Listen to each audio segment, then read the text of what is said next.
Okay, back out fresh on the scene, back out fresh on the scene, back out fresh on the scene, back out fresh on the scene, back out fresh on the scene, back out fresh on the scene, Back out fresh on the scene. back out fresh on the scene. Franchise best on the team, franchise best on the team, franchise best on the team, franchise best on the team, Franchise best on the team. back out fresh on the scene, Back out fresh on the scene. back out fresh on the scene.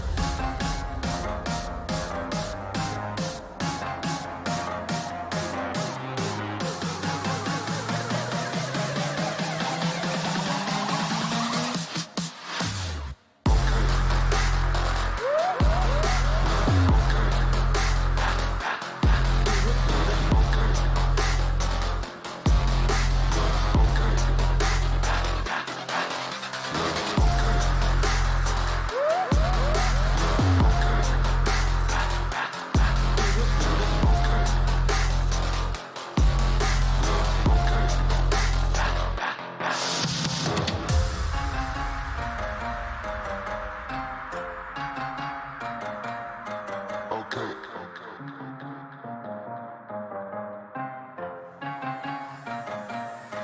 Okay, back out fresh on the scene, back out fresh on the scene, back out fresh on the scene, back out fresh on the scene, back out fresh on the scene, back out fresh on the scene, Back out fresh on the scene. back out fresh on the scene. Franchise best on the team, franchise best on the team, franchise best on the team, franchise best on the team, Franchise best on the team.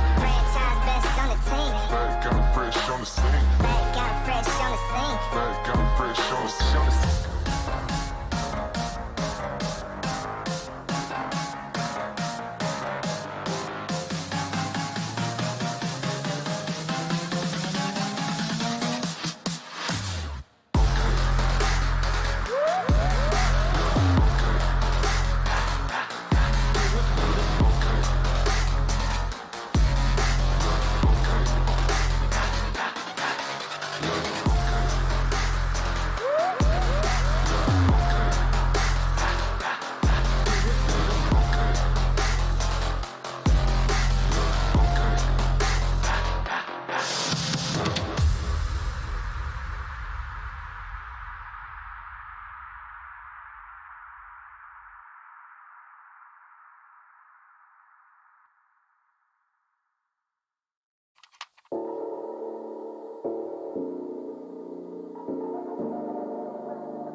Hello and welcome everyone back to the day 2 of the 32nd SEA Games featuring League of Legends Wild Rift. I'm Infinity and beside me is Giyang, and we're now here in the lower bracket semifinals.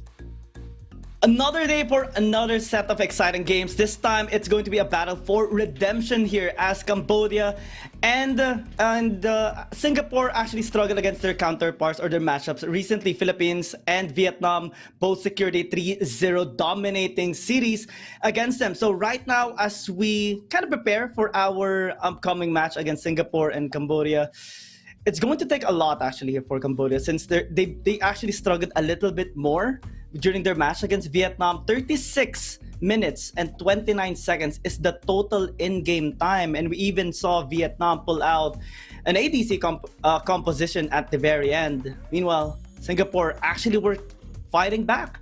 In the games that they had, they were very proactive. It's just that they couldn't handle the Philippines' aggression during the whole games. Yeah, well, it was a lot of surprises, right? You have a little bit different draft that we have seen all throughout the series yesterday, from the upper bracket semifinals, wherein we saw Alulu Kaisa coming in from Team Vietnam, wherein we saw Karma Nautilus and a lot of Bruiser type of composition, along with the Diana for the side of Cambodia. And I think there is something of a pattern that we could expect coming into the series today for the lower bracket semifinals, wherein there will be something that we do not expect that we'll be seeing here in the draft. But before coming into the very first series of the day, we are looking at the bracket.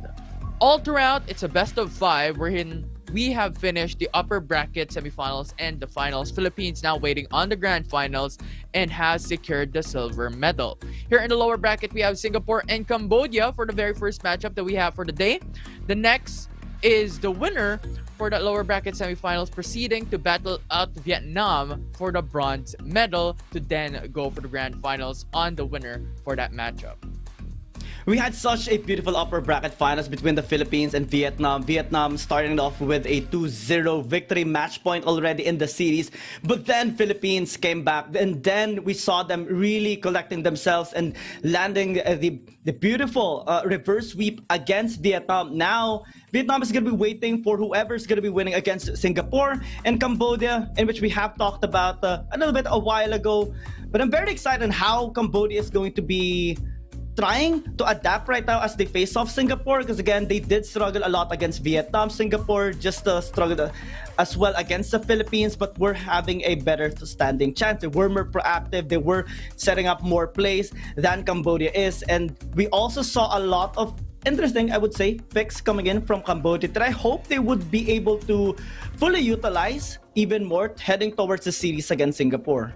Yeah, it's a lot of expectations, and on top of that as well, it is the pressure on the shoulders of these teams right now, representing each and every single one of their own region. So there is a lot ongoing when it comes to that aspect, and when it comes to thinking about the draft, thinking about how to execute their composition. So today, it's a lot on the line for all of these teams, and right now, here in the lower bracket, one cannot underperform. They have to put their best foot forward to reach into the bronze medal matchup. But right now, Giang, looking at Singapore and Cambodia, who is your favorite player coming into the series for both of these teams?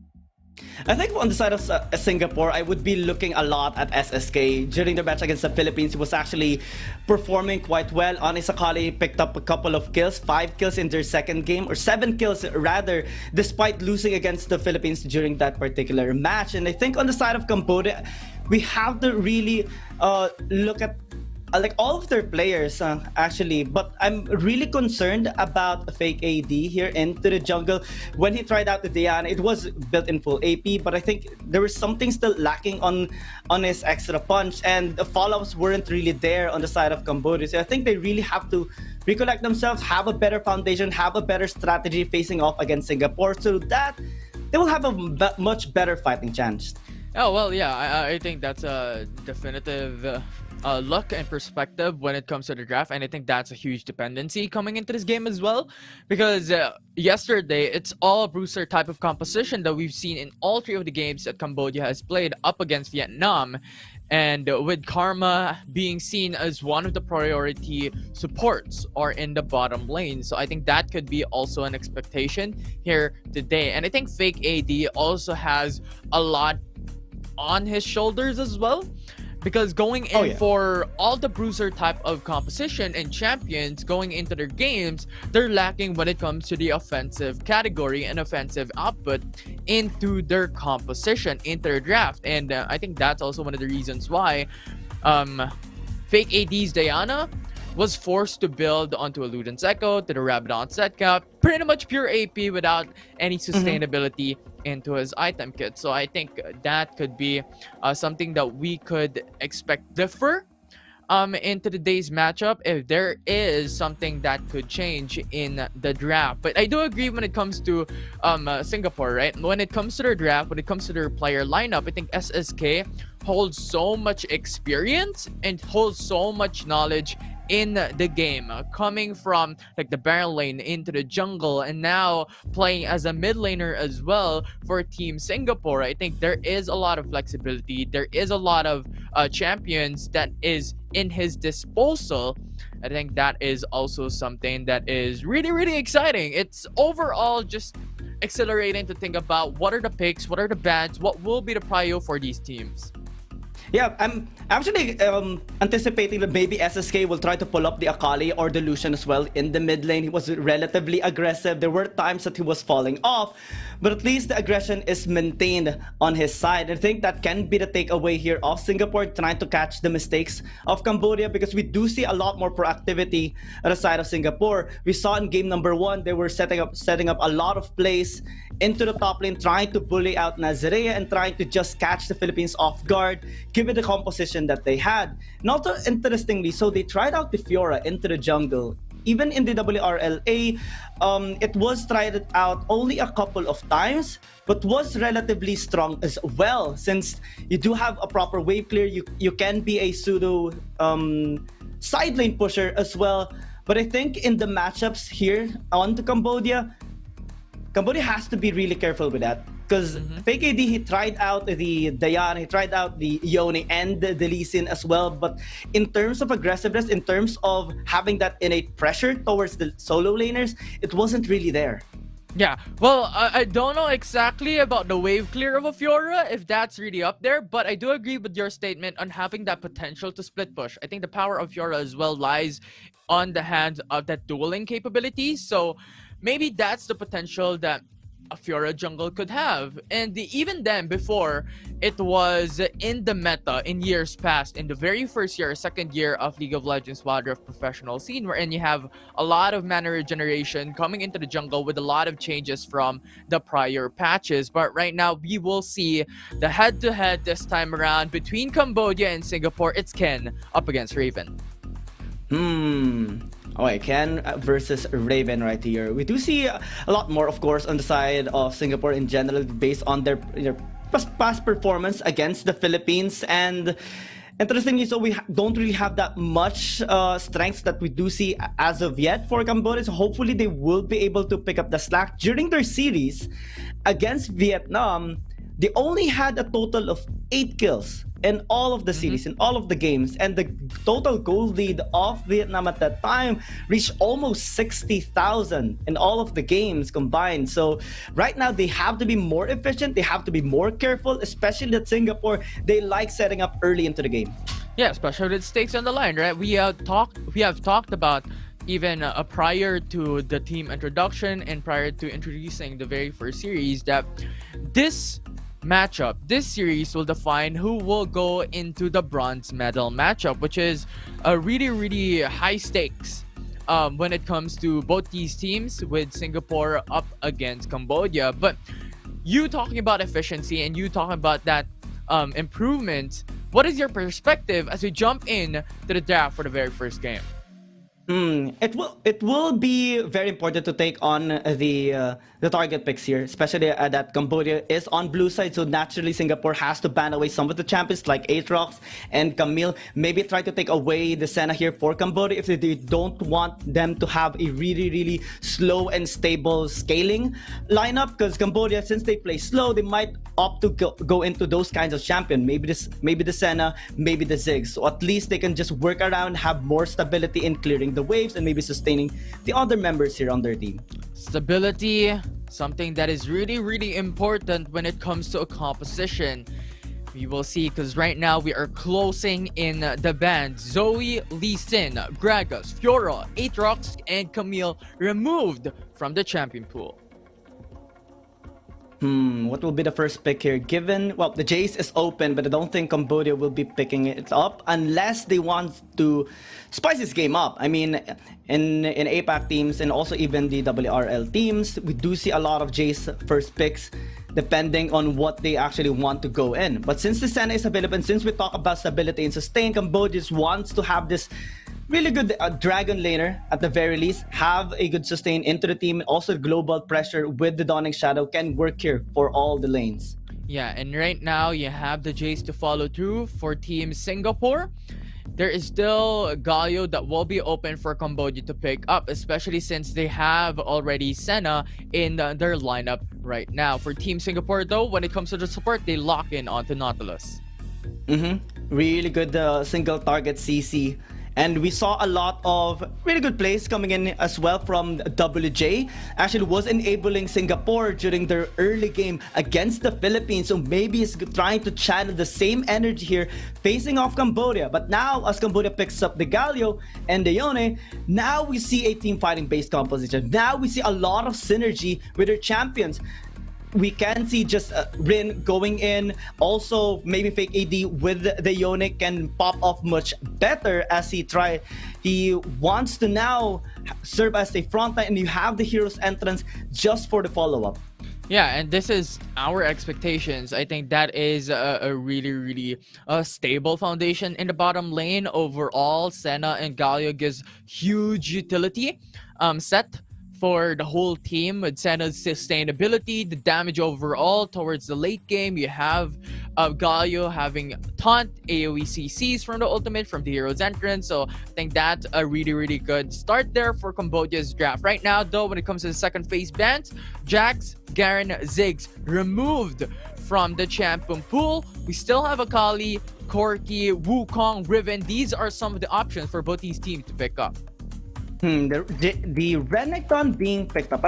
I'm hoping this is not gonna be in the jungle anymore, as we don't really see that much success with this champion in here. Unlike it being put into the Baron lane, because this is it's a very mobile and also aggressive champion that can just win almost any duels in the Baron lane, depending on how the player actually fully utilizes this. Because after they pick up the Corki, then they at least get one counter of the Jace away from Cambodia. Now Cambodia actually banking on a lot of engage, a lot of burst damage as well as they pick up the Akali.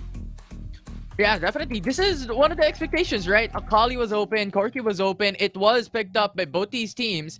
And right now, Cambodia has secured a really good damage dealer in their draft composition. And right now, this is something that is really high stakes, Giang. This is the bronze medal. The winner here will secure it, right? Oh yeah. So it is going to be up there. It is really high pressure in this game number 1 and all throughout the series. Wukong right now will be the final pick for Cambodia, with Singapore having their last pick on the air. I love this draft of Cambodia. It shows that they are willing to engage. They want to be proactive. They want to fight the members here of Singapore. Ooh, Echo. Wow, this is a new face that Singapore is going to be showing us here today. Don't really see that much Echoes. Even in the WRL Season 2 2022, we only have seen it once. In the WRLA 2023 Season number 1, we only have seen it once as well. Only by Nova Esports, by long. And now Singapore is going to be trying it out here. Yeah, Echo is coming back. Because it has been a really long time that we have last seen the Echo, but it's huge mobility, and I think that will be the perspective that SSK wants to play, especially how he plays yesterday in his matches in the mid lane. Now coming back into the jungle, I think this is going to be quite a mystery for Singapore on how they want to play their draft. But here, Guiyang, now that we're set in on both these teams' draft, what is the expectations pre-game 1? I do favor Cambodia's draft. I love it. You have a really good engage. You have the layer of CC set up for your team fighting. You have late game scaling. You have backline access, and you have sustain as well. Global pressure with the Dawning Shadow, and the hero's entrance. So it's up to the execution. It's up to Cambodia now to playing it out safe. Try to scale up towards the late game so that they can have a better fighting chance against Singapore. But given the matchups, JK having the Renekton, SSK with a Jace, we already can expect that lane pressure will be there better for Singapore. And the Echo, despite it being a little bit of a coin flip champion, if you actually pop off quite early and just manage not dying in all of the fights, then you're going to be okay. Either way, this can go here for Cambodia or Singapore. For SG, they really have to just be aggressive in the early game, try to work around WJ, especially that he loves setting up here for their members. All right, we will see right now. It is all stakes on the line for Team Cambodia and Team Singapore. The performance yesterday, they might have lost, but this is going to be an opportunity for them to go and secure the bronze medal. If they win this series, they will have it in the bag, and an opportunity as well to secure the silver or gold medal if they win up against Vietnam. Ladies and gentlemen, this is game number 1, series number 1 of day 2 of the 32nd Southeast Asian Games. Battle for bronze place. Battle for a chance to go up against the Philippines as well. A battle for Cambodia to get the chance. If they win this series, they will get a ticket to getting another battle against Vietnam as well. So a lot of things are at stake here, and both of these teams are also very excited. I love the draft that they are pulling up right now. It shows creativity, it shows intentions, it shows aggression, the determination they have into winning this game. A little bit more creative on the side of Singapore since they pulled out the Echo, so I'm gonna be looking forward to that as well, since we don't really see that much success with this champion as well. So eyes on Vendetta later on. Fake AD on the Yone. I think he wants to just have at least a stable scaling lineup here on the side of Cambodia. In the matches we see, Renekton versus Wukong, Jace versus Akali, we can expect that Singapore will be trying to set tempo as well. So that's something that Cambodia has to really watch out for. Yeah, it will be the playmaker on the side for Singapore. SSK, we have our eyes on you, on the performance that you can show today, as well as the remaining of the team. For both Cambodia and Team Singapore, this is game 1 of the series. I'm really excited here, Giyang. But any expectations now coming into this game, pre 5 minutes into the matchup? Are we going to expect really aggressive plays from any of these two teams? Oh, SSK is actually the one playing with the Echo into the jungle, so they're gonna be switching things up, and I'm actually looking forward more here on the Echo expectation. We might see him give it his performance actually against the Philippines. We saw him just performing really well on Assassin Champions and even with the Lucian. So now as he gets his hands onto the Echo, I think this might be better here for Singapore. Vendetta is just going to be trying to play it out stable into the mid lane, try to deny Jim from ever coming up. And as we see the Dragon Laners and also just the supports roaming down here into the bot lane, we can expect that naturally WJ will come up towards top lane, and that will be the bigger trouble here for Cambodia. Renekton, Nautilus is better than Wukong and the Galio. Yeah, and that is the reason why we stated a while ago that SSK will be the playmaker, because right now he is on the jungle. So it will be an interesting case here for Singapore. This is his home role, or this is what we have known him to do. So SSK, it is really up there when it comes to the potential to make plays and to make ganks later on. Now that we're reaching level 3 already, there's also that potential for any of these two teams to initiate those ganks, especially when it comes to Team Singapore, that SSK now has that mobility, now has the potential to go for those stuns, and WJ and Vendetta has a lot of skills to utilize to make those plays happen. I'm actually a little bit scared here, or nervous for Ken, because whenever we see a Senna and then a Nautilus going towards a Baron lane, we can expect really aggressive plays, sudden flashes, sudden engages coming in from the ones that has the Renekton. Most of the time the Senna dies, WJ goes for the branch line, up onto fake AD, followed up by JK, jumping over the wall to go for the stun. First blood already secured by Team Singapore. However, the trade is back there. Cambodia has secured a kill as well. Can endanger, as that will be the target for Singapore. Vendetta to the skies, and that will secure the 4th kill for Team SGP. Massive team fighting by Singapore, massive layering of CC as well. Vendetta still managed to stay alive despite being so low. Raven gonna be fine here into the bottom lane, but 4 kills to 1. Big lead now by Singapore. Yeah, definitely. And that has given a lot of gold to Vendetta. That has given a lot of gold onto SSK as well. And this is the expectations that we set a while ago. That when it comes to level B, expect a fight that could happen. Because Team Singapore, their strength relies when it comes to Vendetta's early game strength. You have WJ onto the Nautilus as well, which is really, really strong when it comes to pre-level 5. And even at level 5, going to be really, really strong as well. Right now, though, 4-man roam coming from Team SGP. Eyes on the prize onto missing, as that will be a lock-in for SGP. Another kill secured. This is what we have been talking about during the drafting phase. Cambodia, with the scaling composition, they have to really watch out for those ganks. Because WJ will just keep on doing that. Singapore will just keep on ganking your lane because they know that early game you're gonna be weak. You have to take some time to scale up. You have to take some time to get your resources so that you can have a better fighting chance against Singapore. But right now, 3 minutes, almost a 3,000 goal lead by Singapore. Everything is just being laid out. The win conditions are being met here by Singapore. This is really something that is really dangerous for Cambodia. Depth charge already connected onto Jim. No escape. Wow. As Team Singapore will secure another. However, the 2-man roam from Cambodia here into the mid lane, as Vendetta will be the target. Hullbreaker will not be enough, but he's just running. But Rin with a flash will secure the kill. SSK to follow up though. That won't be stuns connecting. Will not be enough, as the CC from fake AD will disengage how SSK wants to play it. Very low though, with a lot of CCs and a lot of damage from fake AD, as that will be a great punish from Team Cambodia. Wasn't able to cast the chrono break there for SSK, so that is a little bit unfortunate. Vendetta as well dying after the engage there by Rin is a window of opportunity here. At least Cambodia is getting a couple of kills across the board because of the minor mistakes that Singapore is making right now. It gives them breathing time right now to scale up. Also, the gold funneling is a little bit better here right now for Cambodia. Let's check out that replay and how it actually happened. Vendetta just wanted to escape. Actually is accelerated because of that gate, but with Rin going in, SSK just wanted to get that 1-for-1 trade.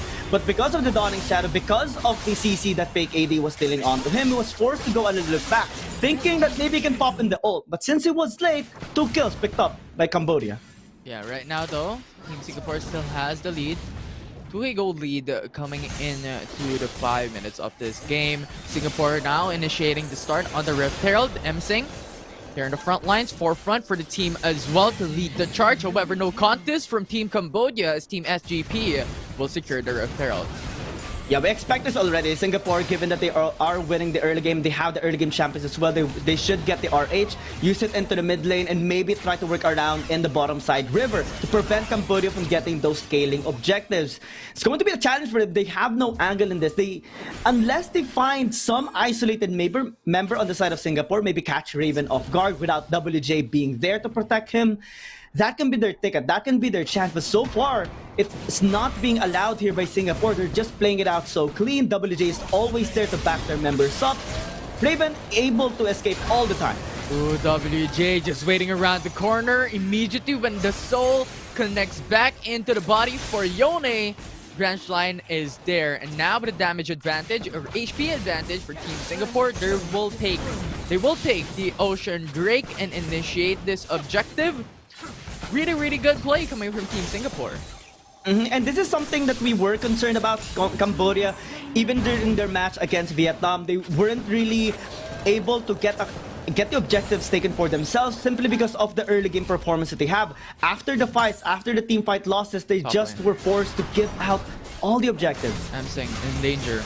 2-man roam coming from Team Singapore. Immediate response coming in from Team Cambodia though. WJ forcing out the flash to go back away. The CC's connecting with a Cyclone as well. Secures the support of Team Singapore. But they have to move towards mid lane now because Vendetta wants to push that tier 1 tower down. At least he will be getting a couple of damage in. Jim, 1v1, Shuriken. Hoping for that solo kill, but with Whoa. damage and the gold lead for Vendetta will secure it easily. Now flash over the wall, no more getaway, and now it's just Vendetta playing sidesteps, but a fancy footwork will be able to retreat. That is really, really good play coming from the mid laner for Team SGP. Yeah, and the attention that he got with the members of Cambodia allowed Raven and the rest of the members of Singapore to actually take another tower into the top lane. Bottom lane as well has been taken now, and that leads to a 4,000 gold lead that Singapore is just banking right now. We do expect this to happen, but we haven't really seen that much sign of life on the side of Cambodia. They really need to work, especially on the side of Jin, that right now is sitting at a 0-3-1 scoreline. Not the best score if you're picking up the Akali. And here we saw a really questionable play. He went in again, not waiting for fake AD or to actually be there. And the follow-up wasn't there at all. Vendetta still able to fall back since the S3 there of fake AD was already done. Yeah, right now, it is the pressure that SGP is controlling, taking down the tier 2 turret in the mid lane. The stuns immediately connects, Drench line onto Jim, and that will force away the flash. JK coming right through, Slice and Dice, single targeted stun. Emsing jumping right in to try and save his teammates' life, but will not be enough, and at the cost of himself. Team Singapore has secured the turret, has secured 2 kills, and they are now in charge of the game 1. They are just taking control of this whole game right now. Gotta be the flash, gotta be Shield of the Run. Punch along with a taunt, that will not be enough. Corky will fall, and now SSK will follow through. Cambodia strikes back into this game. Finally, getting 2 kills. That is good. Cambodia needs to recollect themselves now. What do you do when you kill 2 people? Try to get the resources, try to clear out the jungle, maybe try to catch JK here into the bottom lane. But it's gonna be very difficult because again, it is a crocodile. It is a Renekton that is also really fed as of the moment. Almost 2,000 gold lead against Emsing. So it's going to be challenging. Right now, Jim, Vendetta, unsuccessful. I mean, it will not be sufficient enough. You don't have flash for Galio or for Ren. You don't have flash for Jim as well, so that will not be a successful execute. Right now though, Team Singapore is a little bit late. Cambodia will secure the Rift Herald, but that is just a double plus. Singapore will go for the kills, will go for the team fight, and now flash and wall for WJ as that will root down Ken to secure the kill. Emsing, the only one left standing, as Team Singapore will chase him down with a rocket barrage, securing the ace. Yep, you do get the RH, but what is the cost? The ace. Singapore getting 5 kills. Might just get more towers here. Can crack the inhib tower open into the mid lane, but I don't think they are going to be going with that just yet. They're more happy clearing out the waves in the side lanes, maybe get that inner turret as well. Let's check out how it actually happened, because they were going too deep. It took a long time for them to actually take that RH. And then when Singapore actually collapsed onto them, the layering of CC was there. A double kill as well for JK.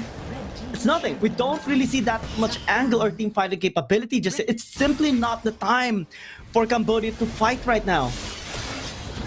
It's a really difficult situation for Team Cambodia. It's not just about, you know, how the draft is being put across in this game 1, but how Team Singapore also secured that early game gold lead, and quite significantly as well. 10k gold lead in 11 minutes. It's not something that you want to belittle at this state of the game. So right now, Giyang, what can we do?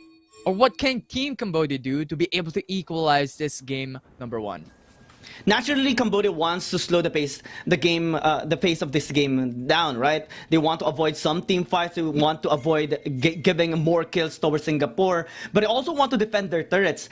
So far, they have the mid lane inhibitor still standing. Side lane still has their inner turrets. So maybe they can just give this objective away, because it's the second dragon. Yes, it is very scary to accumulate for your enemy team to accumulate the dragons, because it will help them in their scaling.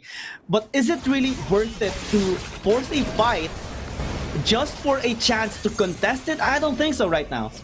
And right now, you know what? Team Cambodia is playing very patiently, not forcing the all-in up against Team Singapore. However, Raven is now starting the mountain break quite easily as well, because you have 2 ADCs into huge damage dealer for Team SGP, as that will be easily taken. Mounted Drake secured. Now depth charge onto Rin. That will just be CC Haven from Team Singapore, as the support is gone from Team Cambodia. No chance to escape. Once the dredge line connects from WJ, you know that you're just gonna get pinned down and no chance to escape. Top lane will be the next target. Everyone is here. JK goes for the slice and dice, single targeted stun, but you know what? We have Ken to be on the front lines with WJ going in for the CC. But fake AD is now already gone. 2 members down for Team Cambodia. This is a 5v3. A lot of advantage for the side of Team Singapore. Can they clear the wave? The answer would be no, because right now it's Team Singapore just putting a lot of pressure and pinning them down. 2 inhib turrets, or well, 1 inhib turret will be secured. Putting a lot of respect towards Cambodia as well. Despite them getting the inhibitor tower, despite them having numbers advantage in the top lane, they were still deciding to fall back. But now, what? Still forcing out the issue. This is going to be a problem for Team Cambodia. It's still Singapore who has a massive goal lead and has all the members up and running for them. And that will just be the counter engage for Singapore. With Jim down, with M-Sing down, this is a dangerous spot for them. Minions are pushing in on top lane. They could end the game potentially and even secure a turret or objective. And so far, they're not going for the risky play. And Team Singapore is happy with a triple kill that they have gotten. Yeah, they got another team fight win handed out to them for free. Cambodia, what are you doing? Why would you fight that? You know that you will never win a team fight at this state of the game. You are down more than 10,000 gold, and Singapore is just buffed up right now. What you should be doing is trying to just simply defend the waves, give up objectives for the meantime, as long as it's not a Baron or an Elder or maybe a Soul here or a third Dragon for Singapore. There's nothing to worry about for now. You have a scaling lineup. You have to wait for the Akali to actually pop up. You have to wait for the damage of fake AD to be massive enough to take down Raven in the backside. But since you're forcing out fights, you're putting yourself more in harm's way. Baron Nashor now in control for Team Singapore. WJ zoning away the enemy team. Just having that vision onto the brushes is really, really important. However, right now, Team Cambodia does not have any info from the Baron pit. They have lost Jim on the solo kill, as you've stated, against JK, and this will just put them at a huge deficit, much even further from what they have already gotten. Now Team Singapore will take the Baron Nashor uncontested. There's nothing that Cambodia can do at this point. They're just so down right now. They're trying in the bottom lane though. Oh, this is a 4-man gang coming in from Team Cambodia. They will secure JK, but at the cost of the Baron Nashor. And the minions are pushing in the mid lane. This will be another inhib turret down. And Team Singapore, this is their power. You know what? You can have 1 kill. We are going to take objectives. And objectives. They're stopping them. On point. Ken, right now, the only one left standing here in the bottom lane with no more teammates to respond. Hero's entrance is already gone, and Ken just has to accept his fate to die in the bottom lane from that 4-man gang from Team SGP. WJ is so genius with that movement, stopping the backing of the members of Cambodia that bought enough time for Singapore to take a tower into the mid lane and just work around getting 1 more. Now, engage. Initiates a fight from WJ with the Drench Line connecting onto 1. Change target. Jim is down. The Nexus is open from all lanes. TP is now coming up as well. Face shield, the last hope for Team Cambodia, but that will be an immediate execution from Team SGP. And right now, it is the success, it is the win that Singapore will take for the very first game in this series. Really clean movements. We expected this kind of performance on the side of Singapore. In Cambodia, have no answers for now. We saw the proactivity of Singapore making the plays in the early game, setting up the ganks, and just getting all the objectives that they need to buff up their team in order to match the scaling here of Cambodia. And we saw a lot of questionable engages as well from Cambodia, especially in the top lane. That is not what you should be doing when you are behind. Jim as well into the mid lane, struggling against Vendetta, but still going in recklessly, trying to get a kill, not waiting for backup. Those things, when accumulated, it's not going to be a good sign for your team. You really have to go back to the drawing board. You really have to recollect yourself if you want to win against Singapore. so far, it was just Singapore and how they played really well all throughout from the early game, securing a lot of these kills towards making those objectives happen for them as well, taking I think every single objective in the game. 2 Rift Herald, the Baron Nashor, 2 Dragons in their favor, and none was just given to Team Cambodia at this point. And now, Gian, the question is, like, what does Team Cambodia need to change coming into Game 2? A lot, man, a lot. Early game wise, even the draft wise, I think can be problematic if they couldn't really handle the aggression of Singapore. Maybe they need to have some aggressive early game champions in there. Maybe put them in a VIE so that fake AD can at least help the side lanes. Maybe pull up a Shen, since it wasn't really banned in the drafting phase as well. But with the draft that they have right now, okay, let's try to dissect. Let's try to extrapolate on the information we have based on this game. What we can already agree 100% is that they forced unnecessary team fights. They invest so much recklessly going towards SGP or Singapore in an attempt to maybe win a team fight. It's like trying to get into a lottery. Absolutely no chance. It wasn't as decisive as Singapore. We saw them again engaging onto Singapore in the top lane after they were able to take down an inhibitor tower. It's just so questionable. And just looking at the plays right now for Team Singapore, how they played and executed their draft, I mean, having Vendetta on the Jace means that they have really strong early game. Having the Echo as well means that you have level 5, level 3, a really strong mobility. And that just enables them to go for ganks as well consistently in the early game. And so far, playing really well alongside with WJ's Nautilus, roaming around the map. And I think overall, it was good mechanical prowess, good execution that Team Singapore has shown us in game number 1. And as you stated for Team Cambodia, it is going to be a really difficult time for them coming into the next couple of games, but it's not over until it's over. So there is a lot more opportunity for them to make it back. This is a best of 5 series, so it is a race to 3 wins. It's a lot more space for error and a lot more space to make changes and to improve coming into the next couple of games. If we are going to be optimistic here on the side of Cambodia, I think that is the longest game they had so far in this tournament. Fastest game was 11 minutes, losing against the Vietnam, but now it reached at least around the almost 16 minutes.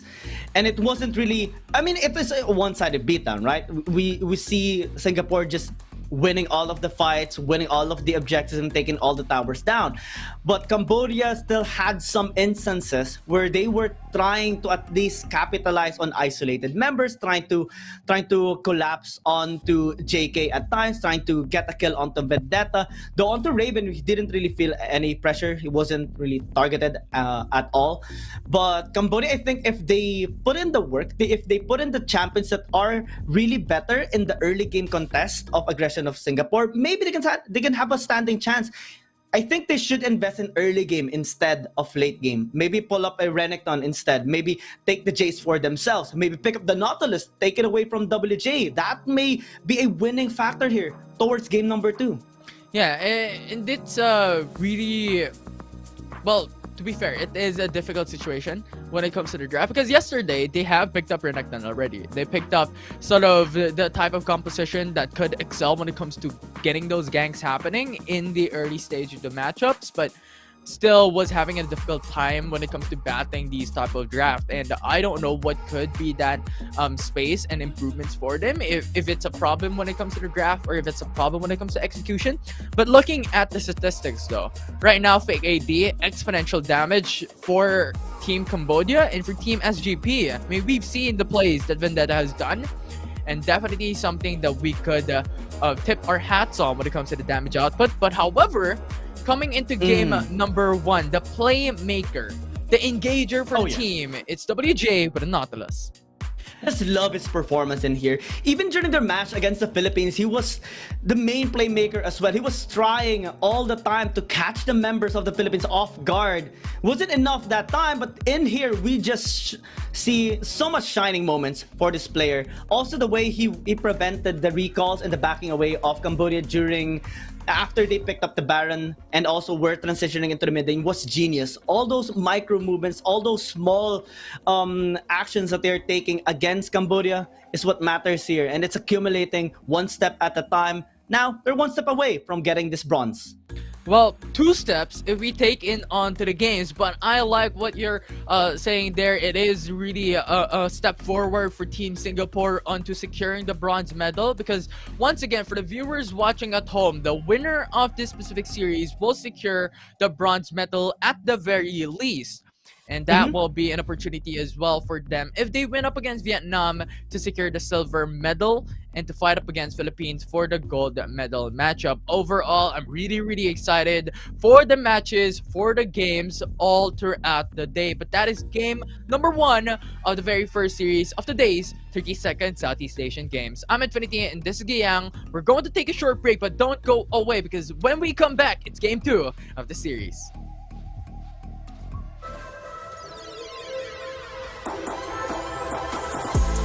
One-sided.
Welcome back everyone to the 32nd Southeast Asian Games featuring League of Legends Wild Rift. And right now, Giang, we are on the second game of Singapore versus Cambodia.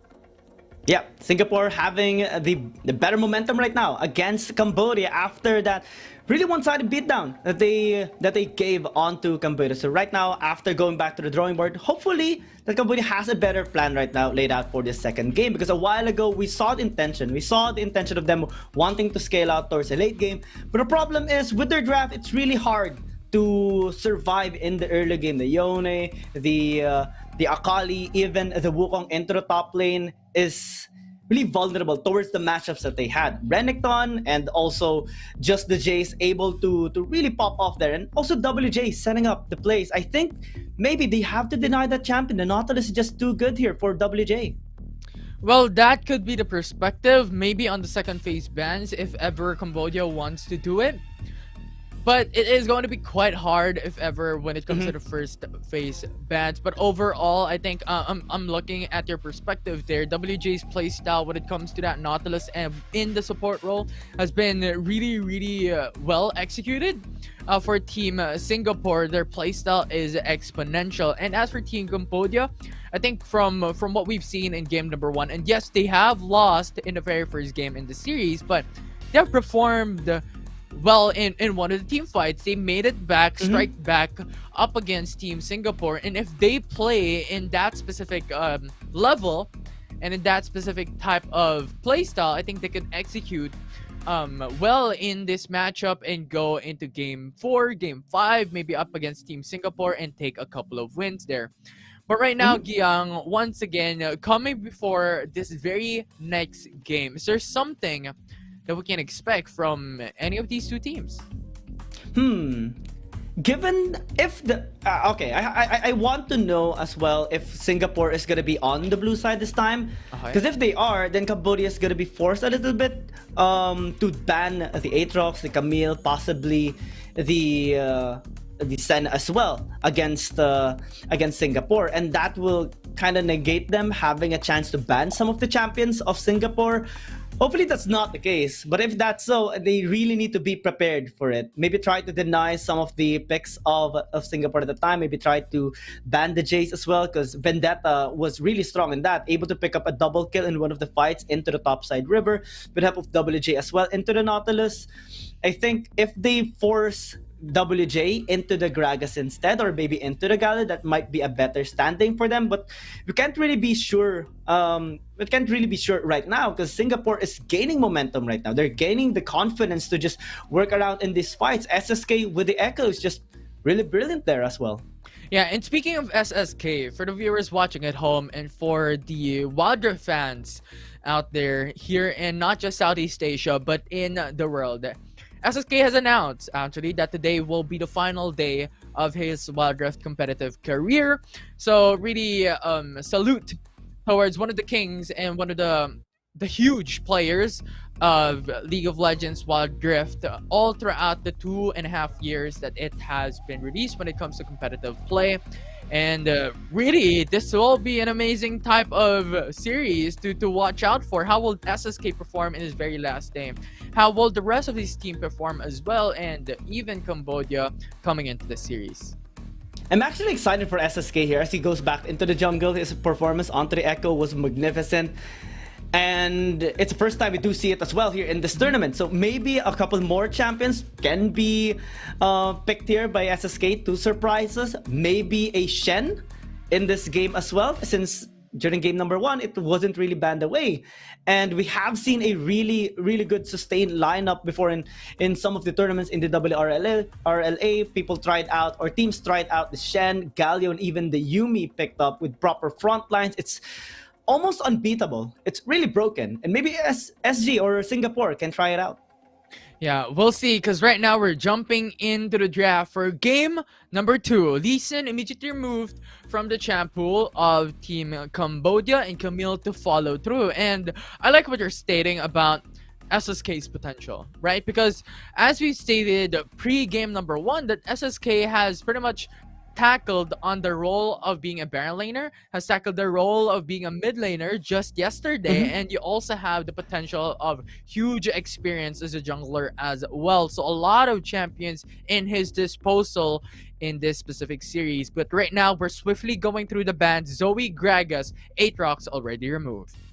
I only have one question. Will Cambodia pick up the Nautilus a first pick here? I hope actually that's gonna be the case, because well, if Singapore is gonna pick up the Ziggs or the Senna, then they can just answer back with the other champion, right?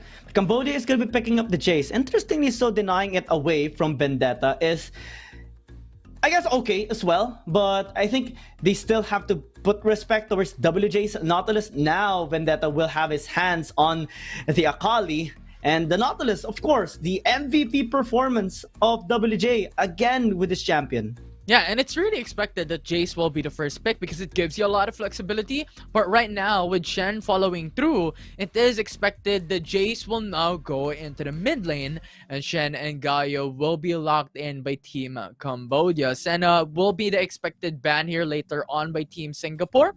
But right now, for their final pick, any expectations here, yeah? Cambodia with the Shen, with the Galio. I'm kind of expecting a Yumi here, honestly, because we talked about the high sustained frontline medic squad of these champions. But with the question that if it will be enough against the composition of Singapore is still blurry for me, because now they pick up the Varus. They have the Akali as well. So much shredding capability with just these two champions, and also execute damage as well is present. So what they only lack right now is another damage dealer. Maybe pick up the Riven towards the Baron lane so that they have more frontline power and also executing damage with the Wind Slash. Yeah, and right now, any expectations when it comes to like the bans here is going to be a Ziggs as well, because Cambodia right now is still missing that damage dealer, and Ziggs is a really, really strong backline. If ever Senna will not be that prio by Cambodia, these are a lot of options for them, but will be left open with Garen being removed instead. And when it comes to the picks, as you stated a while ago, Varus being locked in by Team Singapore, I believe is also quite a significant pick, because it doesn't only give you damage, it gives you a lot of engage tools. Now, with the jungler here of SSK, what champion will he actually use? As well, wow, huge respect onto JK here, banning both the Renekton and the Riven, so that Cambodia will have a better time into the Baron lane, but that leaves lesser options here for Cambodia, as well as Singapore responds with a Jax pick. What champion now will MSing pick up? Yeah, they have removed the Riven, they have removed the Renekton, so they have removed a lot of Baron lane champions for Team Cambodia to pick up as well. We will see, because Karma will that prio. We've seen this yesterday in Cambodia's matches that Ken has consistently played, and we'll see if that could change and could be the difference maker here by this specific team. Their last option, they really need a damage dealer to be locked in. Yeah. another frontline, another damage dealer as well. Wukong, I'm not so sure if that will fit the role here for Cambodia to be put into the Baron lane. Or, oh, okay. It's not going to be a Shen jungle, but a Kha'Zix jungle here and a Shen Baron lane. It can stand a chance against the Jax. Again, with the anti-auto attack ability, you can at least provide safety for yourself. And also your S1 does deal person HP damage. So again, with proper timings, maybe MSync can win against JK. Yeah, well, they're lacking when it comes to the damage category, and Kha'Zix is a damage dealer, but right now it is going to be a difficult time for them with Shen going into the top lane, not really the best champions when it comes to clearing of the minion waves in the Baron lane, and we will see if how Shen will perform if ever he is placed on the top side. Right now, though, Yone will be the last pick for Team SGP. Ooh. Now, what can we see to this game number 2, Giang?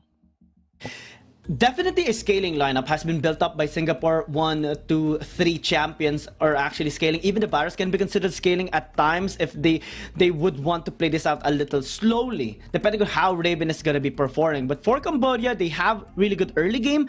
They can set up tempo in the early game this time around. So expectation why they should be the ones setting up the plays, maybe to deny as well some of the ganks at WJ, because well, it's WJ. Either way, he's going to try to make some plays here for Singapore, similar to game number 1, similar to their series against the Philippines. So Baron laners has to be ready. MSing and JK, as they match up, will be interesting because Galio Shen can actually now stand a chance against the Jax and the Nautilus. And when level 5 happens, Cambodia has a better global threat with the Stand United and the Heroes entrance. Yeah, and at that point as well, looking into that perspective, you also have like an early game champion from Team Cambodia being placed on the hands of Jim with a Jace. So if ever it is a bit of a balance, but we will see when it comes to like the damage category, if this will be sufficient enough, having Kha'Zix and Jace going to be the damage dealers of this specific team. Right now, for the hands of Team Singapore or further draft, you have Yone, you have Akali, you have Varus, a lot of damage aspect, and the frontliners as well in the form of WJ with the Nautilus. And we've seen the performance of the support of this team just a while ago in game number 1. So it is roaming game. That will be the name of the game for this matchup. For game 2. Stability as well, counter engages will be possible here for Singapore, despite the team fighting based composition that Cambodia has. Actually, their draft is really good on many angles, poke wise, DPS wise, sustain wise, frontline power, and also global threats abilities are there for Cambodia. So hopefully they will be able to fully utilize all these abilities that they have against Singapore, because we do see a much more linear and direct approach coming in from Singapore. They have relatively okay early game performance. Varus at most can actually strive against the Karma and can set up plays at level 5 with the Chain of Corruption, deny some of those engaged, and with the Chain of Corruption they can actually dissipate the members of Cambodia and work around there. WJ gonna be looking for the early game picks to enable JK and SSK as well, but late game scaling is much better still, I think, on the side of Singapore. All those damage can just shred through the armor here of Cambodia. Yeah, and it's really going to be exciting this time around. It's game number 2 of the Southeast Asian Games for the first series of today. Can have that potential for an early engage from Team Cambodia, but will not go for an all-in. Vendetta will just walk away. Yeah, Vendetta versus Jim again here into the mid lane. They just swapped their champion. So the question is, will Vendetta be able to take down Jim this time with the champion that was used against him in game number 1 is my question, because again, early game, our expectation is that Cambodia will be the one setting tempo. We do see the investments as well that they have, putting up Rin into the mid lane to help out Jim, at least zone out and deny some of the minions here onto Vendetta. Now as WJ is here, oh no, Rin. Flash, in trouble. Root, coming from WJ with a normal attack and a passive connecting. And you have Vendetta also producing a lot of damage with Jim. getting the damage back from Team SGP. But setting that aside from the early on engage from both these sides, looking at the top lane, what is going to happen here, Giyang? It is a Jax versus a Shen matchup between JK and M-Sing. Yeah, we do see JK actually struggling a little bit there. Had to get the Honey Fruit just to sustain himself. M-Sing, well, did get his own as well, but is sitting very comfortably here into the top lane. Again, the deny on the auto attacks is just so huge because whenever JK goes in, even with the counter strike, M-Sing can just counter it all the way. And now that provides at least a lane win here for Cambodia. We can expect Singapore maybe sending out WJ towards the top lane to help him out, but with the response of Rin there, it would go into the balance of Cambodia again. So Singapore this time has to find another area here. Rin is not available in this Rift Scuttle fight. Since he is on top side, you have 3-man, well 4-man that is available for Singapore here in the bottom lane as well, in the bottom side river, so that will not be a contest that Cambodia really wants to go for. So a Rift Scuttle's trade will be secured with a bottom side river towards Team SGP. So far, so good here for Team Cambodia. Same as Singapore as well, because they do have the more scaling lineup. But it's up to Fake AD now as they post towards top side. JK. 3-man roam from Team Cambodia, but you have WJ also going for the respawn, but there's just so much CC. Galio with the taunt as well will secure the last CC to take down JK, and Cambodia securing the first blood. Very good for Cambodia, but now you have to be very careful. WJ is still posting for them, but as they disengage, that is already a good win that they have. 1,000 gold lead after getting some plates and a kill onto JK means that Fake AD now will start to pop off, as he was the one who got the kill in that gank. It was also orchestrated perfectly because there was no way for Singapore to actually come up there. Everyone was either in the mid lane or in the bottom lane. It wasn't expected by Singapore at that time. Yeah, and now we have switching lanes. Quite surprisingly enough, Vendetta is now coming into the Baron lane, and you have JK now coming into the mid lane. So, is there any expectations here, Giyang? What is the reason why they did this? Vendetta is, I think, more comfortable with the matchup since he's not going to be trying to just auto-attack onto the Shen. He can also poke with a 5-point strike. So naturally, he can just wave clear and force the wave to crash under the tower. That can spell good here for them. But as they switch sides, looks like they're going to be trying it once again, the same setup as a while ago. JK this time needs to be a lot more careful.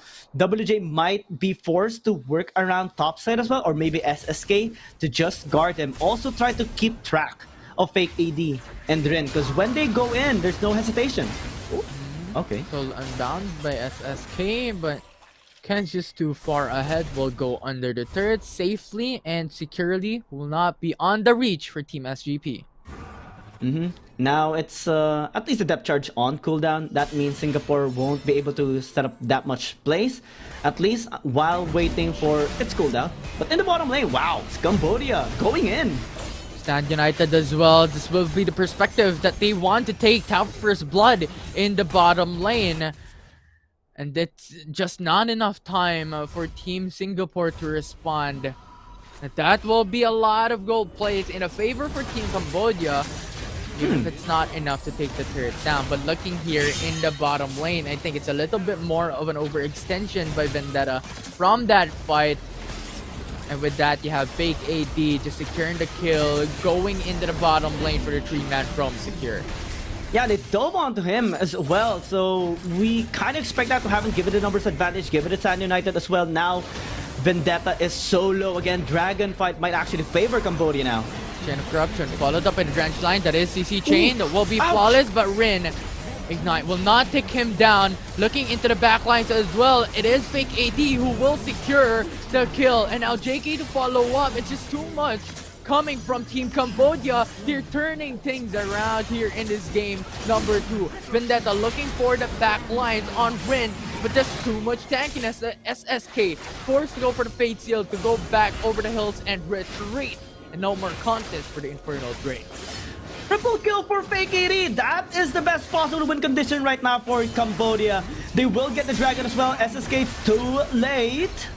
Ooh, almost there. That could have been a death as well towards SSK. A good attempt nonetheless. But now, Cambodia being the one to take control. This is something that we've been asking for them. They have now a draft that can just work around all over the map. We saw the gank into the bottom lane. We saw the gank with the punish onto Vendetta as he goes deep into a fight and then push through after poking Vendetta out, taking the dragon, winning the fight as well. Triple kill for Fake AD. This is the best possible time now for Cambodia to strike against Singapore. Yeah, it's a lot of opportunity for Fake AD to make plays, right? Because you have the CC potential coming from the Hero's Entrance of Rin. You also have the sustainability from the Stand United from Msing using the Shen. So that enables a lot of gank potentials for Fake AD to initiate and to make it happen. So right now when it comes to the KDA, 401 leading the charge for Team Cambodia is Fake AD. Oh yeah, this guy is gonna be looking for more kills, especially on the isolated members here of Singapore. Naturally, the Yone is so vulnerable whenever it goes with the Soul Unbound, because Fake AD can just go onto him and try to track him down. Now, so far, he's playing it cleanly. No deaths, despite no kills and no assists. He's just trying to farm it out and maybe try to go into the back line of Cambodia later on, but so much pressure being established here by Cambodia. Now setting up top side, JK has to be very careful. Fake AD shows himself. WJ is there as well. Coming into fray. This is a 3v3. If it goes for an all-in. The WJ leading the charge. Ooh. Trench line will not connect. So much damage coming from Jin. Bottom lane though. Msing. Now United no. will not Sad. save his life. SGP has reduced so much damage in the bottom lane, securing the third kill of this game. Yeah, also the tower into the bottom lane, so that is a massive win now for Singapore to catch up with the gold of Cambodia. Now they can focus on top side, maybe take that tier 1 tower down as well. Mid lane is very vulnerable for Cambodia, so big pressure right now building onto them. They have to defend this mid tier 1, because if Singapore gets it, then that's just gonna be so much more room for them to work around in their jungle. Msing here, yeah, very, very big mistake of trying to defend that tower. No reason to at all. I mean, you have the ultimates coming from Raven. You have the damage of 2 damage dealers for Team Singapore as well. Right now, though, the fight in the mid lane. You have Karma going for an ultimate to try and disengage. Vendetta coming back onto Rin. And that will be a kill secured by Team Cambodia, catching up to WJ. It is a 3-4-1 trade for Team CAM.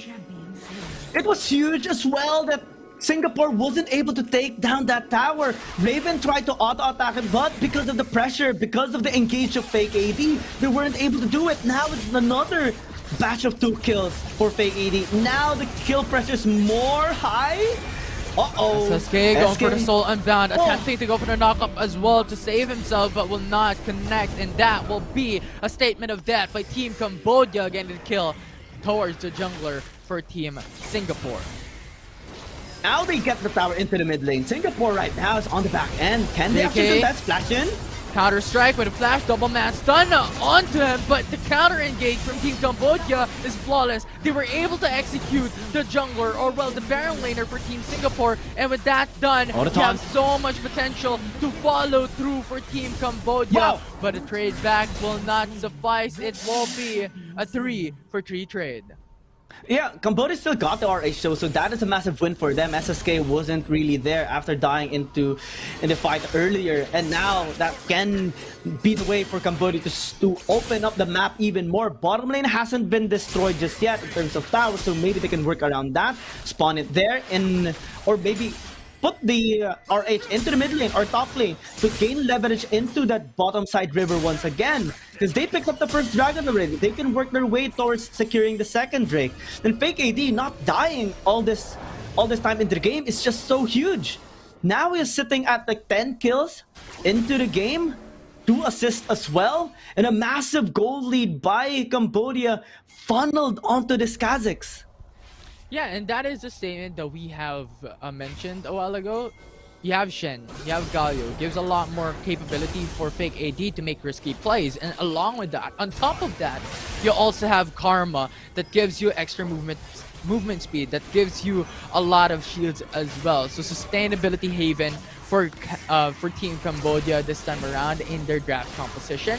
And Team Singapore just has to pay the price of having 2 late game champions built into the jungler and Baron laner. And right now they will be targeted by Team Cambodia, having to turn around as JK will be very, very low. Fate sealed onto one though by Team SSK as they attempt for the counter engage. WJ go for the drench line onto Rin, but Team Cambodia does not care about the support. They target onto the jungler and SSK is gone. And then Team Cambodia though will get the punish on the hands of Team Singapore as Vendetta and Raven is left alone to free hit as 4 people will fall.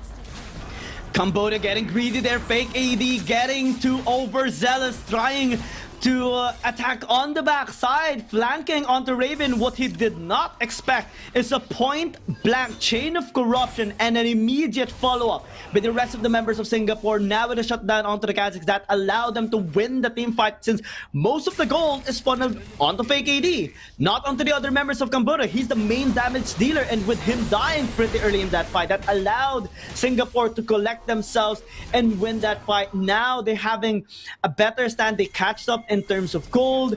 Maybe they can work their way towards shutting down PHI even more. And now it also messes a little bit on his head, because every time he will be going in now, Singapore will just be watching him. Yeah, and this is the start of how SGP wants to play the game. Well, this is the start of actually how SGP can make plays, right? Because SSK now already has the BRK, is building onto probably the 3rd item already, but not at this point, wherein you're too far ahead. And now it's Team SGP getting another kill as Ken will fall. It is Jim who will try to respond onto this, but with a 4-man drone from Team Singapore, it is a very risky play. WJ on the front line as well, tanking for the team, being the sponge. And that will put away Team Cambodia. And in the bottom lane as well, the solo kill is secured by JK. But the trade is back by Fake AD. Yeah, Fake AD trying to pick up the slack, trying to recollect himself once again. Boss is going to be initiated. Looks like there is a bit of a technical difficulty on both sides, but we will go back in a short while for sure. And let's try to digest what happened. Oh, never mind. That's deja vu in mid lane. Yeah, it's a replay. I mean, you have the taunt coming to Rin, you have Jim to respond, you have Fake AD into the backside, but the thing is, it's just too much, right? You have WJ being the tank for the team, you still have the drench line, and also the passive, which is very, very strong when it comes to team fighting. So that just pushed away how Team Cambodia wants to play this. And on top of that, JK was able to get a solo kill. Yeah. And also, as we see JK now winning against MSing is just so huge. Because a while ago, JK was struggling. I mean, in the early game, the Shen does more damage in a sense and can negate more. But now, as we see the Jack scaling up, as we see SSK scaling up, and also Vendettas, things are starting to get a little bit blurry here for Cambodia. You have to really start paying good respect against Singapore. Because if they don't go into their win condition, which is poke and try to serve in the front line before Fake AD can actually dive. If they go too a little bit too greedy, then Singapore is just going to be punishing them. They have a better burst damage right now, and they have scaled up. Infinity Orb picked up by Vendetta, as well as the Riftmaker starting as well to pop off. Things are starting to get a little scary here for Cambodia. Yeah, and even a Divine Thunder already for SSK. So Rin, Ken, and MSing is not going to sustain in the front lines even then. And even Ken will just get eviscerated by Vendetta as well from Team SGP. Rabadon's that cap already secured, and that is just a huge power coming in for Akali for Team Singapore. And this is the stated game wherein Team Singapore is already scaling up, with JK already receiving a lot of power, SSK receiving a lot of power as well, and with Team Cambodia scrap, Jace is falling off and Kazakhs will not be able to get this isolation target. Right now though, in the bottom lane, the death turret is secured to Fake AD. That will be the target by Team Singapore. That is really important because that is the Fed member for Team Cambodia. SSK with a Fate Seal goes for the double man knockup, and Jim is really low, but Raven will be able to flash away to go back. They have to retreat because Vendetta is already gone, and WJ to be followed up by Team Cambodia as Team CAM turn things around. Fake AD survived! How did that happen? Vendetta went in with him, following him with the shuriken flip, and then he died under the hands of Ken. Such beautiful outplay there by Cambodia. Now they're pressing onto the Baron. What can Raven do? JK is going here as well. Fortunately, with the pokes, they were able to at least push away Cambodia from getting that crucial objective. But still, Cambodia winning another fight is key to them having the chance to get this last dragon in their kit. Again, this provides so much win condition and scaling for the team that Cambodia just needs and deserves right now against Singapore. And it was eminent as well. Fake AD got initiated a while ago, got CC chained, but with the help of the rest of the members of Cambodia, they prevented him from dying. It was crucial as well to winning that fight. Yeah, and the Stasis Enchant was pretty much the MVP for Fake AD from that fight, because it bought a lot of time for MSync to follow through. It bought time for Rain, Ken, and even Jim to follow up from the engage of Team Singapore. And I see the perspective that Singapore wants to do. They have to take Fake AD down, because if they do, the Baron is open and there's no more damage dealer left for Team Cambodia. And right now, this is a sneaky Baron. They're starting it up. It's going down pretty fast. Singapore trying to collect themselves right now. Raven is here. Chain of Corruption. And Karma with the ultimate will zone away the enemy team. Team Cambodia already received the Baron Nashor buff. And right now, this will be the fight that can decide this game. SSK going for the Fate Shield into the backside, goes for the knockoff. But Team Cambodia is just too strong at this stage of the game. Vendetta, the only one left standing for Singapore. Fake AD catching up. The isolation damage is in play. And Fake AD will eviscerate Team SGP. What? Now they're marching into the mid lane. It was such a good team fight. Really good synergy by the members of Cambodia protecting each other. And Vendetta was shown away entirely in that fight. Couldn't go in. And that led to the victory here of Cambodia. Now they're marching. Now they go into the Nexus. And now the score is 1-1. This will equalize the series. Cambodia taking their very first game. And now we're back to the start. Young, this is the expectation. This is the improvement that Team Cambodia needs. The early game is set, and a snowball just happened out of control. We asked for this, and they delivered. Cambodia with a better, cleaner, and also more aggressive execution. Best use of their lineup. It's just so beautiful to see. We saw them setting up plays into the early game, catching the members of Singapore off guard, ganking JK even in that early game, a tower dive executed by Fake AD, and him just getting a lot of kills in the early game that allowed Cambodia to gain leverage into this game. There were some upsets that they made, some oopsies here and there, but they were able to recollect themselves once again and win a team fight, especially with a genius sneaky Baron take that Singapore was not expecting at all. They tried to go there in that location, tried to engage with them. Chain of Corruption was casted very early, but with the defense strategy of Cambodia, with the zone control they have with the Shen, with the Galio, and even the Karma, everything was just laid out. With the Baron buff as well, additional stats, it helped them so much win in that team fight. Yeah, and Team Singapore has to pay the price. They picked up a draft wherein each and every single member is gold heavily needed to be able to scale. Maybe aside from WJ, right? You have JK needing a lot of items to be able to deal damage and be on the front lines. SSK with Ione also need a lot of items. Vendetta, Raven, these are champions that are huge gold dependent champions. And when it comes to the early game, Team Cambodia just utilize their draft really well. You have to sustain coming in from Shen, you have sustain from Ken, you have zoning capabilities from Rin, and Fake AD was just out of control in the first 8 minutes into the matchup.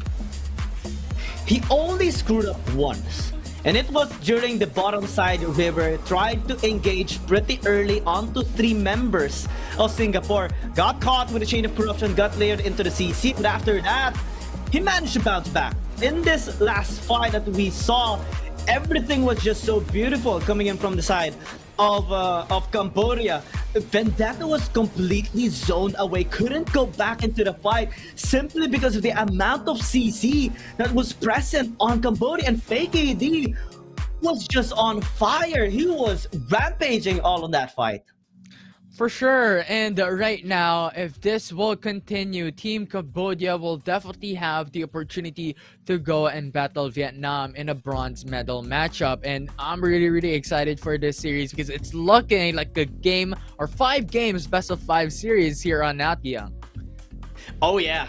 This is what we want. We don't want a one-sided beatdown. It gets a little bit boring. We want an equal ground. We want both teams exchanging blows into the series. And now we have seen Cambodia fighting back, taking a blow against Singapore. And now it puts us in a situation to question a little bit what Singapore will do in game number 3. Because now they're the ones who has to think of a way to coming back into the series. Now they need to find a way to crack the code here onto Cambodia. Maybe will the Kazakhs be worthy as a ban here onto Fake ED, or will they be just able to find a way to punish that pick or counter the pick here of Cambodia? Do they need to go back to early game compositions to enable WJ? So many questions right now for them. Yeah, a lot of maybes, a lot of questions, and a lot of mysteries as well. I think going back to what Singapore has done in the very first game, not go all in when it comes towards the late game, because their strength really has shown through when it comes to their aggression play in the early game, is snowballing each and every single matchup. I think that will be one of the keys that we could expect to lock in on the win for Team SGP. And we can expect that Fake AD is also going to be the MVP right now, right? He is just an absolute MVP. Yeah. He's enabling the team, being that killer with a killer instinct here on the side of Cambodia. Let's check out the stats. Wow, Fake AD getting the most damage as well. Yeah, I mean, Fake AD early game, so much damage, so much kills, so much assists. I believe at one point it was having like a 914 KDA for Fake AD, and that's not stating the late game. So it is really hands down a good play coming from Fake AD, and of course for the rest of the crew, for the rest of the team, having that strong support and funneling towards the jungler. Right now though, still tipping my hats on to Team Singapore. It is a 1-1 series standing so far in a best of 5. Both teams 2 games away to take that win.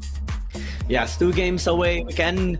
Now we can expect maybe a game number 5 here between Cambodia and Singapore, because both of them are just growing exponentially in the series. Mid-series development is so important, and we can't help but feel happy here now for Team Cambodia as they finally get their first win as well here in this tournament against Singapore. This is their ticket. This is one step towards their goal, one step towards securing bronze medal or qualifying for bronze medal, and one step as well to having that revenge series against Vietnam if ever they do win against Singapore.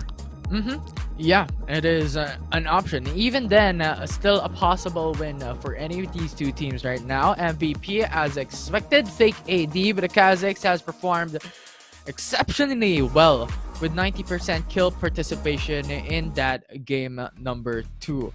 And I think the point here forward is to the draft. What will be the picks? What will be the bans? And I think that will change here incoming for game number 3 for Team Singapore as well, especially the second phase bans, wherein you're now removing these key champions with the roles that are remaining. But for the viewers watching at home, that is game 2 of the very first series between Cambodia and Team Singapore. My name is Infinity, and there's Gayang alongside with me. We're going to take a short break, and when we come back, it's the equalizer, or well, the tiebreaker for the series so far in a 1-1.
Welcome back, everyone, to the third game of this series between Cambodia and Singapore in the 32nd Southeast Asian Games featuring League of Legends Wild Rift and Guyang.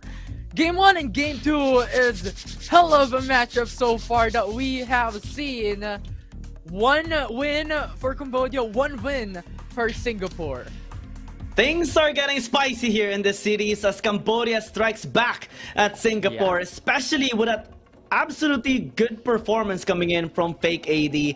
11 kills, I believe, was his total score at the end of the game, and only dying once or twice as well. And the backup from the members of Cambodia was so genius. The Shen worked out in the early game, struggled against JK again in the late game, but again, it is a Jax, so it's almost entirely gonna be the case. But team fighting is just so good on Cambodia, and also the sneaky Baron that they did that draw attention towards Singapore, zoned out Vendetta, and now score is tied.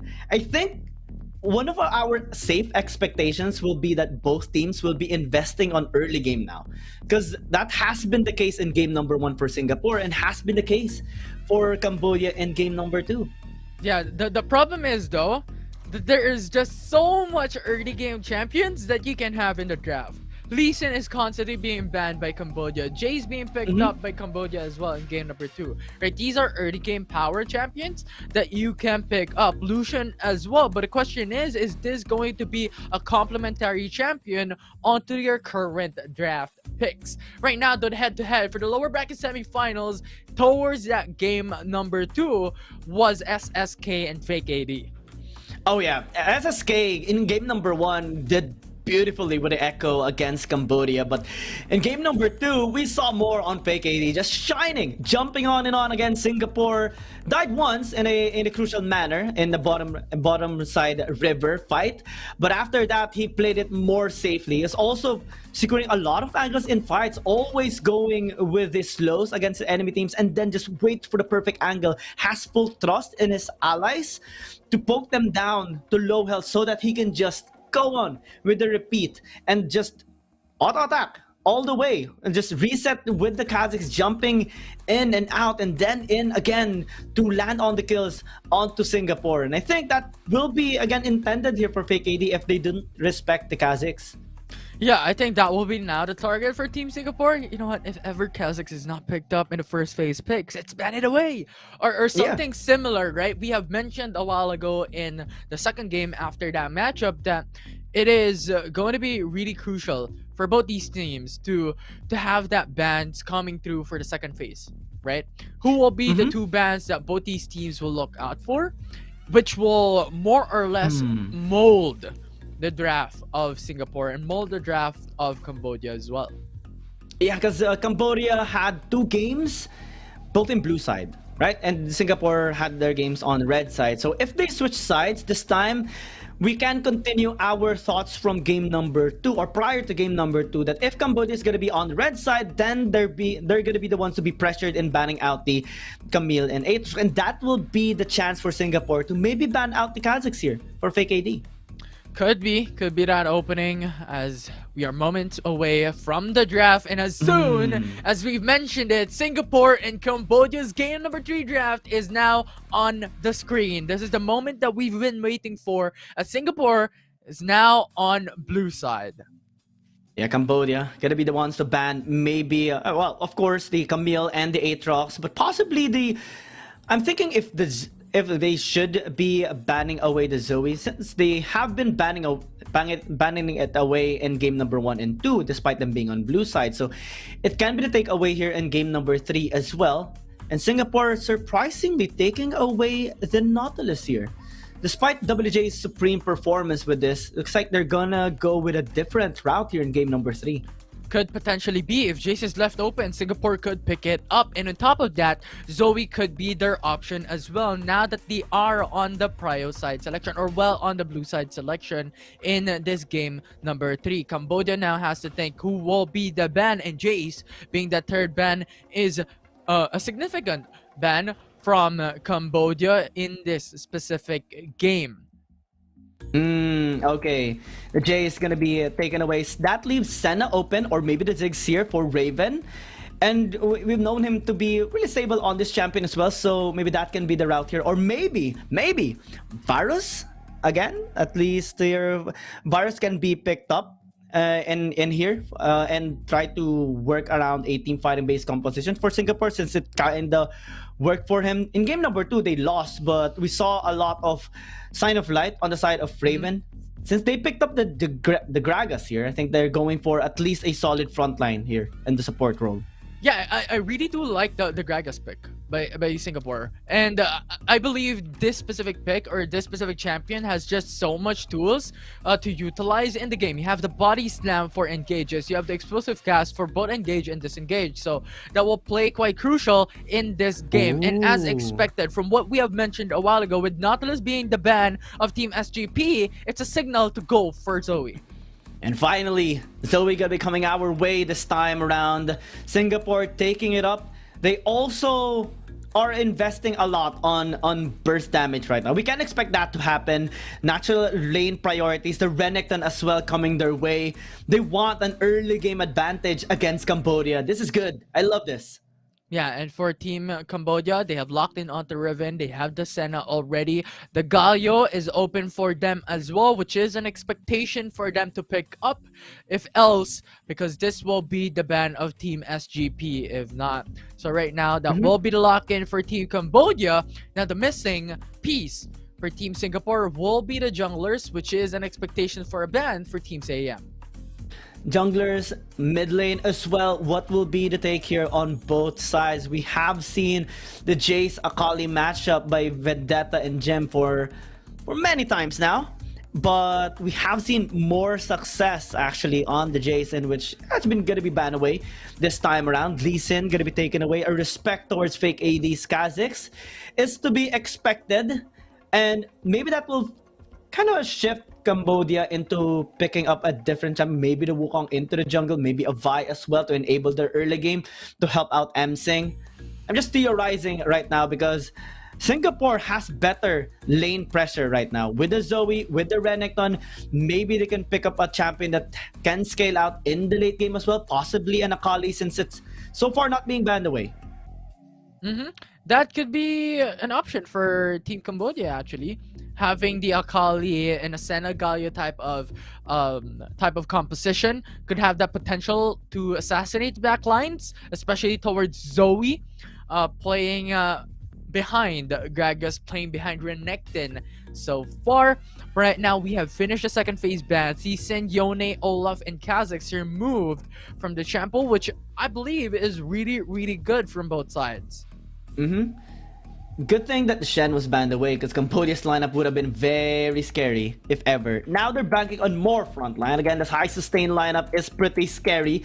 If you won't be able to burst them out, then they can just out-sustain you with a constant DPS. The Garen is a good executing tool as well with the Demas and Justice. If they can get towards Raven in the back line, then that will be a big win for them. They have already front lines. They have members or champions that can penetrate through the front line, like the Ribbon, like the Galio, to follow up. So right now, Singapore has to find a way to kite around them. And the Lucian might be one. At least try to bully out Jim into the mid lane if ever this Garen goes in there. But they also have to be very careful of the angles in the late game, because just one engage on Cambodia seems very deadly already. Yeah, and at the moment, Wukong is still open for any of these players and these teams to pick up.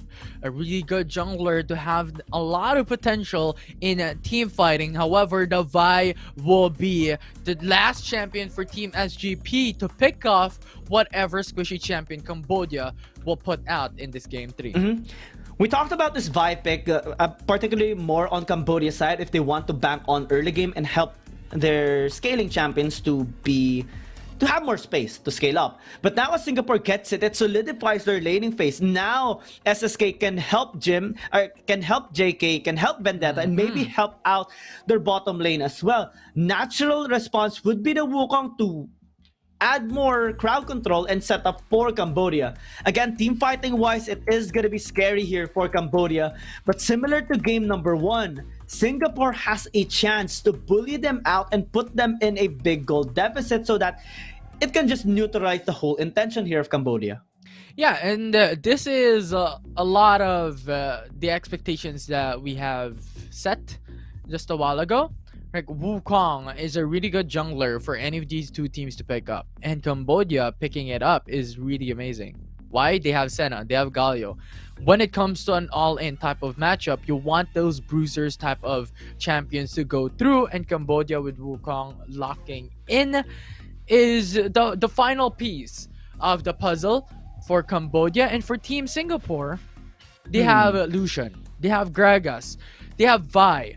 When it comes to the early game, they could get those kills and get those ganks, and once they do, they could snowball out of control.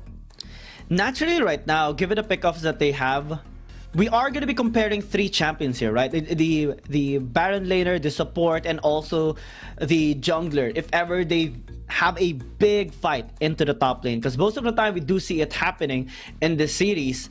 And with Renekton, Vi, and Gragas, we can expect that they will be having the upper hand, especially at level 5, unless Cambodia finds a way to leverage down in the early game. Maybe try to help out Msing with a Galio going into the top lane. Maybe try to shut down the JK's Renekton early on. Maybe have Jim invested as well to rotate into the top lane when a fight occurs. That can be the case, but again, it's situationally based here for Cambodia. And Singapore, just on 3 picks, we can expect them already to win the early game.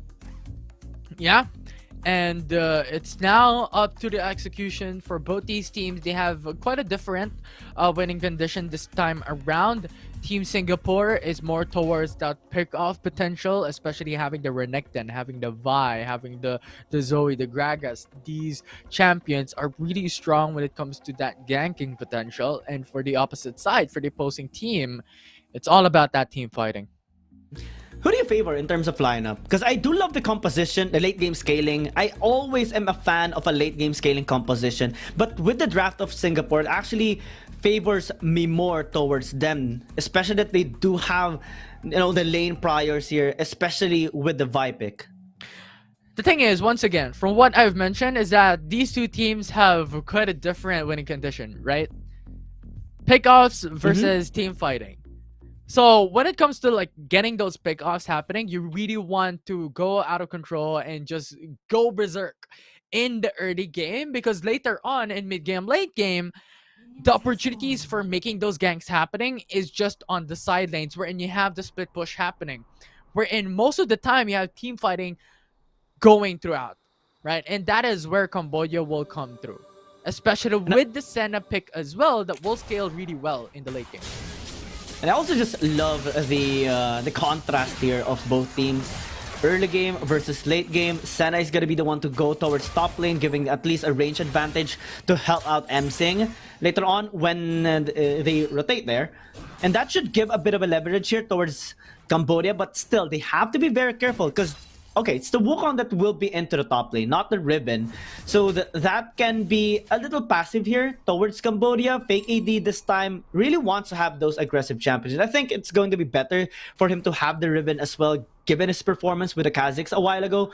But in the early game, now it puts them in a much more difficult and crucial position because, yeah, Ken is going to be free hitting here, trying to poke down JK. But once the Gragas goes here, once SSK goes here as well, it can be deadly here against Cambodia.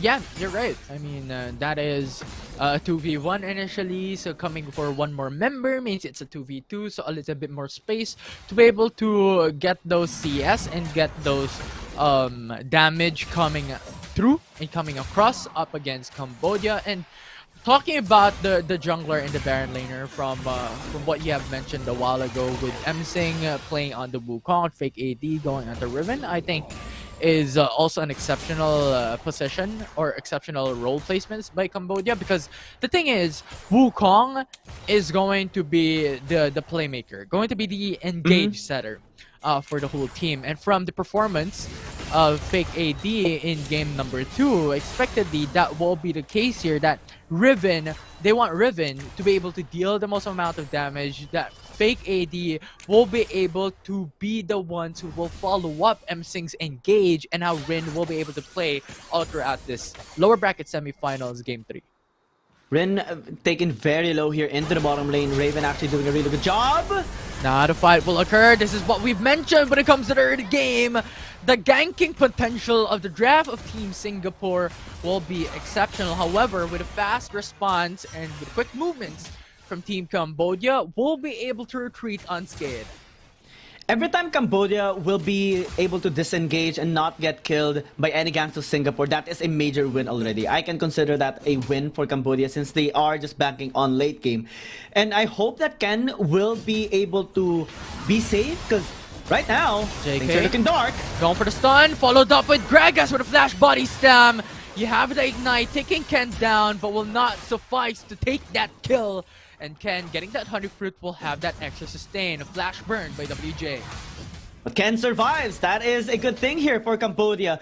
Singapore will be fishing out a lot of times into the Baron lane, maybe into the bottom lane as well, since Rin has been having a bit of a hard time going up against Raven.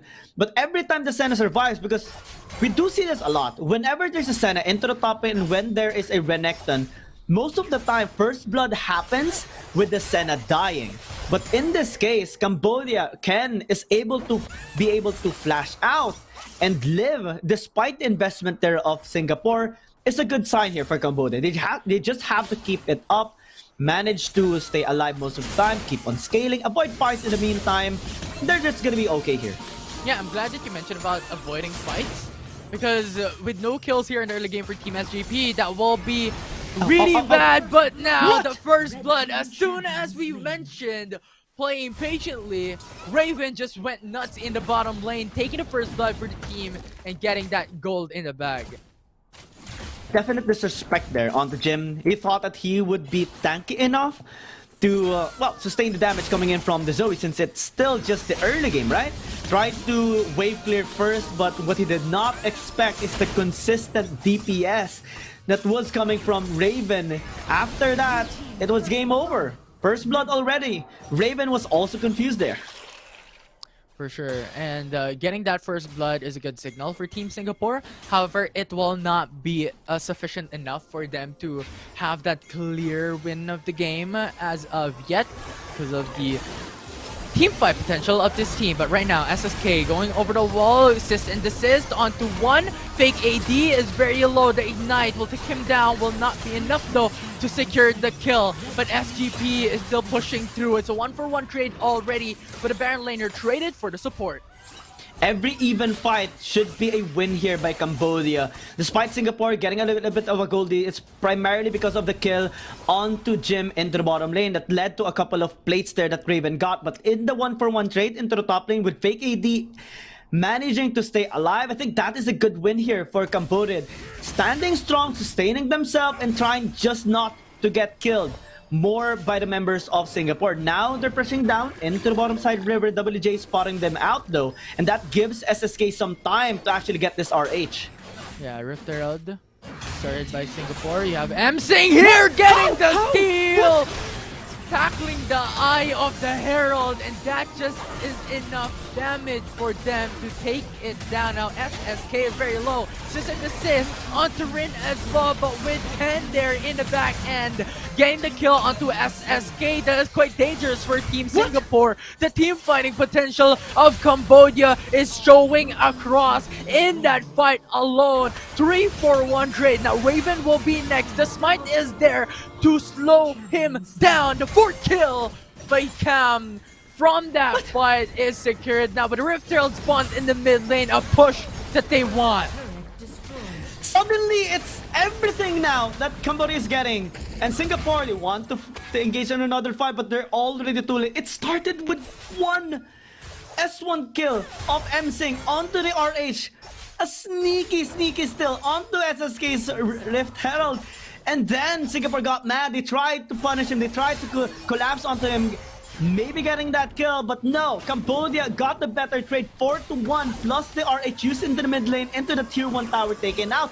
At 6.5 minutes into the game, suddenly Singapore makes a crucial mistake, and a disastrous result it is. I'm telling you, it's a team fight composition up against a pick-off composition wherein Team Singapore will not be able to excel quite well when it comes to the even level playing field in a 5v5 basis. And even then, it was SSK who received a lot of damage coming from the Rift Herald from MSing as well, and Cambodia responded much more quicker than Team Singapore did, which enabled them to have that member advantage and win the overall fight. Right now though, 2k gold lead already for Team Cambodia. Yeah, and every scaling champion here on the side of Cambodia is now matching the ones of Singapore. Only Ken is actually a little bit behind him. Maybe Jim as well, due to the fact that he died a while ago, but every other else is actually ahead, which is a good sign here for Cambodia. Now we have SSK, Sis and Desist onto Garen, going to flash away, but you have the flank coming through with Raven. Sleepy Trouble Bubble with the explosive cast, securing the finishing blow. But top lane being pushed by Cambodia now. They're happy with a kill onto Jim. It's okay. They got the inner tower anyway into the top lane. Now they can leverage down into the bottom lane and prepare for the next dragon as well. That opens up the map so much here for Cambodia. Now things are starting to scale up. And Jim's job here anyways is just be irritating. Side lane push and also draw attention from Singapore so that the other members from Cambodia can work around on the rest of the map, and that has been the case. That has been working for them as well. And it's starting to be a little blurry for Singapore. Yeah, and that's massive coming in from Team Cambodia. You know, get a kill, we're gonna get a turret, which is much more important at this stage of the game. Right now, though, culling is now casted, comes across with no one getting hit by the ultimate of Vendetta, so Cambodia will be safe for now. No objectives to be able to fight on in this state of the game. Cambodia just happy with the state of the game right now. SSK wants to engage. They want to. They're charging in. They're setting up. SSK is here. Cambodia, they have to collapse. Oh no, Ken. It's very low. But I think it's already too late. Cambodia is already here into the top lane. They have to disengage, pay respect towards Cambodia, or else there will be the same situation that happened a while ago. Yeah, which will be difficult right now. Cambodia also has vision on where Singapore is at the moment. Just go and respond, clear the wave really well. Good thing for Team Cambodia because clearing down the wave, pushing them down, gives them huge map control advantage considering that they have taken the tier 1 turret in the mid lane against Singapore. Now Cambodia can actually posture down here onto the RH once again. They can just engage. this punch, along with a flash, 3-man taunt from Rin, followed up by Team Cambodia, but you have the backside from Singapore, and once again, fake AD! Cambodia takes the steal onto the objective, and WJ now the target of Cambodia. The trade is there, it's a 2-for-1. However, Cambodia has the member advantage. Vendetta's HP will get melted down quite easily, and that will be the advantage for Team Cambodia. 4-for-2 plus a Rift Herald steal by fake AD is just genius coming in from Cambodia, and Singapore finds himself totally lost in this game. They tried to find a way to come back in this game, but it's simply not enough. Cambodia this time are getting all the things that they need to win this game. Every upper hand situations are taken by Cambodia. Now they can use the Rift Herald maybe in the mid lane or into the bottom lane to pressure down Singapore into responding there and set tempo into securing the second dragon. They have the Garen as well into the top lane to just be irritating again. The job of Jim is to isolate the Renekton, isolate maybe more members from Singapore because he's just tanky like that. Yeah, this is what we've mentioned a while ago, Giang. When it comes to team fight, Cambodia has the advantage, and a huge consideration a while ago wherein Singapore did not exactly get much kills in the early games that we have hoped they would if they want to go for their winning condition. So right now, it is a 4k gold lead for Team Cambodia at the moment. 1v1 though. Forcing out the flash to go back away for Jim. But since they saw SSK into the top lane, they can work around this time into the bottom lane. And Vendetta has to be very careful. 22 seconds before the dragon spawns up. RH spawn into the bottom lane means a push pressure by Cambodia set out. Mid lane is Sagat. Ultimate Would give a little bit sustain onto Rin, but with a 3-man gank, that will not suffice. And now the body slam coming from WJ, hoping for the counter engage, but with a quick response coming from Fake AD, coming into Frey. This is now a 4v2 that Singapore doesn't want to take. You have Zoe just putting out some bubbles, will not connect though, but will give enough damage to secure the kill. Jim is gone into that fight. Cambodia is stuck in the middle, being pinned down, being sandwiched by Singapore. Now JK comes into the fight, slice and dice onto one with a dominus as well. A lot of sustains, a lot of damage, will secure the ace for Team Singapore. Yeah, they fight through. They go with a team fight, not being scared at all against Cambodia despite all odds. They win the fight, and now they will get this Mountain Dragon for themselves. A second charge by the Herald into the bottom lane means that it's their bottom inner turret will be very vulnerable. But at least we see now a sign of life on the side of Singapore. Getting the ace against Cambodia means they have a better fighting chance against Cambodia. It started out with a gank onto Rin into the mid lane. Getting the Gallo is key, because now with a team fight, they lack the hero's entrance. They lack 3 big crowd controls. And since they got the tower, they baited out the Dawning Shadow as well. There were minor tools left here on the side of Cambodia to actually work around into the fight. They tried with Fake AD leading the pack, getting the damage done. But big outplays made by Singapore into drawing them in and also isolating them, splitting the fight into 2 and then just collapsing on them. With the Renekton flank at the very end, I think it was very crucial as well. With WJ staying alive, baiting onto Ken, and just getting this outplay done with. I mean, it was Raven and it was Vendetta who was able to just free it. Right, all along on those team fight, and right now another sandwich by Singapore onto Jim, SSK and JK in the forefront of this fight, leading the charge, hoping to get that solo kill, and the Hull Breaker will not be enough as that will be a kill for Singapore. A mid lane though, Cyclone hoping to disengage, will be able to do so, and Senna will give a little bit sustain, but at the cost of Fake AD's life. He will be gone, and Rin going for the taunt as well will not be enough. His HP is gone in a blink of an eye. And Cambodia has lost 3 of their members. Suddenly the dream is being shattered here by Singapore, as they're the ones dreaming right now to take this Baron up. Fake AD is down, M-Sing got the steal on the RH a while ago. Can he make a play here into the Baron? Ken is gonna be in trouble. Vendetta just jumping over the wall, dealing a lot of damage, Ouch. zoning away Ken, but you have JK now following up, jumping as well, going in, and that is just enough to take Ken down, and followed up by Yem Sing, and Baron Nashor is secured. Now Singapore is just having the best of win conditions right now. They pick up the second Drake a while ago after winning the team fight, and now the Baron. Cambodia, what are they doing? They have been going one at a time in the fights, and it's not the design of their composition. They shouldn't be doing that. They should be collecting themselves and then going as a unit against Singapore. Every time they go isolated, that's the time that Singapore can strike the most. Even if Fake AD was fed all throughout the game, if he's just gonna be going alone, if there's no backup with a hero's entrance, with a Dawning Shadow, there's not gonna be enough force to work around against Singapore. And once again, they can't go one by one.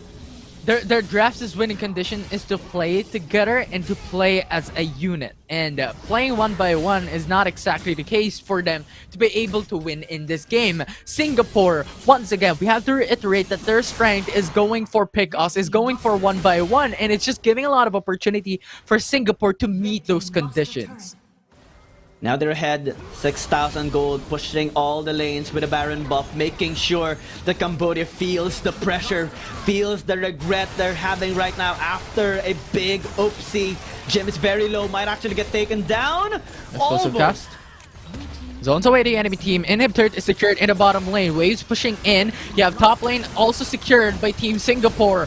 One last standing in the mid lane is secured. Rin is going to be gone in a blink as JK will put him down. Right now though, 2 members is gone for Team Singapore. They have to retreat, and Cambodia is having that advantage in the team fight that they won. But SSK is just too fit, jumping around, getting that punch in onto Jim. Has to retreat, has to fall back with 1 HP remaining. And now it is Amsang trying to delay this fight, trying to delay the members of Team Singapore to not finish the game. Their defense is there holding through, but the stronghold that Singapore has will be successful and they will win game 3 of this series. The dream shattered here by Singapore. Everything was taken there by Cambodia in the early game, but just one crucial team fight led to the tip of tides, led to the turnaround that Singapore punished them wholeheartedly, not giving them a chance anymore to come back in that game, and just cemented now a match point. Yeah, and this is a time where Cambodia really needs to do something in game number 4. Because one more game away for Team SGP, they will secure already the bronze medal at the very least. And Giang, what a game and performance that Singapore has shown us this time around. And once again, the big all question, what does Cambodia have to do to be able to win game 4 and proceed to game 5 for that last matchup for the series? Don't get too greedy. Don't get too comfortable into the game. Just because you're winning, just because you're getting a lot of goal lead, just because you're able to get a couple of steals onto objectives and win a couple of fights, doesn't mean the game is over. Doesn't mean that you already won the game. And we saw how Singapore punished those isolated members of Cambodia, forcing fights. Again, if a team fight based composition goes in one at a time, then it's not going to be the full utilization of that draft. And Singapore, they're better in those isolated fights. They're better in their small skirmishes. It's specifically designed for that particular purpose. And they work their way, punishing the big mistakes of Cambodia that led to their upset here into the late game. And looking now at the replay, Cambodia versus Singapore in that game 3. At the early stage, Cambodia was doing significantly well, but with one turn of events, Singapore just gotten back their goal deficit in one team fight, which just pushed them into success in winning the game. It was crucial. We do get the intention of Cambodia with Ren being in the mid lane, just trying to defend their tier 1 tower. But at that point into the game, with many members of Singapore actually banking there, he should be very careful already. He knows, he should be knowing that, he should already know that he can just get bursted out by the members of Singapore just because it is specifically designed that way.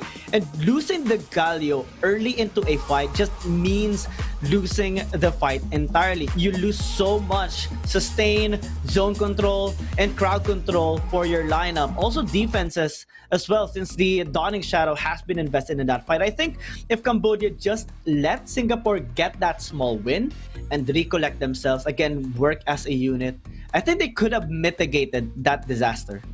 Yeah, and I think it's up to that point that Cambodia has to decide, what do we really want to do? Because when it comes to their draft, I think they're showing us a really, really good picks and champions that they have shown us. It's really up to the winning conditions that they have to play towards into. And as you've mentioned, if Galio is picked up early into a team fight, you have to retreat, because Galio will be one of the champions that can set up for the team, that could have so much potential into changing the whole tides of a specific team fight. So I think at that point in time, it's all about playing into your winning conditions, playing for your team, and playing with your team in the next couple of games, if ever Cambodia will take the next game. But for now, that will be game number 3 between both these teams, and I'm really excited to see, is this going to game 5? Is this going to extend into a longer matchup for the series?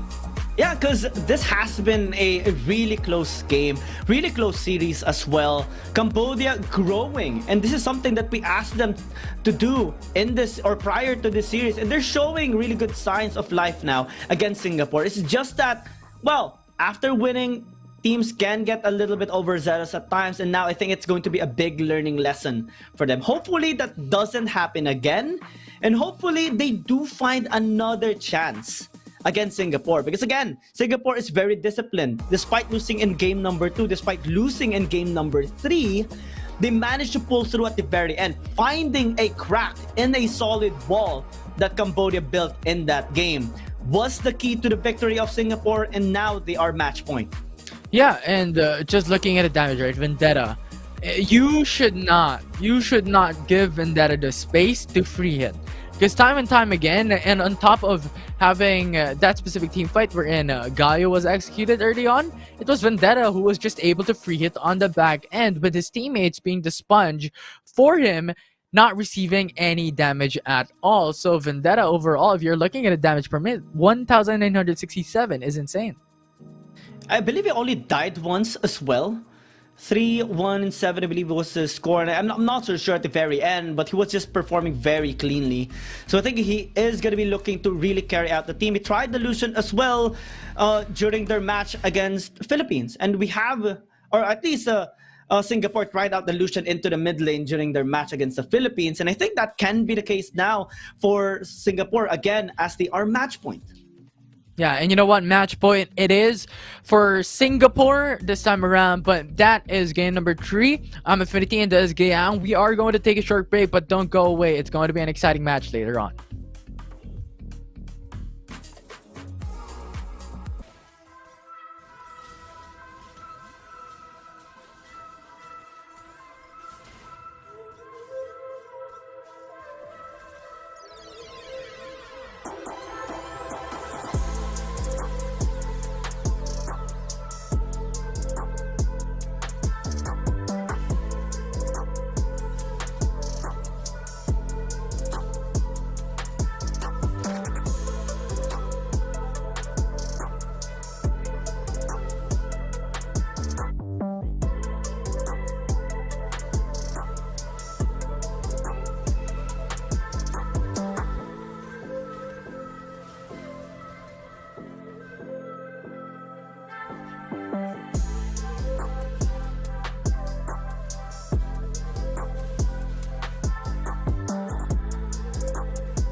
Hello and welcome back everyone to the 32nd Southeast Asian game for the very first series of the day between Cambodia and Team Singapore, wherein SGP is already on match point, Giang.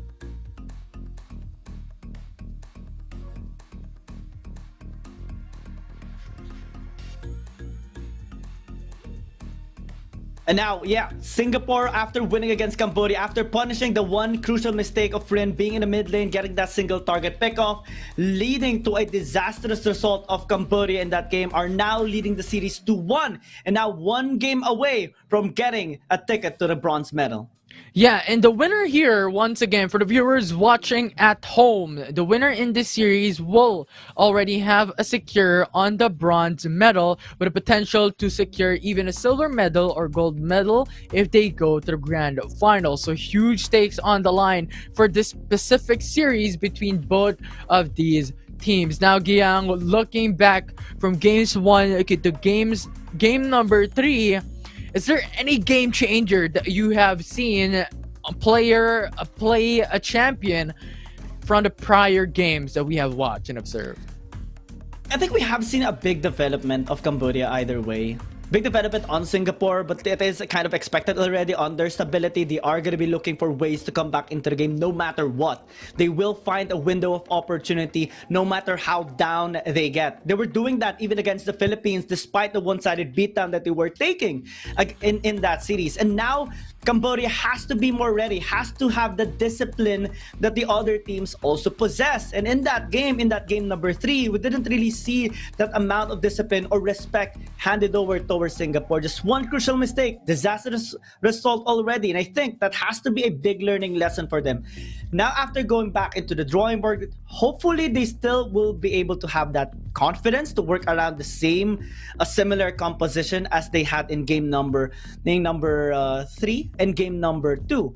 But I think Singapore right now are having a much stable position. They have a very similar composition in game number 1 to 3, and I think they're going to be doing that all the way. Yeah, and I think that is how these games would look like, right?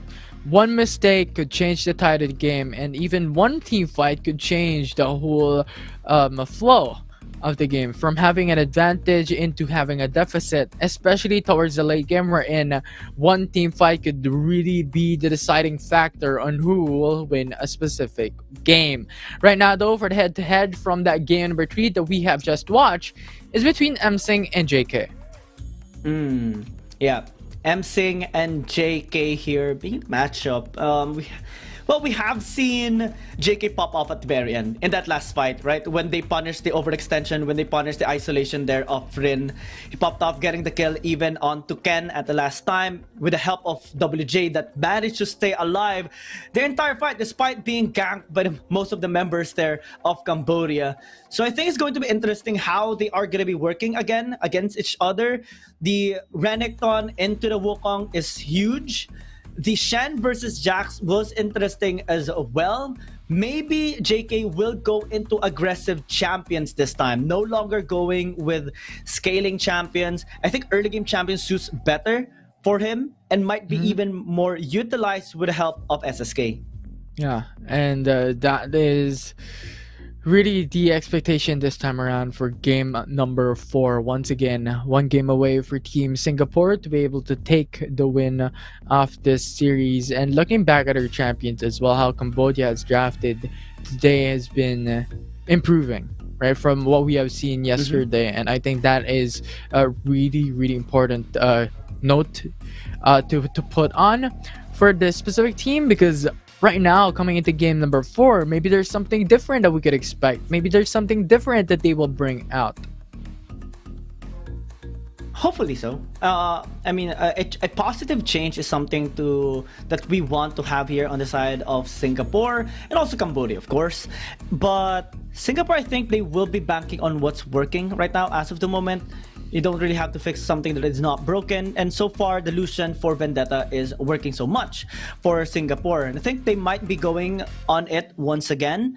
Maybe the Jace, if it's left unbanned, maybe the Akali can be the takeaway here of Singapore again, since it is Vendetta. And SSK, whenever he gets his hands on aggressive champions like VI, we can expect that he's going to be looking for many ways.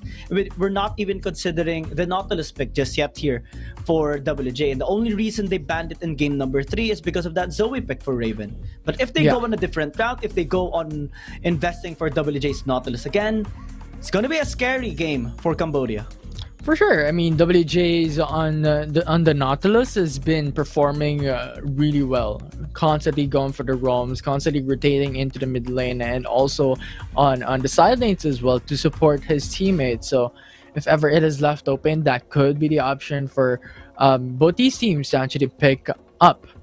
Now, as we are moments away from this draft for game number 4, a lot of pressure on the line for not just the players, but also for the coaches as well, having to think about the champions, thinking about what the bans would look like and what the bans would be for this game. I actually have a question for you, Infinity. Is there a specific champion that you are looking forward to seeing here in this game? Because for me, if I were to be asked, I want to see an ADC, honestly, here. ADC? I mean, no, it's not the meta, but we saw it on Vietnam against Cambodia, right? No, I mean, we saw it a while ago. Lucian being picked up by Singapore. Oh, yeah. I mean, yeah. And Vendetta was really good in that, right? Because landed the MVP, 16 KDA as well, but in the mid lane. But for Dragon Lane in particular, is there something that you are looking forward?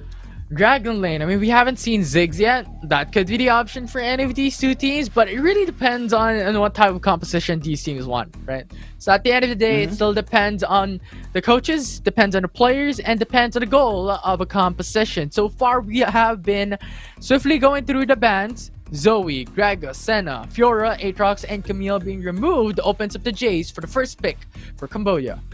But the Nautilus is available here for Singapore, so WJ surely will be picking that up, right? Unless they want to go with a Shen, Galio. Looks like it's gonna be the Nautilus here. WJ, again, is online. Shen and Nautilus being picked up, really strong champions with the jungler and the support already locked in, and that forces Cambodia to pick on the Galio instead, because the Gragas is not available and Karma is not something, or still an option for Cambodia, to be honest, but they want to deny the Galio potential for Singapore this time around. Vendetta or Singapore picking up the Corki to follow through. This is actually a really scary composition that Singapore is starting to build right there. A lot of protection is provided, a lot of crowd controls, and late game scaling is available now. And since the Corki does stand a really good chance in that it's a usual counter or a response against the Jace, Cambodia might be forced to put this. If they're going to be putting it in the mid lane, I'm going to be very concerned for that, because Vendetta is just so good with his ADCs. We saw his Lucian performance a while ago, and with the Corki, I think it's going to do a really good job as well. But if this Jace goes into a different lane, maybe into the jungle or into the Dragon lane, I'm also going to be equally concerned, because we don't really see a lot of success with the Jace into the Dragon lane. In the jungle, that will provide Singapore to have more aggressive play, since Cambodia doesn't have any aggressive junglers here. Yeah, and right now, even then, Singapore could pick up the Lucian, but instead going for the Zed as well. I love it, because this could open up the execute potential for Cambodia's damage carry, because so far we are still missing that potential. They don't have the Karma to pick up anymore, so going for the all bruiser type of setup is not going to be the perspective this time around. We'll see though, as Coach Berserk is thinking about the draft for them. Jace being their first pick opens up the early game though. We've seen their potential of their playstyle in game number 2, so if they want to go all in, that could also be the aspect that Cambodia could do. I actually like the Varus pick coming in from Cambodia. This shows that they are giving respect towards Singapore's engage. The chain of corruption can be key here into the team fights, and it's something that Singapore has tried out as well in game number 2. It didn't really pan out well for Raven at that time, but in this case, hopefully with Ken using this champion, hopefully it's going to be a good sign for them this time. They have a lot of crowd control in themselves. They have good folks as well, since they do have the Jace and the Varus. Frontline and laning phase wise, we do see the Renekton can stand a really good chance against anyone entirely. And with the amount of crowd control that they have and disengaged tools that they have, maybe through team fights, despite this Singapore having a lot of sustain and frontline power, Cambodia might be able to push through. Especially with their given composition.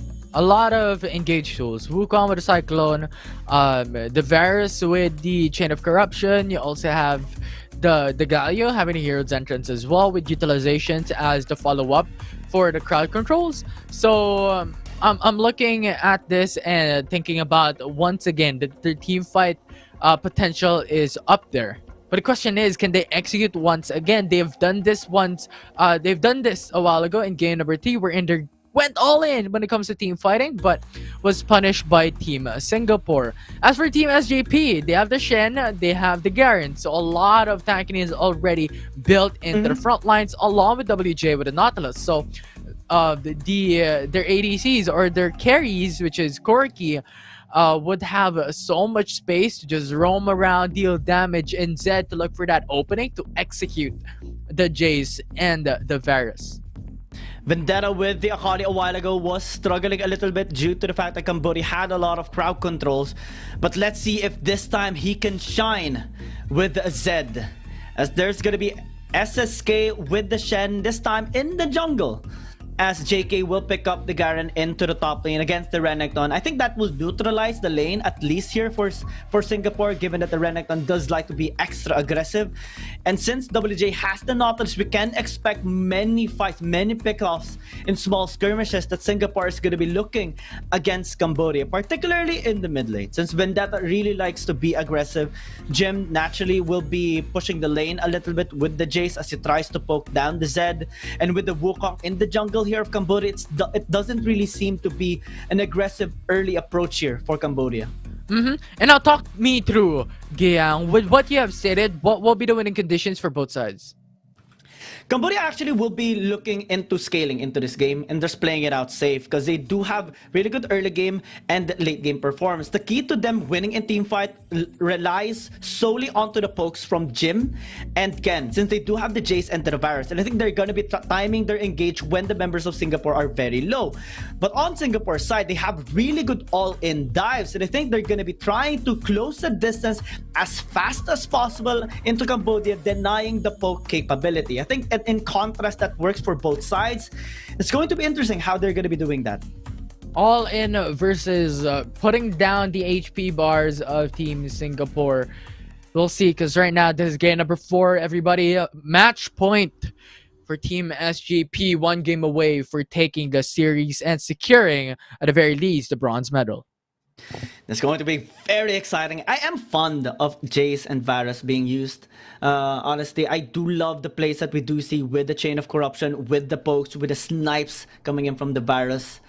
But I'm also going to be very nervous for Ken, as Singapore does have a lot of backline access. Zed, Shen, and even the Nautilus can go in at times, and we have seen Ken sometimes getting caught out, especially by WJ, since he's just an absolute monster with his Nautilus. Yeah, constant roams, consultations, and setting up the winning conditions for the team, getting those drench lines and depth charge onto key targets. And those key targets would be Jim and Ken for Team Cambodia in this game 4. Right now is the slow pace. For the meantime, both of these teams will be looking forward to reaching level. I believe they will be looking to reach level 5 first before they make anything happen here. Vendetta will be losing the Honey Fruit. That gives a slight edge here towards Jim and poking him down. Good, at least vision taking here by Rin into the topside river or topside jungle of SSK. That means that SSK started into his blue side. That means also that eventually at the 2-3 minute mark they will be on topside. 1v1 though. With Rin coming right through. Pushes back JK, and this is just a traditional type of setup in the Baron lane. Yeah, the supports roaming on top side, and when it comes to the Baron laner, it's not that easy to burst down these specific champions. However, level 3 already across the board for each and every single member of this team, so early engages could potentially happen for Team Cambodia, considering they have Wukong, they have Jace, early game champions are in their draft. A big difference between Raven and Ken in terms of kill score, and also just the innate aggression that they do pose against their enemy team. Do you see Raven really popping off at times, especially with his Zoe performance a while ago. So Ken has to really pick up the slack, has to really be stable now, as he has a Varus. No longer with a Senna, no longer with other champions that is usually being a little bit passive. Top side though, uh-oh. The roots coming from WJ. Drench line is on cooldown, so not be enough for M-Sync to fall down, and SGP will not secure the first blood.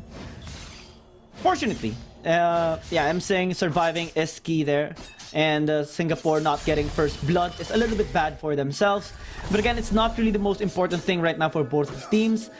They will be waiting for level 5, in which they will strike. I think Singapore does have a better chance in it, since they do have the Stand United and the Death Mark. They can work around maybe catching Jim and Ken here. So having that in mind, Cambodia has to be really careful whenever they see Rin or whenever they see WJ in an area. Oh, this is a level 5 up Oh. against a level 4. That is an expectation because JK has the level advantage with a flash and ignite, burning M-Sync down. First blood secured by Singapore. A little bit late than we'd expected, but still, first blood is a first blood. And it started with M-Sync a while ago being zoned away. Now in the mid lane, Big 80 Corruption. coming right through with a Cyclone as well, knocking up onto WJ. A lot of damage coming from Ken. That will be the trade back. However, we have Vendetta. Go for the Death Mark onto fake AD. Will give a little bit more of burst damage, but will not suffice to take him down. That will just be a 1-for-1 overall. and that is why the Varus hurts so much. The passive, the stacks, when you stack it up, you can just easily take down anyone, no matter how tanky they are. And the top lane was eminent. Yeah, level 4 versus level 5, and that engage with the flash was just so good for JK. And it started with him being zoned away actually a while ago. Him having to recall means XP denied on him. And in the mid lane, it was a little bit disrespectful by WJ, honestly. Going in, they don't have the damage just yet. Vendetta wasn't ready to engage, and that cost one casualty for them. Yeah, and this is not the exact time to do these types of risky play, especially considering that Ken was the one who was able to get that kill, which meant that more gold coming in favor for the damage dealer of Team Cambodia. And now M-Sing has to be really careful now, has to be respectful. It's much more difficult now to take on a Garen since the Hull Breaker has been purchased. Even if M-Sing does get the Blade of the Ruined King, the passive of the Garen just means that you just go back, respect for a while, and then heal up, and then go back towards the lane once again. It will be a rinse and repeat situation for JK, and that means front lines are starting to be irritating here for Singapore. That is their goal. They want to suppress top lane, deny the aggressive playstyle that M-Sing can actually do in the laning phase, so that Singapore can just work around the other lanes. Yeah, now I'm a bit curious though, Giang. What do you think about a Triforce being picked up by Ken on the Varus? Oh, that normally we do see before Lethality then- being bit off. Before then, that Now- charge onto fake AD, very low already. The Ignite will not give him enough HP to go back into the fight. Rin going for the hero's entrance as well to zone away the enemy team, but Rin is being chased up by Team Singapore, and you have SSK in the front lines of this fight. Jim also coming right through, but not enough damage. Shen is just too tanky, and Singapore will go away with a 2-0 trade. Yeah, the damage wasn't really there coming in from Cambodia, and I think the Triforce wasn't really working here for Ken. I actually thought that the Serpent's Fang will be the first buy option here for the Varus, because there's a lot of people that has shields here on Singapore. They have the Shen as well, so I think it's pretty understandable that they should be picking up that anti-shield item. Yeah, we'll see. Maybe it's a bit later on for Jim or for Ken. Either way, could be that option for both these Amplifying champions. too? But it could be an AP Ken that we're looking at. Could be the Riftmaker as well. Let's see. Ken so far did get at least one kill. They lost 2 a while ago in that RH fight. Now, Cambodia is starting to post here onto the Mountain Dragon. It will take some time for it to get taken down. Mid lane being pressured with an RH. Yeah, Rift Herald going into the mid lane potentially puts out a lot of gold plates in favor for Team Singapore. And as Cambodia was able to take them out on Drake, but when it comes to the gold lead, it is still SGP who has it in the lead.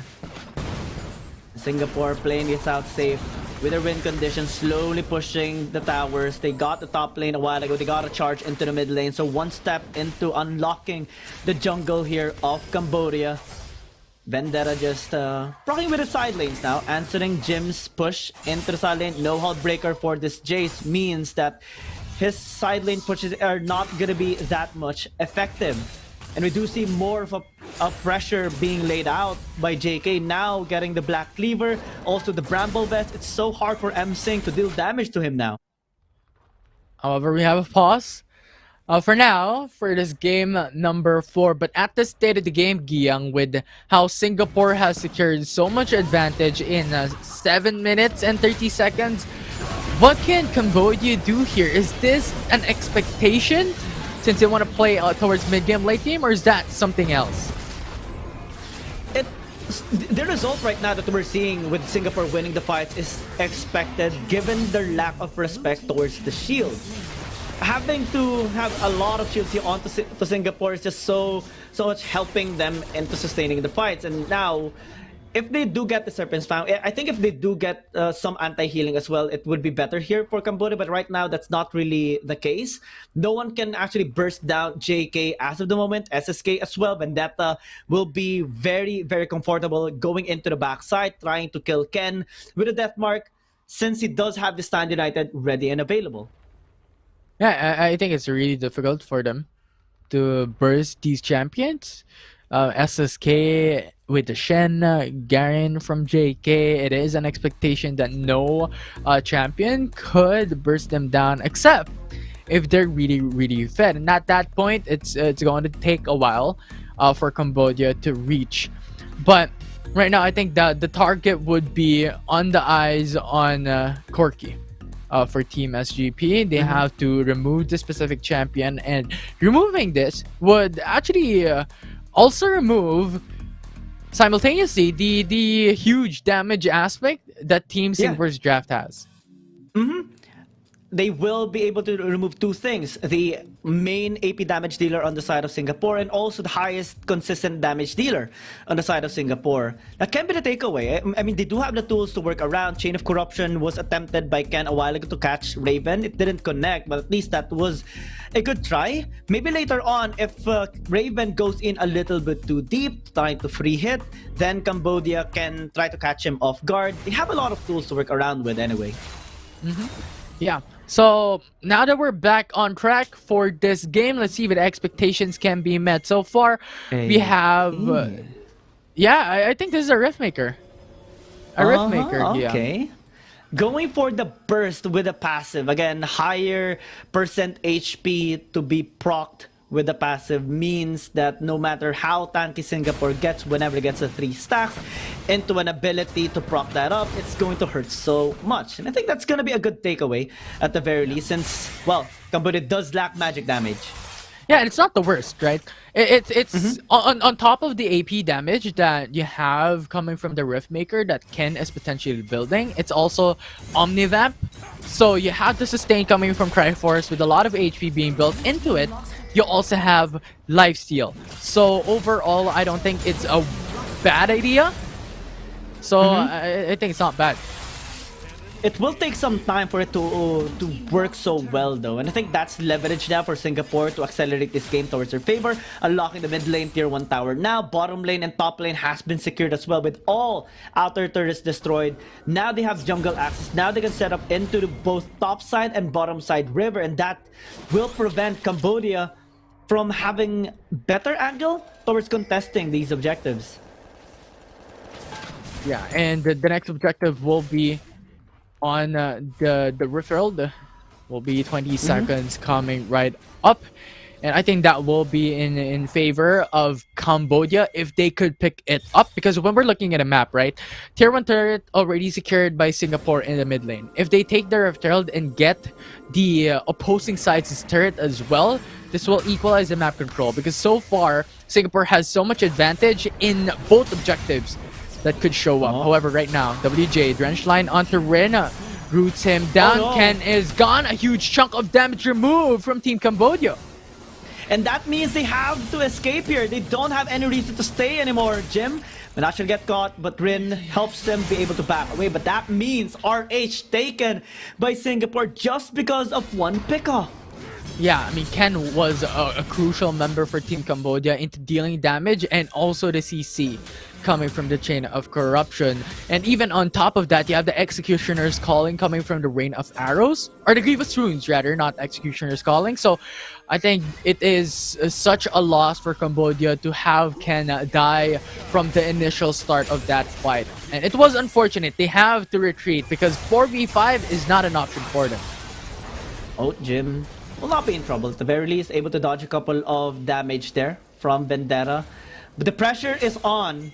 Again, Singapore is a match point into the series rather. And if Cambodia doesn't pick up the slack, if they don't collect themselves, then it's gonna be in one fell swoop here by Singapore.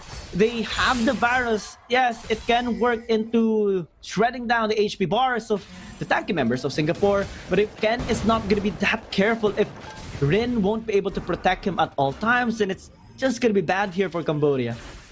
Yeah, it is important for them to do something about it. However, Rift Herald already spawned on top lane. That will be an easy turret breakdown by Singapore. So a lot of gold injection toward the side of SGP this time around, having a 7k gold lead already, and that's enough to put them in a good spot, especially later on when Baron Nashor comes out with tier 2 turret gone for Cambodia on top lane.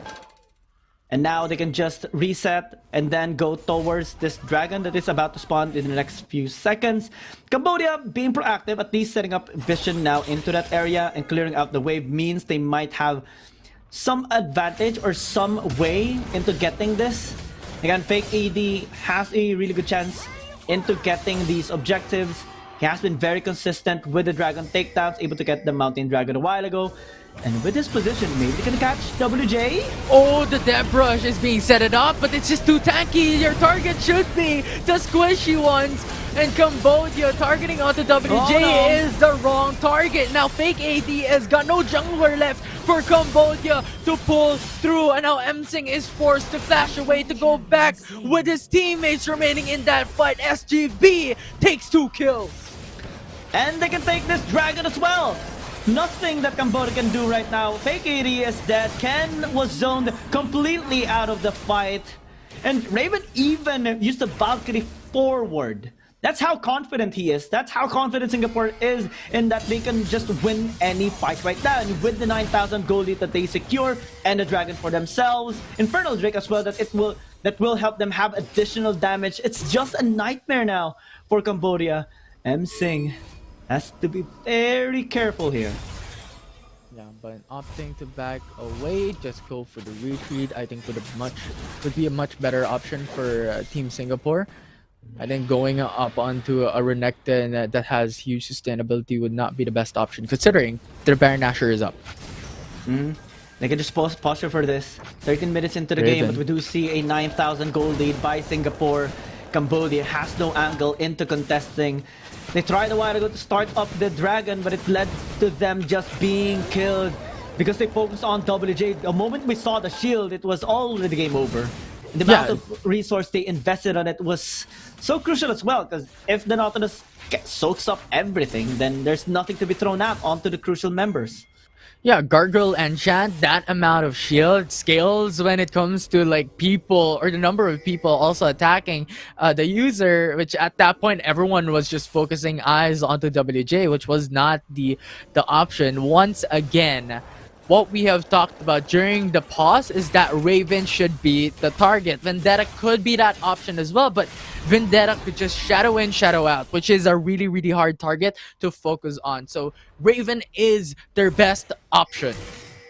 They have to somehow, some way, reach Raven here, because if they don't, it's just gonna be game over. Riftmaker finally picked up here by Ken, but how do you deal with the shields is the question. Yeah, you can execute low HP members of Singapore, but how do you put them in that low threshold?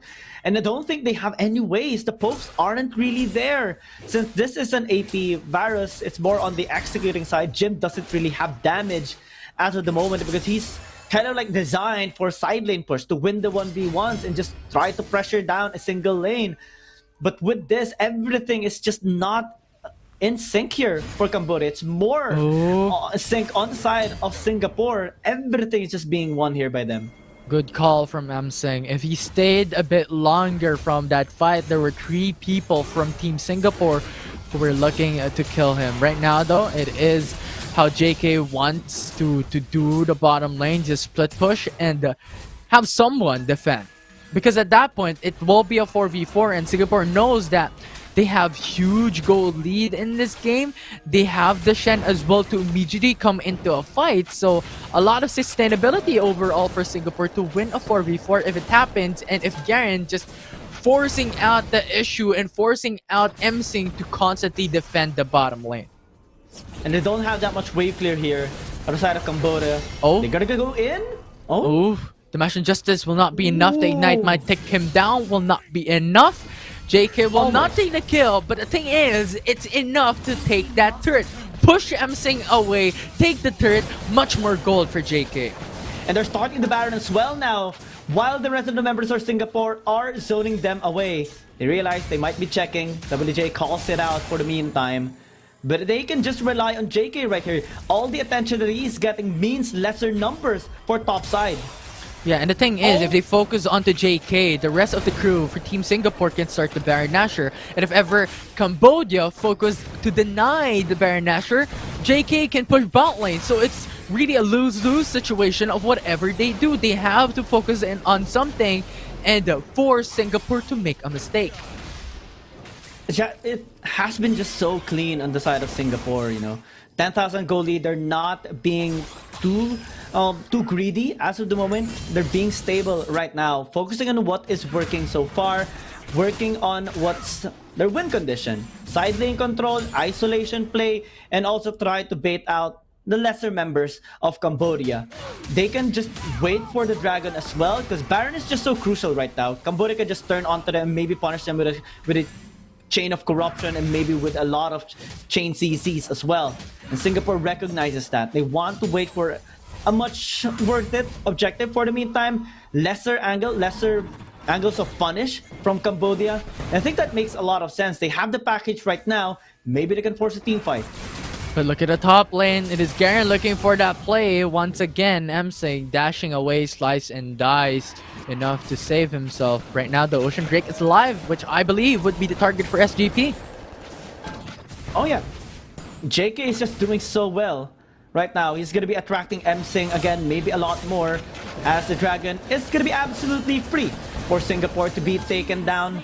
Again, the gold lead is slowly rising up as they're able to take the jungle camps as well of Cambodia. Now we see everyone just ahead by 2, 3, even almost 5,000 on JK. That is a massive win that they have right now. Almost 6 items now for JK. Yeah, that's the power of having so much kills and so much potential, or well, gold from taking turrets to turrets, taking the kills up against Seng and the rest of the team. There's the power of Garen. I mean, no one could actually burst him down that easily. And he has the passive to just work around with Vendetta. Might get taken down. Stand United. Stand United is there. This is staying in front lines as well. Hero's Entrance is already casted up, but it's just too tanky for SSK. He is just sponging all the damage of Vendetta, Shadow out, and Wukong is the only one left standing up against 2 members of SGP, forcing out the Stasis Enchant to buy time, but there's no teammates to follow through. He's just hoping to get a kill onto Vendetta, but it's not enough, as that will be the 4 kills for Team Singapore. That might be the final push as well that they're looking for. Only Seng is the last man standing on Cambodia. Teleports incoming. One final push. Yeah, the Nexus is now open with a minion wave pouring out. It is M6's last hope to defend, but the ace will be secured by SGP, and they will secure the bronze medal matchup. Congratulations to Singapore after just having one loss. They will get 3 wins and now a ticket, a chance to battle for the bronze medal. They will also get a chance to battle against Vietnam in the lower bracket finals. If they win, then that is going to be a ticket again towards the grand finals as well. This has been a big development by Singapore after securing a 3-1 scoreline. In that last game, we saw a slow but very calculated movements by them. Yeah, and the thing is, the winner or the next series that we will be watching here will be a fight for the silver medal, right? Team Singapore has already secured at the very least the bronze medal. If they can defeat Vietnam, they will secure at the very least the silver medal and will proceed into the grand finals to fight up against Team Philippines. So a lot of exciting matches to proceed later on, but that game 4 was exhilarating, Gian. What happened from that game? I think we didn't see that much coordination on the side of Cambodia. I was very nervous with the AP virus as well. Yeah, you lack AD, but I think what's also lacking is the way they can actually reduce the HP of the members of Singapore. Because virus is more on the execute threshold if you build AP on it, and the poke virus AD with lethality means that you're just going to be trying to punch them down, throw some jabs, and then work around and killing them later on. It doesn't maximize the person HP for executing with your passive, but at least you have the innate damage to at least chip them down. And I think some miscoordination here on Cambodia and also just Singapore having a solid win into the top lane with the first blood kill of JK means that Cambodia isn't really just enough right now against them. Yeah, it was a difficult play to watch overall, but I think at the end of the day, Team Cambodia still played their best, and showing throughout game number 4, they were constantly just matching head to head up against Team Singapore on that matchup. And even then, they have secured a win up against this team as well in game number 2, wherein they showcased how they can perform at their best, at their top. But right now, game number 4 replay here, Gian. Walk me through what happened from the early game to late game. It started off with the first blood of JK, and well, we have seen Ken as well pick up a kill into the mid lane after not being respected by WJ. It was a good start, but as they had the fight into the top side river, when we saw the Trinity Force item by Ken, with the lack of the Serpent's Fang, lack of the anti-shield against Singapore, we already saw the lineup here of this red side team working a lot better for sustained fights. They just couldn't penetrate the front line. Every single member of Singapore was having a healthy health bar. And with the lack of damage of Cambodia, they just couldn't deal with the front lines. Nobody can get any kills. It's just so hard to win any fights or any small skirmish. JK was just comfortably pushing top lane as well, attracting a lot of members, getting solo kill at times as well. And I think that minor mistake was heavily punished solely by Singapore. Yeah, and with that win from Team Singapore, they will now proceed into the next bracket or the lower bracket finals to battle it out up against Vietnam, who is currently waiting on that bracket for the silver medal. But that game 4, this is the statistics on your screen, with Raven producing the most damage all throughout that game. Oh yeah, the score as well is really dominating on the side of Singapore. Only that one kill by Ken was made there by the entire team of Cambodia.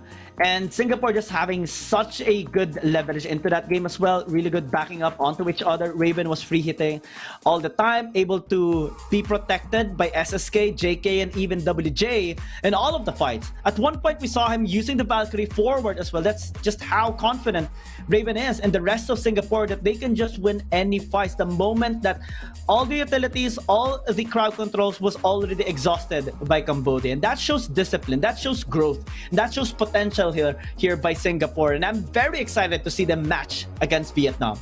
Yeah, is their improvement from day number 1 wherein Singapore was defeated by the Philippines 3-0 and Vietnam was or defeated Cambodia 3-0 yesterday as well in the upper bracket semifinals. Can Singapore beat a very stronghold team right now in SEA Games 32nd? But SSK, the MVP from that game, using up the Shen with 91% kill participation.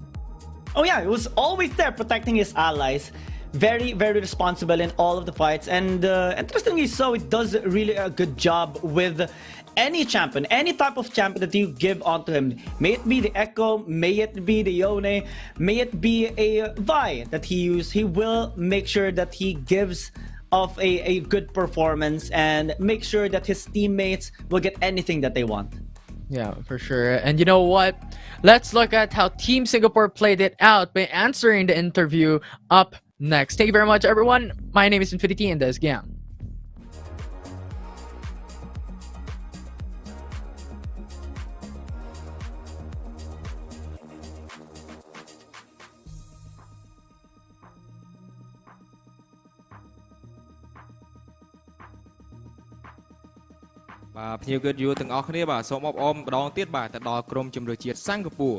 Congratulations on your victory. ចឹងសំណួរទី Thank you ចឹងសំណួរទី 1 ចង់សួរថាដោយសារតែឥឡូវហ្នឹងបានឆ្លងផុតឧបសគ្គទី 1 ហើយតើមានសង្ឃឹមប្រមាណ%ដើម្បីឆ្លងកាត់ឧបសគ្គទី 2 ដែលត្រូវប្រកួតឡើងទៅ champion So you've surpassed your first obstacle. Are you hopeful that you can also surpass your next obstacle to compete for the championship?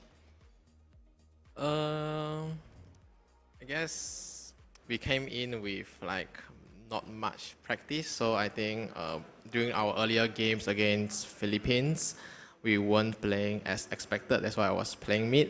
However, coming to today's games, we are able to have time to watch Cambodian and Vietnamese team games.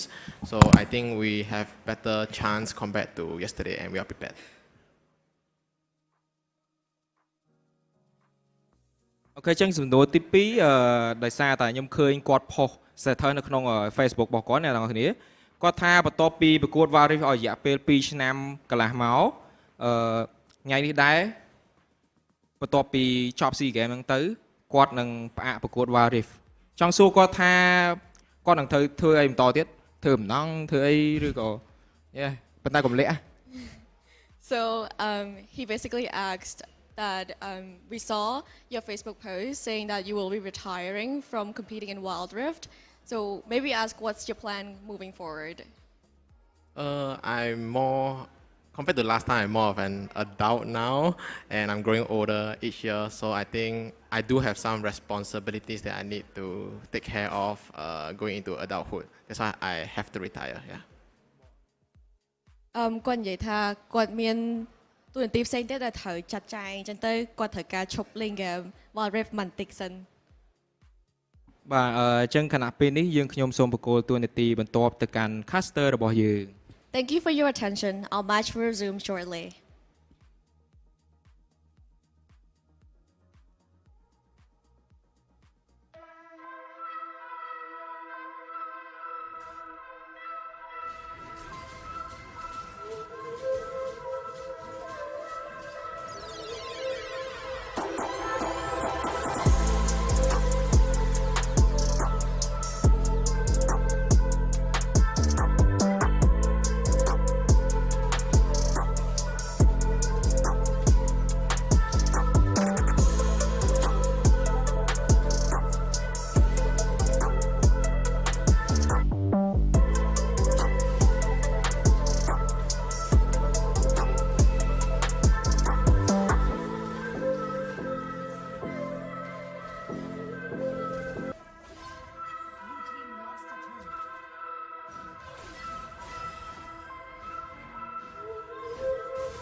hypnotize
scene. Back out fresh on the scene. Back out fresh on the scene. Back out fresh on the scene. Back out fresh on the scene. Back out fresh on the scene. Back out fresh on the scene. Back out fresh on the scene. Franchise best on the team. Franchise best on the team. Franchise best on the team. Franchise best on the team. Franchise best on the team. Back out fresh on the scene. Back out fresh on the scene. Back out fresh on the scene.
And welcome back to the 32nd Southeast Asia Games Wild Rift Tournament. And we are going to be your shoutcasters this time. My name is Giang. With me is Osiris. And we're very excited for this next series because it's going to be Vietnam versus Singapore.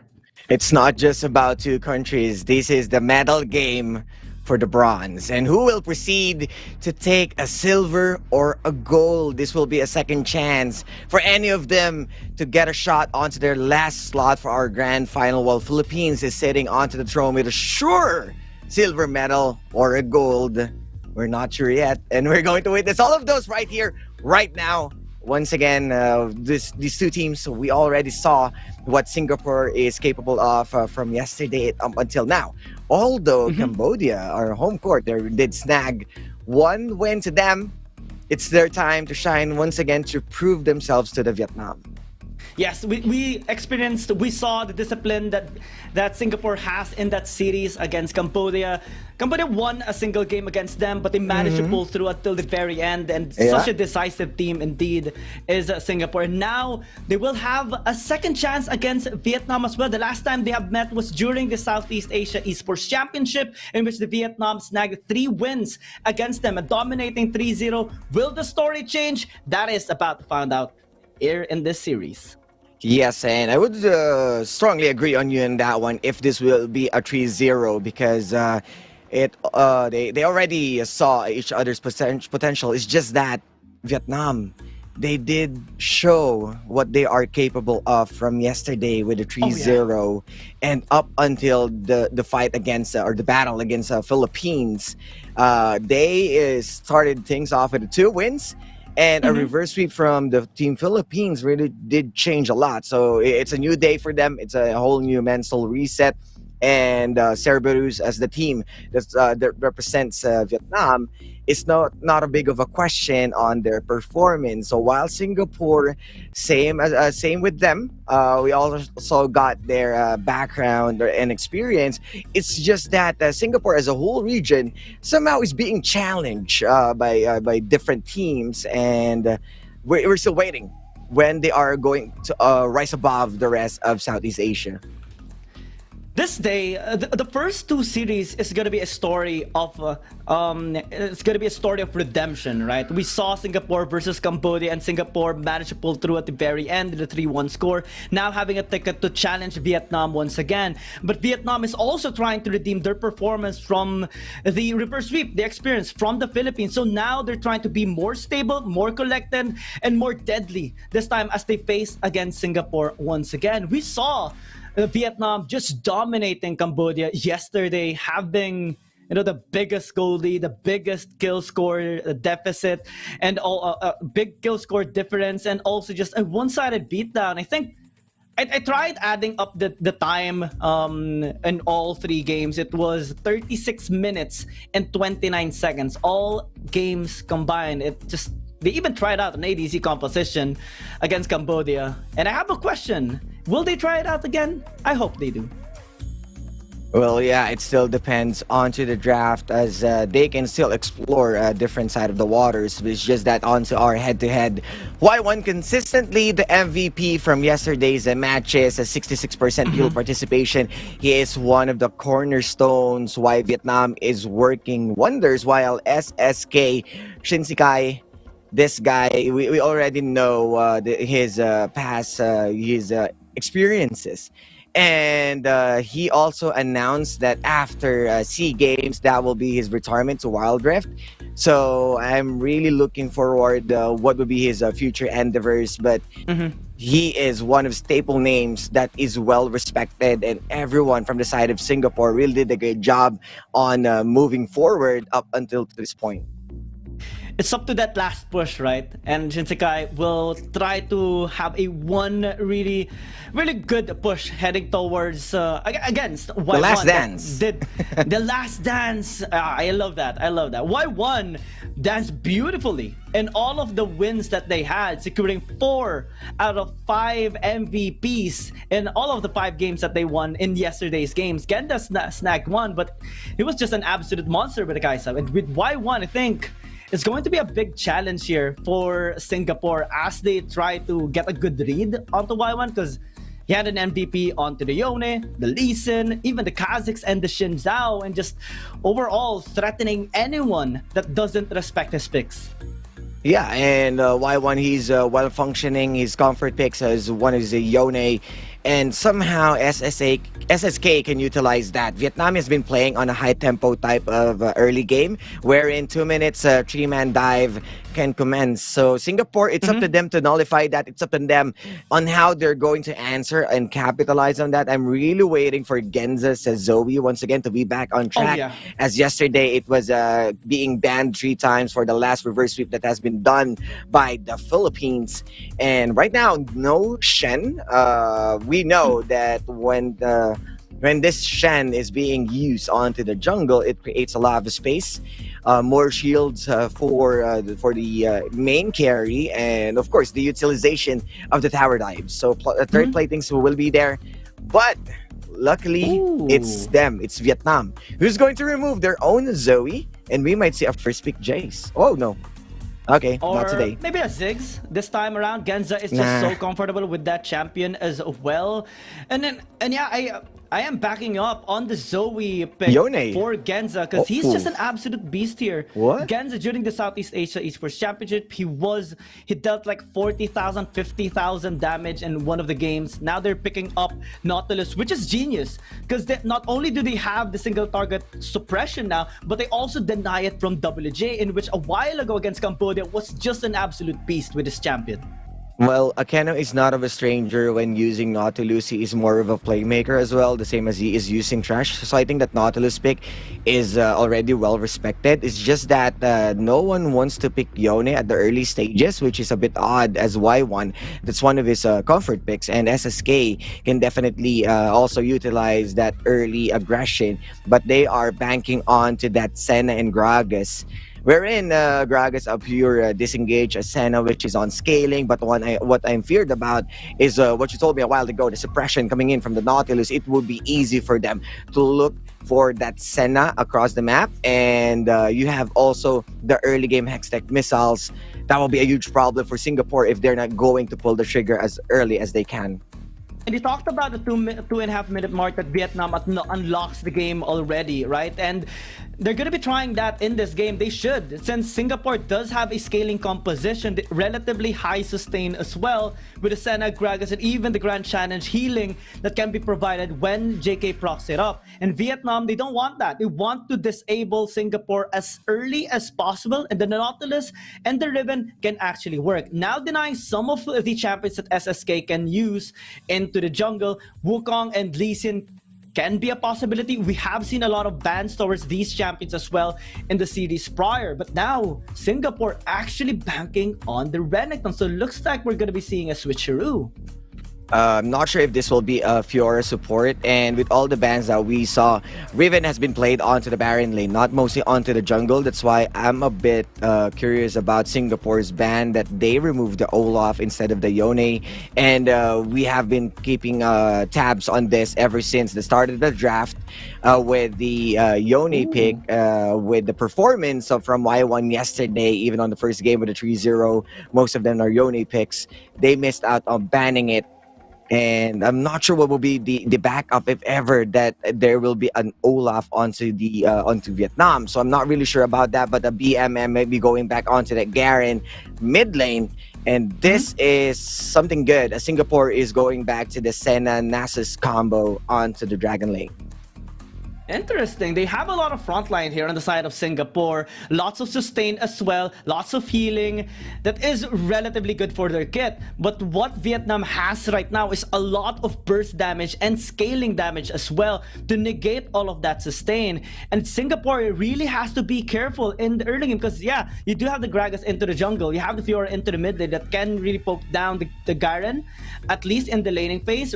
Renekton can win against a Riven at times, and JK is going to be ready for that engages. But the Nautilus is still a big factor here. Having it denied against WJ and having it paired up with a Riven can store really good energy here for Vietnam. Maybe working on that 2.5 minute mark first blood that normally happens, since JK, the Renekton, JK will be with the Senna later on. And normally when there is a Senna versus Nautilus supports roaming into the top lane, we do see a first blood happening.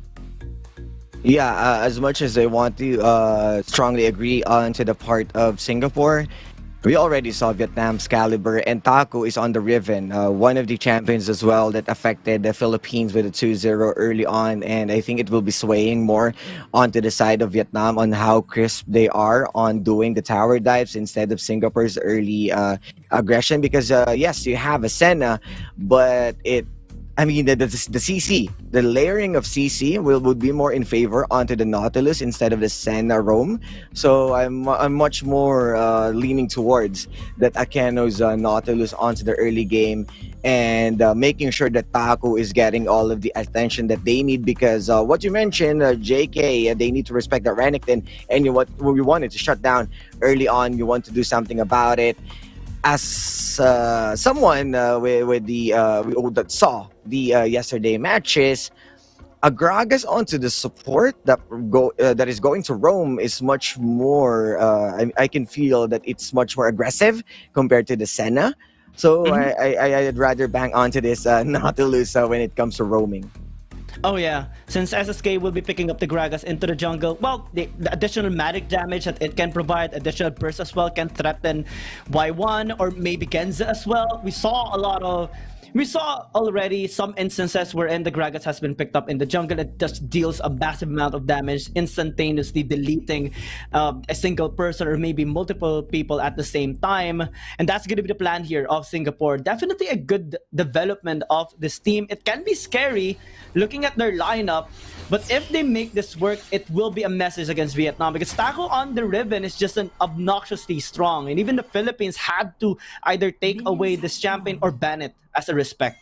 Yes, indeed. And right now we are starting the first match of this series. Who is going to advance to get a shot onto a silver or gold? Philippines is currently waiting. Secured silver or a secured gold. But right now, these two teams going head to head. Oh, Akeno going aggressive. Ooh, Raven taking a bit of damage there from Akeno and Genza, but it is expected that they will try to at least pin him down a little bit, setting up vision to track down SSK as well. So now they have information, you can maybe work around it. Vendetta and BMM has been tagging each other as well. A lot of pokes coming in from both sides, even in the Baron lane. Just a small skirmishes, and it's just Akeno asserting dominance with his Nautilus. Oh no!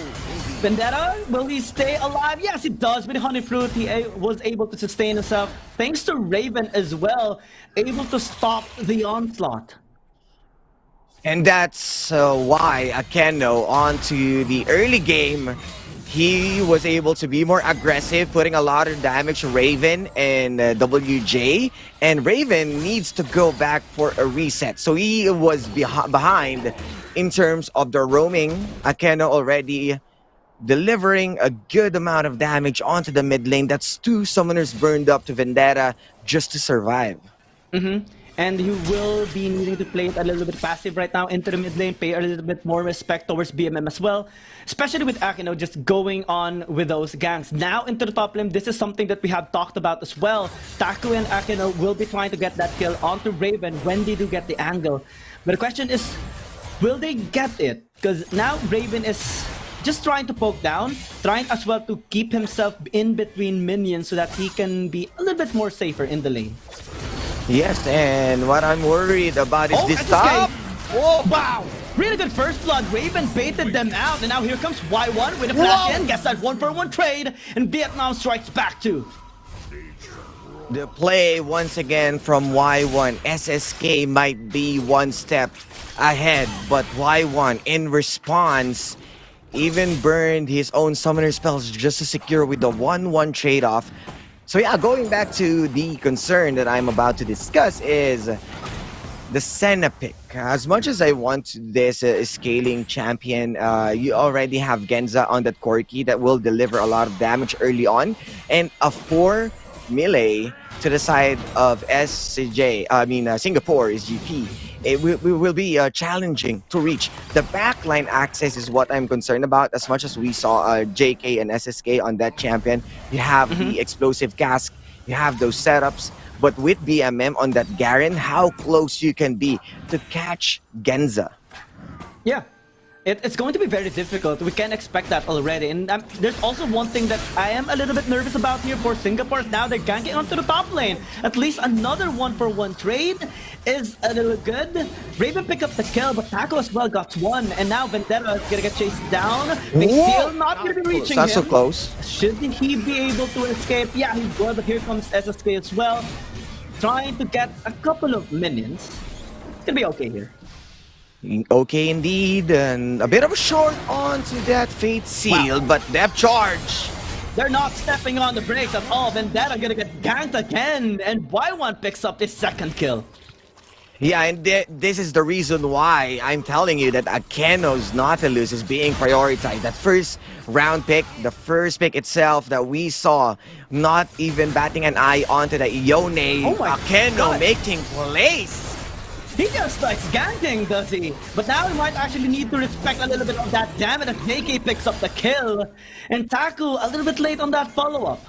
Yeah, I'm not sure if that's a miscommunication because Taku, he already saw miles away that Akeno can do another play, but that might cost them a double kill if ever they are going to pursue even further, because SSK already got that explosive cask, so they might do an isolation or a 2 kills ahead if ever that Taku overcommits. So it's a much respected play from Singapore. They were able to identify that Akeno is too much annoying already with how he's doing all the plays and being punished right now. This is something that was a little bit lacking on the side of Cambodia that I really appreciate right now on Singapore, having the anti-shield. But now into the mid lane, WJ might actually just be in trouble, tries to sustain himself with the ulti, and it does survive with help of Raven as well. Yes, and you can clearly see that WJ having a hard time on this. Genza up front. Whoa. And one. Managed to still stay alive, but the dragon is being started right now by Vietnam. They want to foster into this, so we want to prevent SSK from having any chance of stealing it. Now with the Max and Justice, they will get the kill onto Gragas. I'm not sure what's happening with Singapore on that decision, because already you don't have JK, you have Raven hovering around Baron lane side, and I'm not sure if Vendetta really wanted to back him up, because that's 4 members, well coordinated for Vietnam, that they really wanted to focus onto that dragon. So Singapore, they are a bit everywhere, and if they didn't really answer the dragon trade, not even a close onto the vision play of Rift Herald, because they are still far from each other on contesting this RH. Akeno is just so scary, man. Whenever he's in the lane, you know that he's gonna be looking for a kill. Now, Fate Seal not gonna be connecting onto anyone. Donning Shadow gonna be used for the sustain. Now JK taking a lot of damage. Black by Taco is just so good! And now even Raven is in trouble. Tries to sustain himself. Last Embrace will not be effective. 4 kills in an RH. Raven, Taku demands respect, and that's the reason why not even a Renekton can stop these guys making plays. And you can see the textbook play of Vietnam whenever they are getting the Rift Herald, huge emphasis onto that mid lane as they want to open up the map even further, gaining their freedom to do some depth brush and choking the resources of Singapore. Not just the mid lane, they are also going to take the Baron lane tower. A lot of resources, a lot of objectives taken here by Vietnam just with one team fight. And it's just so beautiful how they started it. Yeah, and you can clearly see that, I've already discussed this, that they are a bit far to each other. They're already 2 steps behind in terms of setting up for any contest onto that Rift Herald, and they paid the price. Right now, the 6th sense of Taco is tingling, but why one did it caught up with 4 members? Yeah, Fatefield gonna be supported, disengaged. Genja just free hitting here. A lot of damage thrown out onto Vendetta, but still he tries to serve into the front line. Dawning Shadow has been used as well, but Taku doing a lot. Vendetta being threatened. Genza as well has been free hitting for days now. What is happening here as he's just in here flashing in onto the Nasus? Whoa, Genza Genza! flashes out, but is in front of all the members now of Vietnam. 4 kills picked up. WJ, what can you do? He's trying. And that's the ace. Yeah, he's just going to take a tower shot, Taku, onto the mercy of his blade. And there always has been a really good side for Singapore. They have their plans. It's just that Vietnam is 1 step ahead. Not even 1 step, that's 2 steps ahead. For the reason that you saw Y1, he was already caught off guard, but uses the Fate Sealed and Soul Unbound to create good amount of distance, and took a lot of time for them to finish the business. And here comes another kills. Business transaction complete as they pick up the 2 kills here. Taku this time might be traded out as Vendetta picks up that kill. Top side still being pushed. Slowly but surely, they are choking Singapore. They are taking every resources. The map is in their hands. They are just free-flowing 16-6 in just 9 minutes. This is a huge statement for our first game. A one-sided beatdown that Vietnam is showing right now onto Singapore. 2 versus 1. BMM trying to survive, but here comes the Kano. Depth charge. Gonna blow up the Fiora. And Raven finds himself alone with a big astronaut in front of him. Anchors him down. What can you do? This is just a beefy guy, but at least without mana, Akino just gonna be falling back. A 1-for-1 trade at the very least.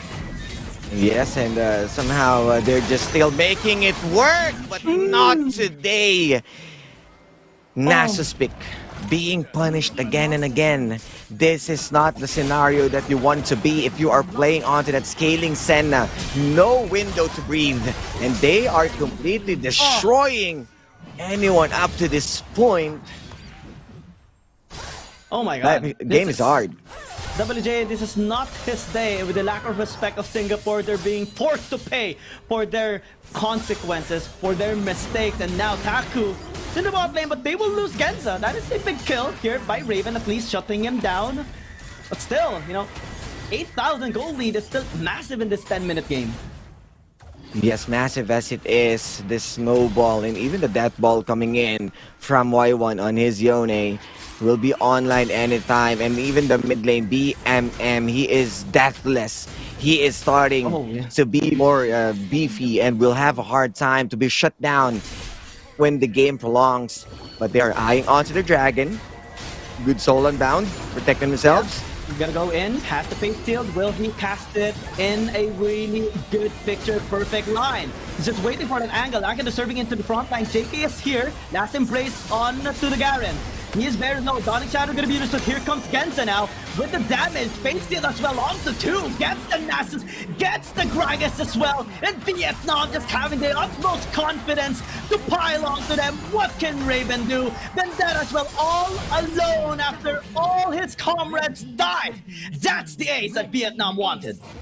This is not V for Vendetta. This will be V for Vietnam with their victory as they are starting to knock the doors into the heaven and even using Rift Herald to destroy the Nexus as they are going to lock in Game 1 in their hands. 11 minutes and 34 seconds. That is a sprint of a game. Not the fastest game that Vietnam did. It was actually 11 minutes and 2 seconds against Cambodia, game number 3. But this one is really fast, man.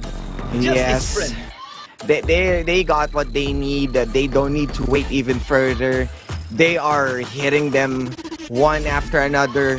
Punches are being thrown left and right, top to bottom, coast to coast. Whenever you check at the map, it was there to take. And at that point, there's no stopping. They just they don't have any respects onto the draft because it is a scaling draft. You have a Sen and Nasus, and you're already getting those early kills. And up to this point, the much needed items for a Yone power spike and even BMM, even Genza, the trifecta that affects the game. And to be honest, Taku, as the one who set it up, low key. They were able to completely destroy this game, convincing game one, asserting dominance. Actually, I want to ask you a question with the picks that they gave onto WJ, because I, for one, I don't really like the Nasus onto WJ. It's better off with the Nautilus or with the Gragas instead. But what are your thoughts? Yeah, I disagree on you on that one because the Gragas jungle isn't really working well with SSK. Should have been going for a Lee Sin or a Kha'Zix. They should have been equalizing the early aggression of Vietnam. This because that's where they really strive. Once they got the ball rolling, it's them who's not going to stop anytime. You also need to equalize the Baron laners, as Taku is one of the best threats currently right now here into the tournament. That has been also struggling on facing by Nazare yesterday onto the Philippines. So I think they need to learn from how close the game from the Philippines yesterday. Yeah. Singapore already got all of the information and details. They just need to do a better execution. Yeah, SSK pointed out a while ago that they watched the VODs or the games of Vietnam yesterday, right? So they should be much more prepared right now. I think they kind of forgot minor things, but walk me on through this. How clean was Vietnam here? I mean, they are clean, like it's smooth sailing. Like I'm not sure if there's even a stain or a small mistakes that they can capitalize on, even though they are dying, especially this part. That's just too much borrowed time for the side of Vietnam, that everyone was already there and fighting their own battles because of the fate sealed and soul unbound distance and gap. And look at that flash of Genza. That guy, he knows 2 steps ahead. WJ is going for the blast cone. He blast away, going for the not even chasing him even further. But you know, they already understand that this is their easy fight, and from there on, it's just them looking for those fights, going for those trades, and that's how clean they are. They are playing dirty onto those team fights. You know things are screwed up when you see Genza, the ADC, the Corki being in the front line and chasing down the mini champions here of Singapore, right? And he was just an absolute beast as well. Taku, every single one. And it all started with Akeno's ganks. It was initiating, it was enabling all the members. It was everywhere as well, all across the map. Yeah, and for the reason that the first pick really went well for them, there's a reason why you gotta take away Akeno's Nautilus or even the Gragas. And I believe that Singapore did respect them by gaining or denying those champions, especially the Renekton and Fiora sitting on the same team. But Taku doesn't work that way. He is also a Riven connoisseur and making those plays when a 3-man knock up onto the early game. You're going to have a hard time denying this guy. It is also a little bit complicated on Singapore's side since they are on red side, right? So they kind of needed to ban the Aatrox and the Camille as well, leaving only one ban in which they decided it was the Jace that allowed Akeno to get the Nautilus. They tried to respond with the Senna and the Gragas, I believe, and then that gave Taku his champion as well, in which that's a big win condition now for Vietnam. I think in the second game, if they do switch their sides, maybe we can see a better standing here for Singapore. Let's see. Yeah, and Y1 right now, he is slowing down onto the damage department as Genza was able to take that spotlight when a 20k damage really far compared to the main carry of Singapore. And not even going for the second Drake. It's just a second Rift Herald. They just mowed down. They just took control of those maps. And that's the reason why you do objective trading going up against Vietnam, because they know how to utilize the early game.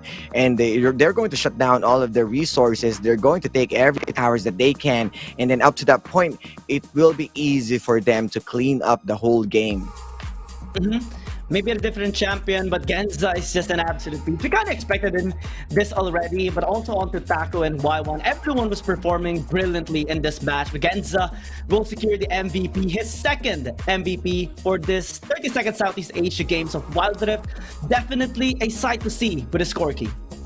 Yes, and wow, yeah, much respected Genza.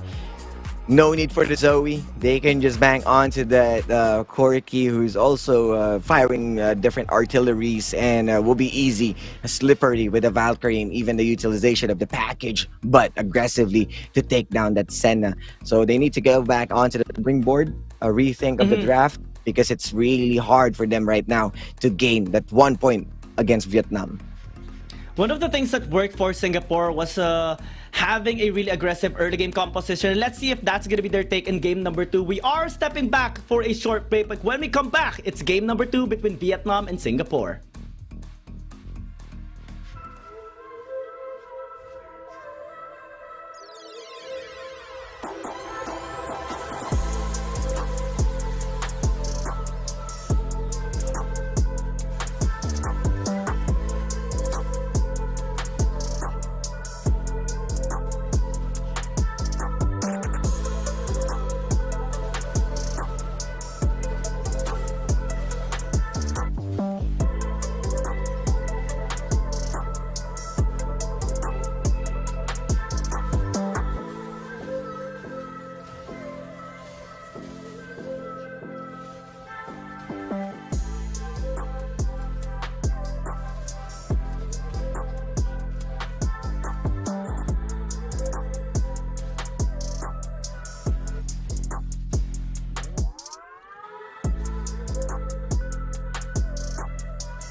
Welcome back to the series of Vietnam versus Singapore. Vietnam strikes one onto Singapore, and the question is, will Singapore strike back? It's the question. We are your shoutcasters, Giyang and Osiris, and let's see if Singapore has now collected themselves and have a better strategy against Vietnam. Yeah, there's so many questions lingering around that first draft. It was them being confident with their lineup. First pick, Fiora didn't really manage or shake things up as what we are expected. And with all of those being said, it's still Genza's damage would be the one who's going to outnumber them and just make sure that at that point, this first game will just take them 11 minutes. So I'm excited to see Singapore bouncing back from that. They just have to press the reset button, go for the mental reset.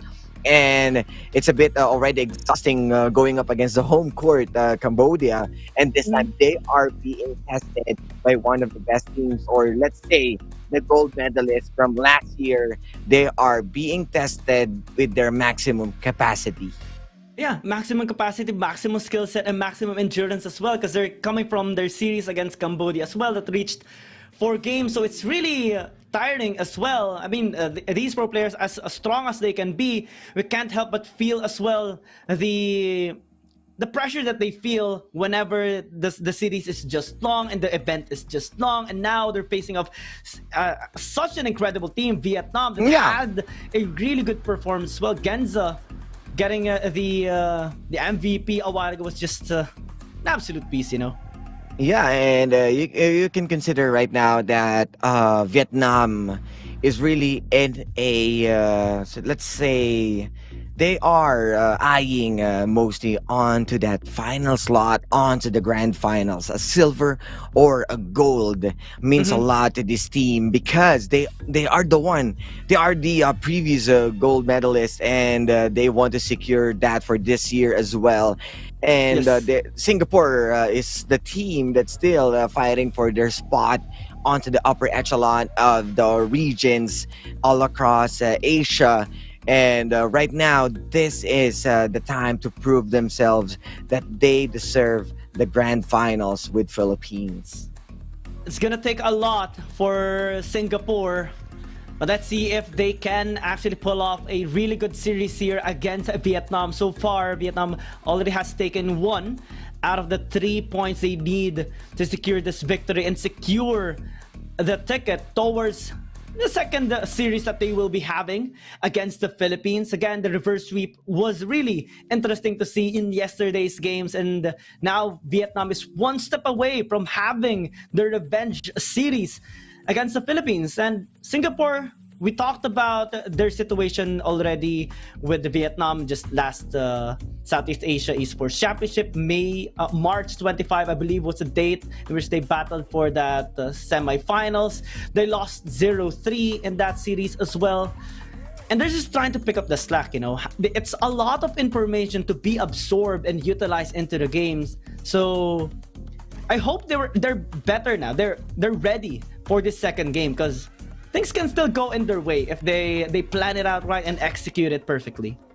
Yeah, and right now they just need to do something about their early game because they're really having a hard time currently answering the snowball factor of Vietnam and the attention that they're given, especially that the Keno, that early game prowess that he did, the early phase that he got, forces out Raven. Raven onto the Senna, forces him back, and was too late to pressure mid lane. And at that point, it was Vendetta. He is fairly behind, and you are fighting a Garen. Yes, you have a weak spot from that Fiora, but considering that you don't have any summoner spells and you have that Dimension Justice, it's really he's going to have a hard time defending himself, and it was indeed just a free lane for BMM to farm it all up and secure this first item, which is the Hull Breaker. Created a lot of pressure and doesn't really need to be the mid shield onto the front line because Keno is doing his job while Genza is just making sure that dishes out more damage as they go on. Interesting bans here on Singapore. This is something that we talked about after the game number 1 ended, right? As they switch sides, Singapore should have the leverage now to take away some of the champions here of Vietnam. Particularly, well, Akeno's Nautilus is going to be respected here, but there's something that we're missing still here on the side of Singapore. The ribbon of Taco. Will they take it away? Will they allow it to be taken here by Taco as now they pick up the Shen? Is this an answer towards the ribbon? This should be a really good answer for the ribbon if ever that they wanted to go for a static lane, but most of the Shens that we saw, it is being played onto the jungle. So it might be SSK that's going to utilize this, and this will be also an Akali onto the mid lane, I guess, from BMM, so he's getting more attention as an assassin or staying away as the bruiser. And they are the ones who's going to use the Gragas. This time might be, I'd love to see this to Akeno. Playmaking skills once again, and Genza. If there will be a different champion that he's going to use, it's just Corki, Varus, or Ziggs.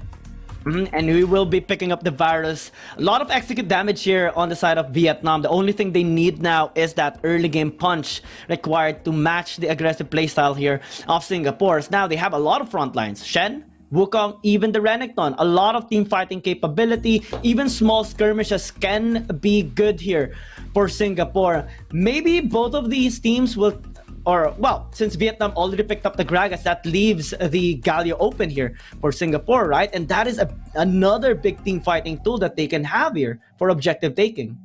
Yeah, and you have all the teamfight prowess. You can say what you want on how beefy this lineup coming in from Singapore, but you'd still gotta respect that you have the Gragas that can just use the explosive cast to push them away. And you mentioned this a while ago that they love to play on a marksman, and upon seeing a Varus, they quickly drafted this Kaisa and a Lulu to stop this Olaf on his tracks. That as well going to be picked up. Vietnam has a lot of assassins. I am happy to see an ADC here, especially in the Dragon lane, but I'm also going to be nervous for Raven right here. Yeah, you have a Shen, you have a Lulu, you have two front lines that has a lot of crowd control, but there's a lot of assassins on Vietnam's side. You have an Olaf as well on Vietnam that can just negate all of that crowd control. So laning phase and all, in all cases, all throughout the game, Raven has to be very, very careful. WJ has to be always there to back him up. And also, try to avoid some of the fights. Try to avoid being ganked because both of these champions are heavily squishy. Yeah, and with the Zed coming into play, we already saw. I mean, this is a bold pick for the reason that you are drafting two assassins, Akali and Zed, but you have a Wild Growth and a Stand United. So anyone that they really want to go in for an execution, they're going to have a hard time if they're not going to be snappy about it, if there will be some hesitations, because there are so many layerings of that shields. So we might see an early Serpent's Fang, early pickup for that item, just to nullify the possibilities of that Stand United and the help picks from the Lulu. So I think I'm loving Singapore's draft compared to the Vietnam right now. It shows flavor, it shows confidence, it shows ability to adapt. The first time we are going to be seeing Singapore with an ADC composition. But Vietnam, they're looking for a sprint here. Double assassins, a Varus as well, and a Gragas to set the tempo up. And we have seen how explosive Vietnam can actually be in their game.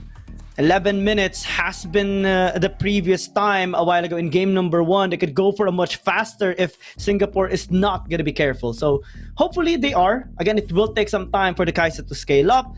Same as the Shen. The Renekton can be good against the Akali. But it's Taku, man. This guy is just an absolute monster in the Baron lane. Yeah, and with that being said, he's going up against the Renekton that you loved about a while ago, and Taku might be being stayed on his on his lane just to just to duke it out, just to make sure that JK will be shut down once again. And SSK on that Shen, he will be one of the key factors to survive. I mean, to drive JK onto his own lane and to shut down entirely Taku. So it's up to them how they wanted to go for those tower dives, but this will be more effective towards Singapore. Naturally, we are going to be seeing Raven and WJ going towards the Baron lane or maybe into the Dragon lane, but can safely assume that they're going to be together. If so, they are also going to try and deal with the Akali and Gragas of Taco and Akino. So in the laning phase, I think they're going to be safe. They just have to be very careful when Y1 becomes part of the equation, or BMM becomes part of the equation, because that adds a lot more backline access towards Raven. And with SSK not being level 5 yet, I think they just have to tempo it down in this early game, wait for the ultis to come up for Singapore, and then they can look for fights. Yeah, I must agree on you on that one. The formula right now for Singapore is take the early game as because Vietnam, they drafted this assassin type of laning, a win lane, win game type, and onto the mid game. If ever Genza bank onto that to that Rift Maker, someone will be popped off of easily with a single chain of corruption. But right now, Vendetta, he's looking bad, receiving all the damage from BMM and even using the Ignite. Genza gonna be pressured down a little bit here. Vendetta forced to flash away just with a mere presence of Akeno. Again, the Zed can have a relatively high first blood rate given the low HP threshold, and Vendetta just wants to respect that. Yeah, and that's the let's say the assassin factor of BMM right now. He is being respected, and as what you mentioned, the threshold, that's contempt of the weak, which is the passive of Zed. And definitely you don't want a Keno onto that early game, making his way onto those body slams and the barrel. Is just that once again, this is the same scenario, Giyang, that two summoners down onto the mid lane. He is having a hard time. And this time, we're seeing Taku getting that kind of freedom on farming against a Renekton. Given that, well, we have established how Singapore is going to be going in the early game. Wow! First blood onto Genza. Really surprising, but BMM is also there into the bottom lane. Not level 5 as yet, but here in the top lane, JK forced away on the tower. Vietnam getting an answer here. This is a really good start for Singapore, and this is what we mentioned. It will take a while, but oh no! Why would you do that? Stand United has good trust onto Sensekai, still able to survive. Now they're getting all the XP. Here comes Y1 though. This is gonna be big trouble. Ragnarok into the kill onto the Crocodile, into the kill on the Ninja. Maybe not so. Taco almost got taken out, but that's a lot of gold that Vietnam already had. Yeah, and with them seeing the execution from the bottom lane, Genza gaining attention, it was all of them who's ready already. Shuriken toss all the way, and that's why I am confused. Why JK? I mean, yes, you can use the Stand United, but guy, you gotta respect this is 3 members, and you got the Gragas, you got Ragnarok, and this is an assassin. This is an Akali who definitely can pop you off anytime. So that's a big of a question why JK instead they burned out the Stand United instead of them waiting for the scale or that power. Yeah, interestingly so, Singapore did get a kill into the bottom lane, but yeah, top side is, I guess, a crisis for JK, right? There's a huge wave. 10 minions in there crashing onto the tower. That could have been a tower as well taken by Vietnam, but JK just gets absolutely deleted here by BMM. Now he's paying the price. They are aware that these summoners burned all the way from the top conflict and chains of corruption. A bit of excited right there to chase the monkey, but he is well aware of that as Vendetta. Once again, he is safe at 2v2 on the top lane. Almost there. The Shuriken did connect onto Raven, but no follow-up coming in from both Gragas and the Holly. Check out how this happened. Ouch! As quick as that. Yeah. And we, yeah, I mean, we already know the control of the early game that should be established by Singapore, especially that they got the late game queen, which is the Kaisa. But the thing is, JK and Vendetta, they're having a hard time breathing. They are being sought out after by Team Vietnam. And we're thinking that Y1 should slow down, but no, it's Ragnarok every time, everywhere along the map, across the map.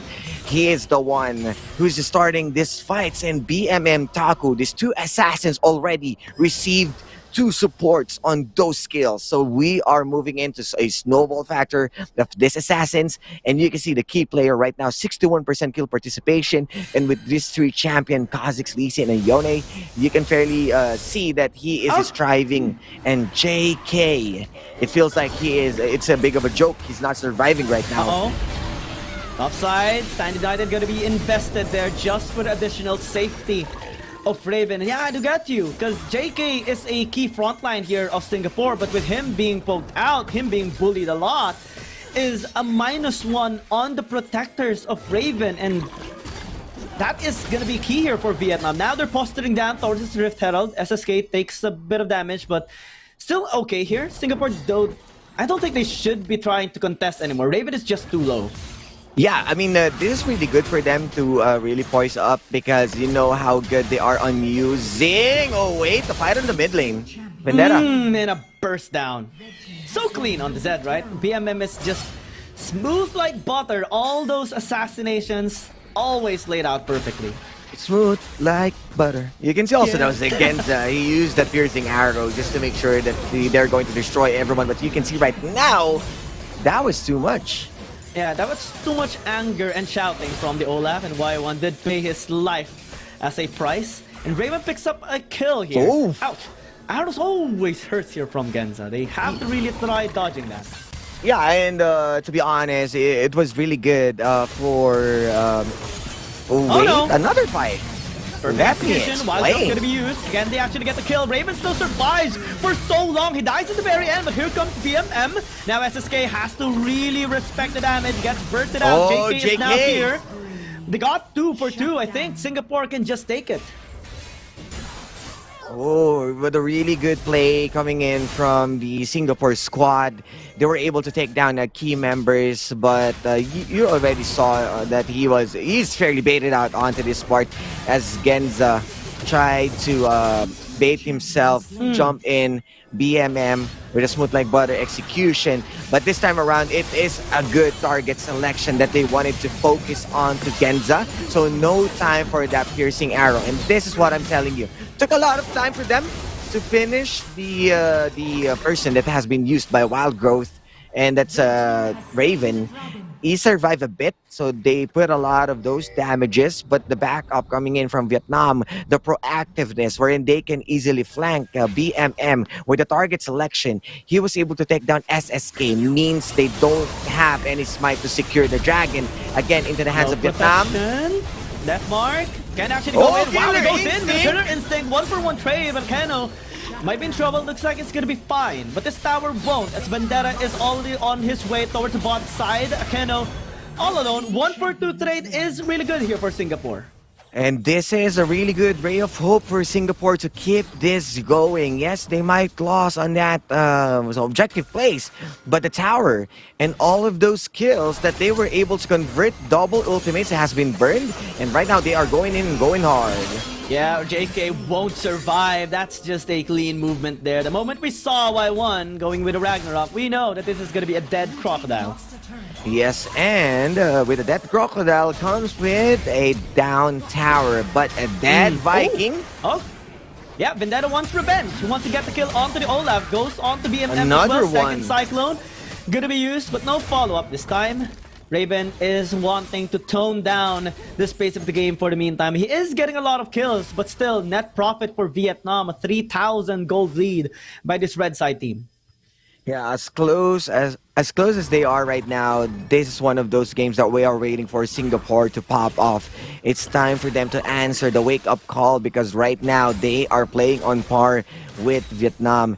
Not a huge of a gap even onto the gold. Yes, Vietnam is out there, just a 3k gold difference, but in terms of items, in terms of execution, they are going in and going well. Too well, I would say. A stack All of too picks up well. that clean kill, and now Vendetta might be the next target here. Stand United gonna be a little late, as BMM just enough there with Y1 to take that kill. Yeah, and BMM still wrecking havoc as a Z.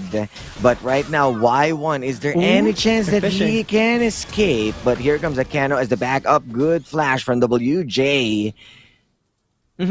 And right now, well, Singapore is just trying to get a couple of trades here against Vietnam. It was really nice to see Raven getting a little more confidence with his ADC, but he still has to be very careful. Just one setup, one cask, one shade of corruption can lead to his demise. Exactly. And now with the leverage that Vietnam has, they're posturing now towards more objectives. RH, maybe the Dragon later on.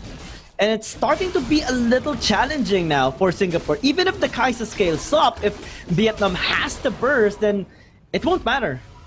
Yeah, the key right now will be the Wild Growth plus the Stand United, but you can just focus one member, but with how many damage that Vietnam can deliver. WJ will not be JW, no John Wick for today, because Raven is the one who's going to carry them all throughout onto the late game, but the clutch onto that Wild Growth, it's something. It's a ray of light that you can see on the snowball factor that Vietnam can deliver. If they can keep everyone, if everyone definitely can survive onto the perfect execution, onto the death mark, and even the chain corruption with the blighted quivers, there's a huge chance that Singapore can definitely go at it. But the pressure that they are receiving right now, and even the map being controlled by Vietnam, you can also see that the only tower that has been going down is the Dragon Lane.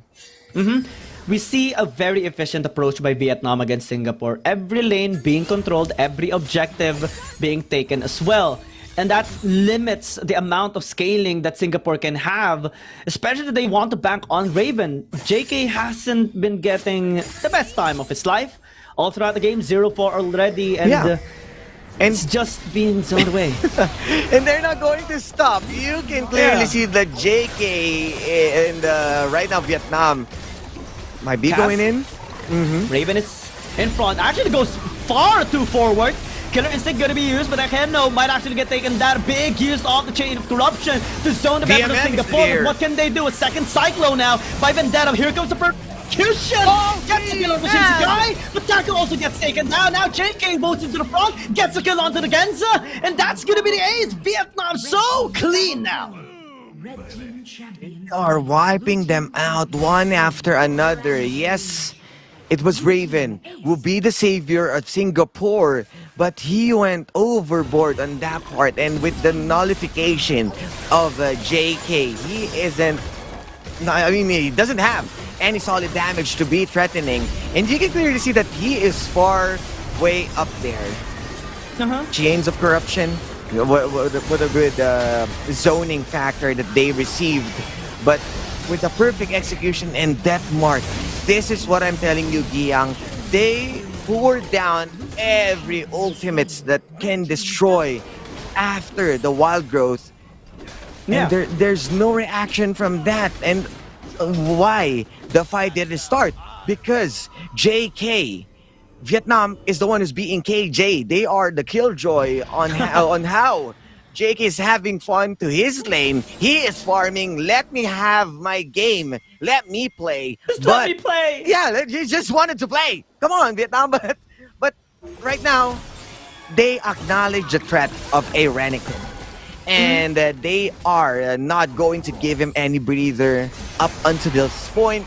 You can see he's skirmishing again. It's against BMM. Wow! Whoa! Okay, look at the moves. Look at the pace. BMM, what was that? And that was a clear distinction of kills. 4 items dead, Iyang. Yeah, and now Vendetta as well gonna be the next victim. Chain of corruption again, just trapping them down. All the shields invested in onto Raven, but perfect execution now by Taku penetrates the whole of the front line. Now they're being scared. Ooh. Now they're being threatened into a dive. WJ can't do anything. Oh, sure. And BMM just cleans everything up. A second ace in this game. It might be the game as well. might not be ending on 11 minutes, but we are just 3 minutes behind schedule as they are the ones who's going to destroy again. And this will be game 2.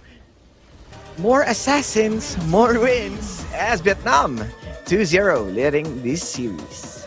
More power, more assassins, more kills. And more wins here for Vietnam. Now match point into the series. I am so happy to see the ADC, and we even saw Raven popping up at some point, but got too overzealous, too happy, too confident in that.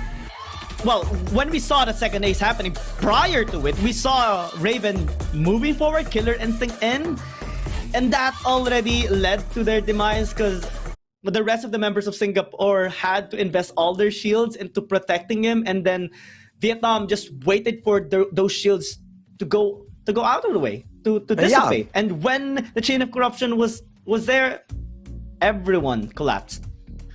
Yeah, and the zoning factor after it doesn't matter if the decoy that has been a chain of corrupted, they need to back away to avoid that tentacle moving into them. And on the receiving end, they got a lot of time, a lot of borrowed time for BMM and Taku to recover. And then up to that point, when the wild growth dissipated, as what you mentioned, it was a go time for them. Remember also that they built Serpent Fang as a second item to every champion, and JK, he is completely irrelevant into this game as how the attention is brought onto Vietnam. He is being shut down, and they are not going to stop anytime up until BMM with the 4 items with a 1v1 just to stop his split push. We saw a lot of respect coming in from Vietnam, especially onto Raven's potential. A huge investment as well to negate, to shut down JK the entire game. At one point, we just saw him being absolutely outclassed by BMM. And the team fighting as well was so clean. Genza's setup with the chain of corruption, the cask, and everything that's set up there for Taku and BMM was just brilliant. It's just a clear distinction of how Vietnam is as a team, that they can just orchestrate these kinds of team fight setups in split seconds. Yeah, and let's say the band, the symphony, the harmony of how well they are executing this plays, and Akeno as the one who's leading the team in terms of his, let's say, playmaking, his initiations, are really doing a great job on pushing people out. It's either a disengage or re-engage. His body slam even caught how many person again and again. And the identification of the safety of his comrades coming into play. And it always has been the maestro of killings that we saw onto the early game. And up until to this point, Singapore is completely clueless on how to answer Vietnam. But I think this one is a closer game, right? We saw more signs of light coming in from Singapore. We saw them really fighting back. We saw them setting up plays. It's just really difficult when you have one person really cracked on. JK did not have fun in this game. And that was the plan of Vietnam. Shut down the Renekton so that one crucial frontline will be denied. And that's one major damage dealer denied as well onto Singapore. Yeah, Raven can pop off. He can deal a lot of damage consistently all throughout the team fight, but when the shields fall off, when the protection is no longer available, that's when the assassins can just thrive. We see their eyes just being color red and just shining on as they engage onto him, and absolutely no way for the Kaiser to escape. Yeah, and what's worse on that part, he used the killer instinct just to position himself on a really tough spot. And you need to spend that wild growth because you overcommitted. And the chains of corruption also puts himself back onto the line, and he is being zoned. So completely, there's no reason for you to go for that killer instinct. And they really did pay the price after the wild growth, because that's the last arsenal that they can have, or they can fight, or they can counter with, as the Stand United being spent as well. So you can definitely see how the huge gap with damage that is being delivered by BMM with all of the pressure all across the board he's doing from top to bottom. He is roaming around looking for the kills alongside with Akeno. That's such a clean move. I mean, BMM, we saw how he deleted JK and just toyed with him all throughout that 1 versus 1. That is just how clean BMM is with his Zed, and that is to be expected. Vietnam just has so much talent in their members, and they're just looking to have a solid sweep again against Singapore, similar to how they did in way back in the Southeast Asia Esports Championship. They're 1 game away from not only getting that completed again, but also having the chance to battle the Philippines, in which they are just so eager, they are excited, they are on fire, and they just want that to happen now. 70% kill participation, the MVP, the guy with the 4 items, and maximizing that death mark on every cooldown. Damage per minute 1,467, and definitely a really good KDA that showed how dominating he is when he is let loose on those assassin champions. Always has been Garen, always has been those Jace, but this time a Zed on his hands. There's a reason why BMM is well respected onto the mid lane.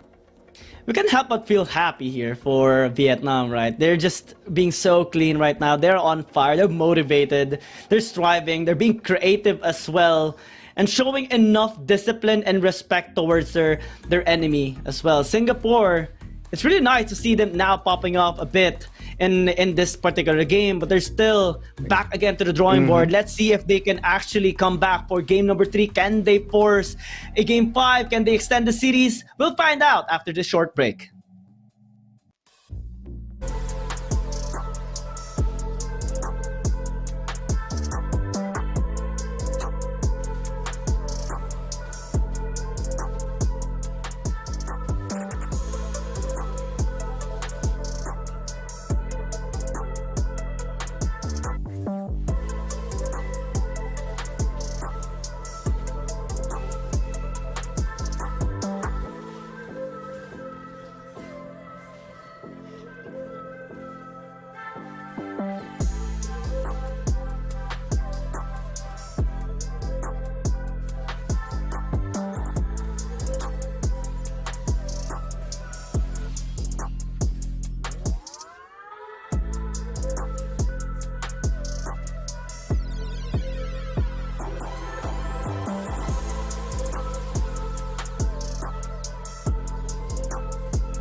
Welcome back to potentially the last game of the series, Vietnam match point against Singapore. Let's see if Singapore can bounce back from this. But again, we are your shoutcasters, Giyang and Osiris, and well, I'm happy for the ADC comp, but I'm not happy with the results, Cyrus.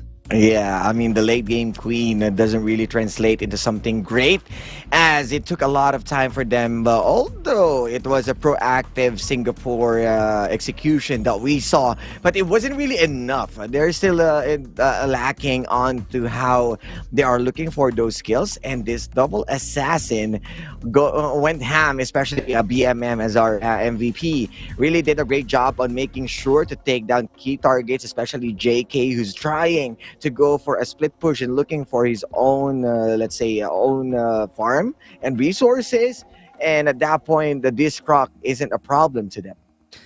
Yeah, JK had a nightmare on that. It was like, let me out, just let me play this game, let me have fun. But Vietnam was like, no, we're gonna be bullying you all the way, we're gonna be pinning you down, we're not gonna be letting you pop off the entire game. And he didn't. He only picked up 1 kill, I think, in the whole game as well, and a lot of deaths, because it's just that. I mean, even BMM just punished him solely for merely just being in a lane, desperately trying to get any farm, despite all the efforts of Raven trying to catch up, trying to get the kills, having the confidence due to the kills that he got in the early game. It was just punished as well by Vietnam with the positionings that they have, Genza's chain of corruption, with Akeno's cask, and also the layer of CC that they had to enable Taku and BMM. It was just so clean, and now they're just looking for a better way to close out the series. Yeah, and as how we saw, both of them are trying to perform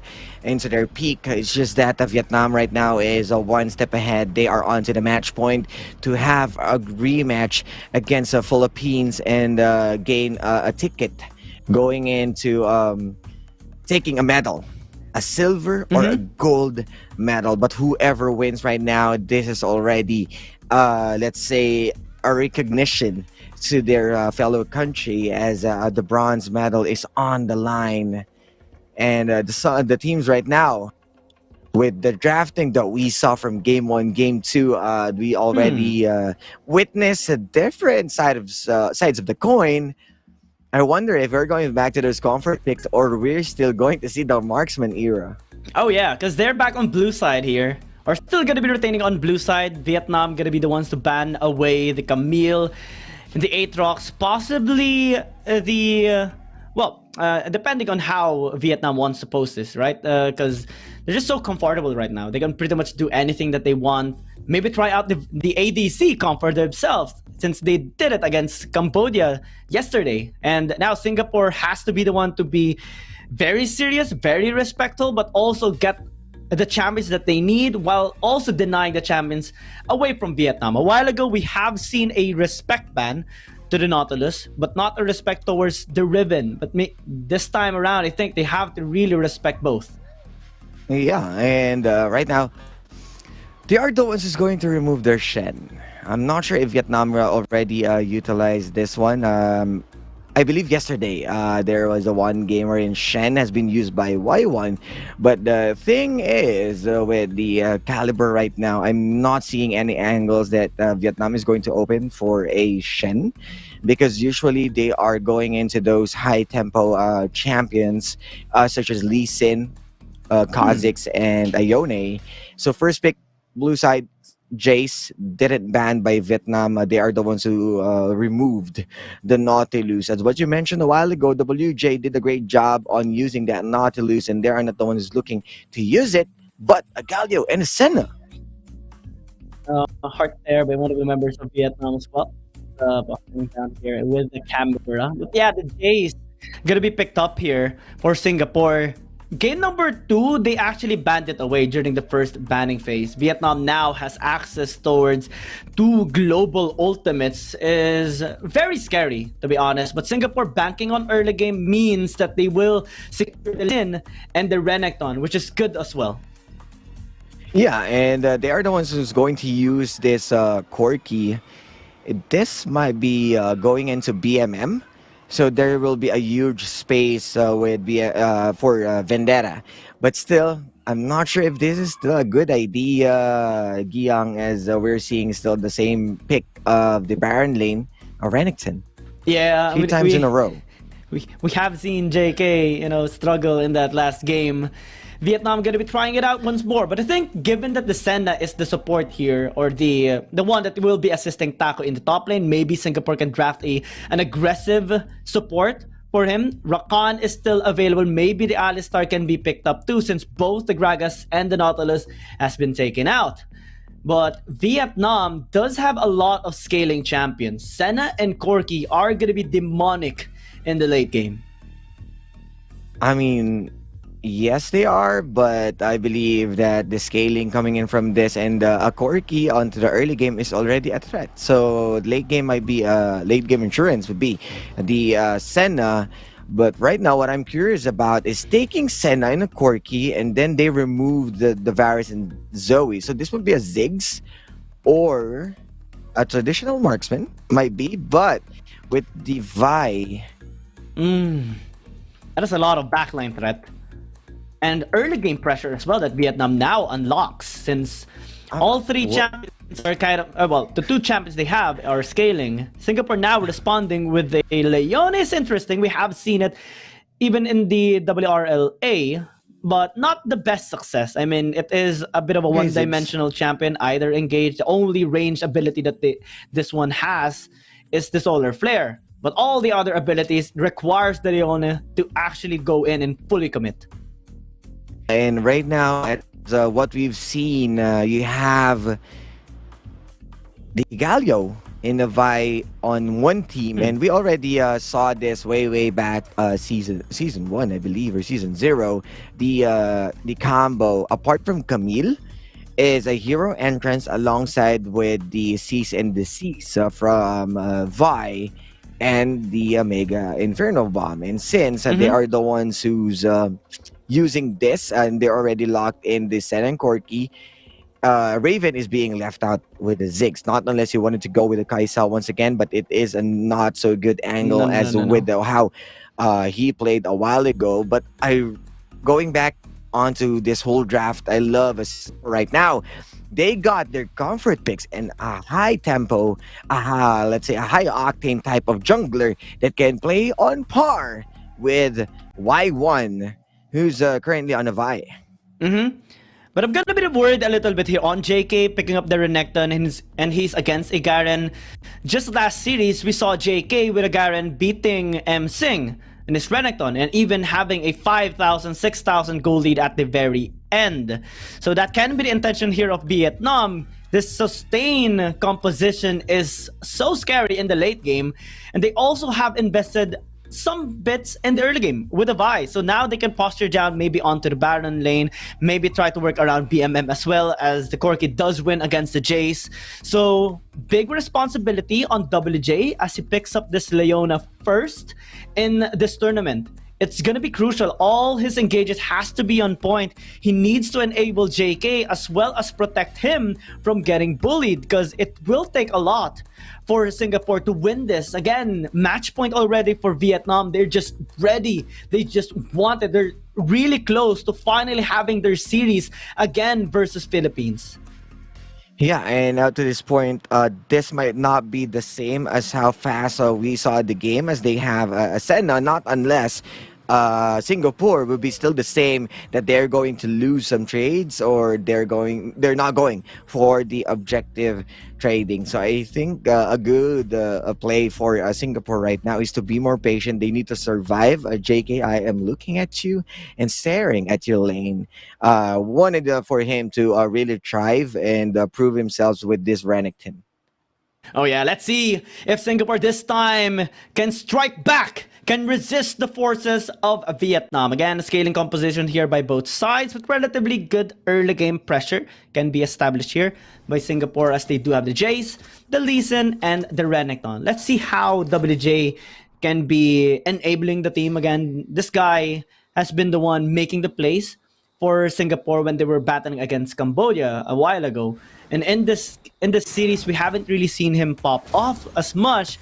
especially during game number 1. The Nasus one is really bad for me. I think this might be the best case at the very least, because now he is in an engaged support, a Leona.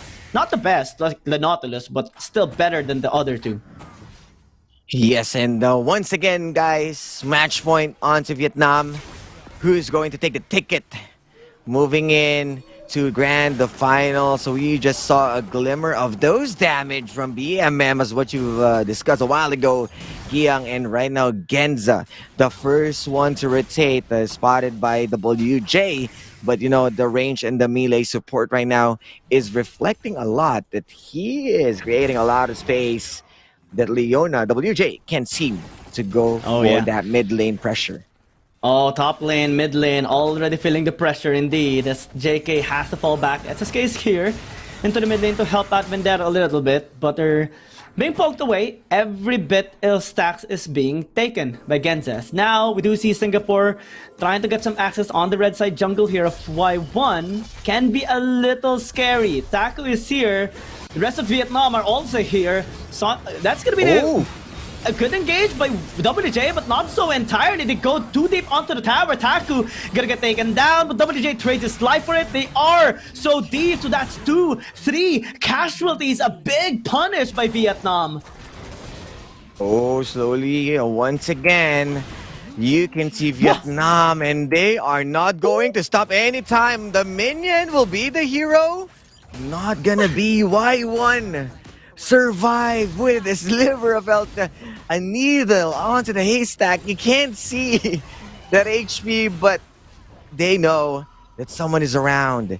3 low members of Vietnam that they were able to successfully bail out without any problems. As what I've mentioned, I'm looking to be on a slow matchup, but they are putting the pedal to the metal. They won that last golden ticket, and you can clearly see that JK, once again, struggling on his same lane. Yeah, and Singapore making a really questionable play as well onto that top side. A Zenith Blade by WJ to engage too deep into the tower of Vietnam. And also, they took a lot of damage from the mid lane already. So that's not the way to go. But this might be, as they do get 1 kill onto Taco. And since nobody's there to protect him, it's a free kill. Yes, a free kill.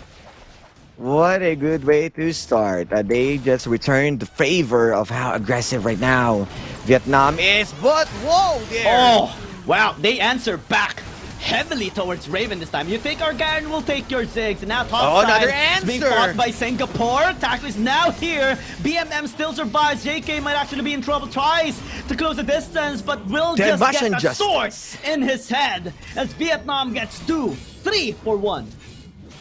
Back-to-back answers, a back and forth. Justice punch into a sucker punch from Y1 to secure that kill. And they didn't stop right there. Singapore, you know that they're doing their best by trying to answer that, but the overcommitment once again.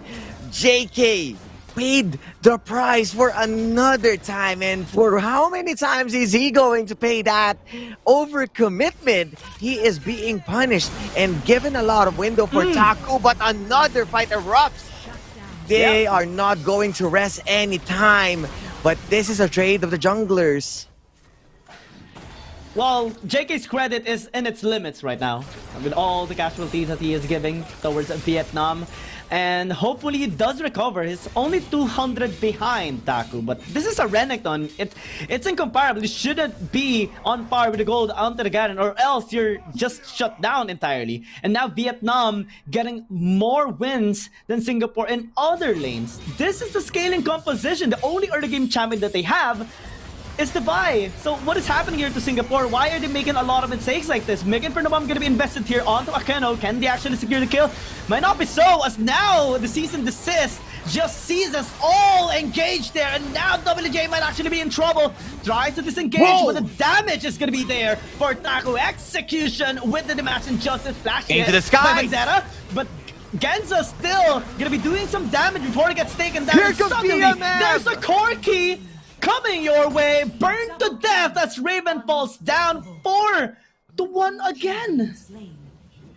They are trying to answer back. Singapore keeping their hopes alive, but SSK walking in the front of the Heaven's that Door. five. That's a big of a question.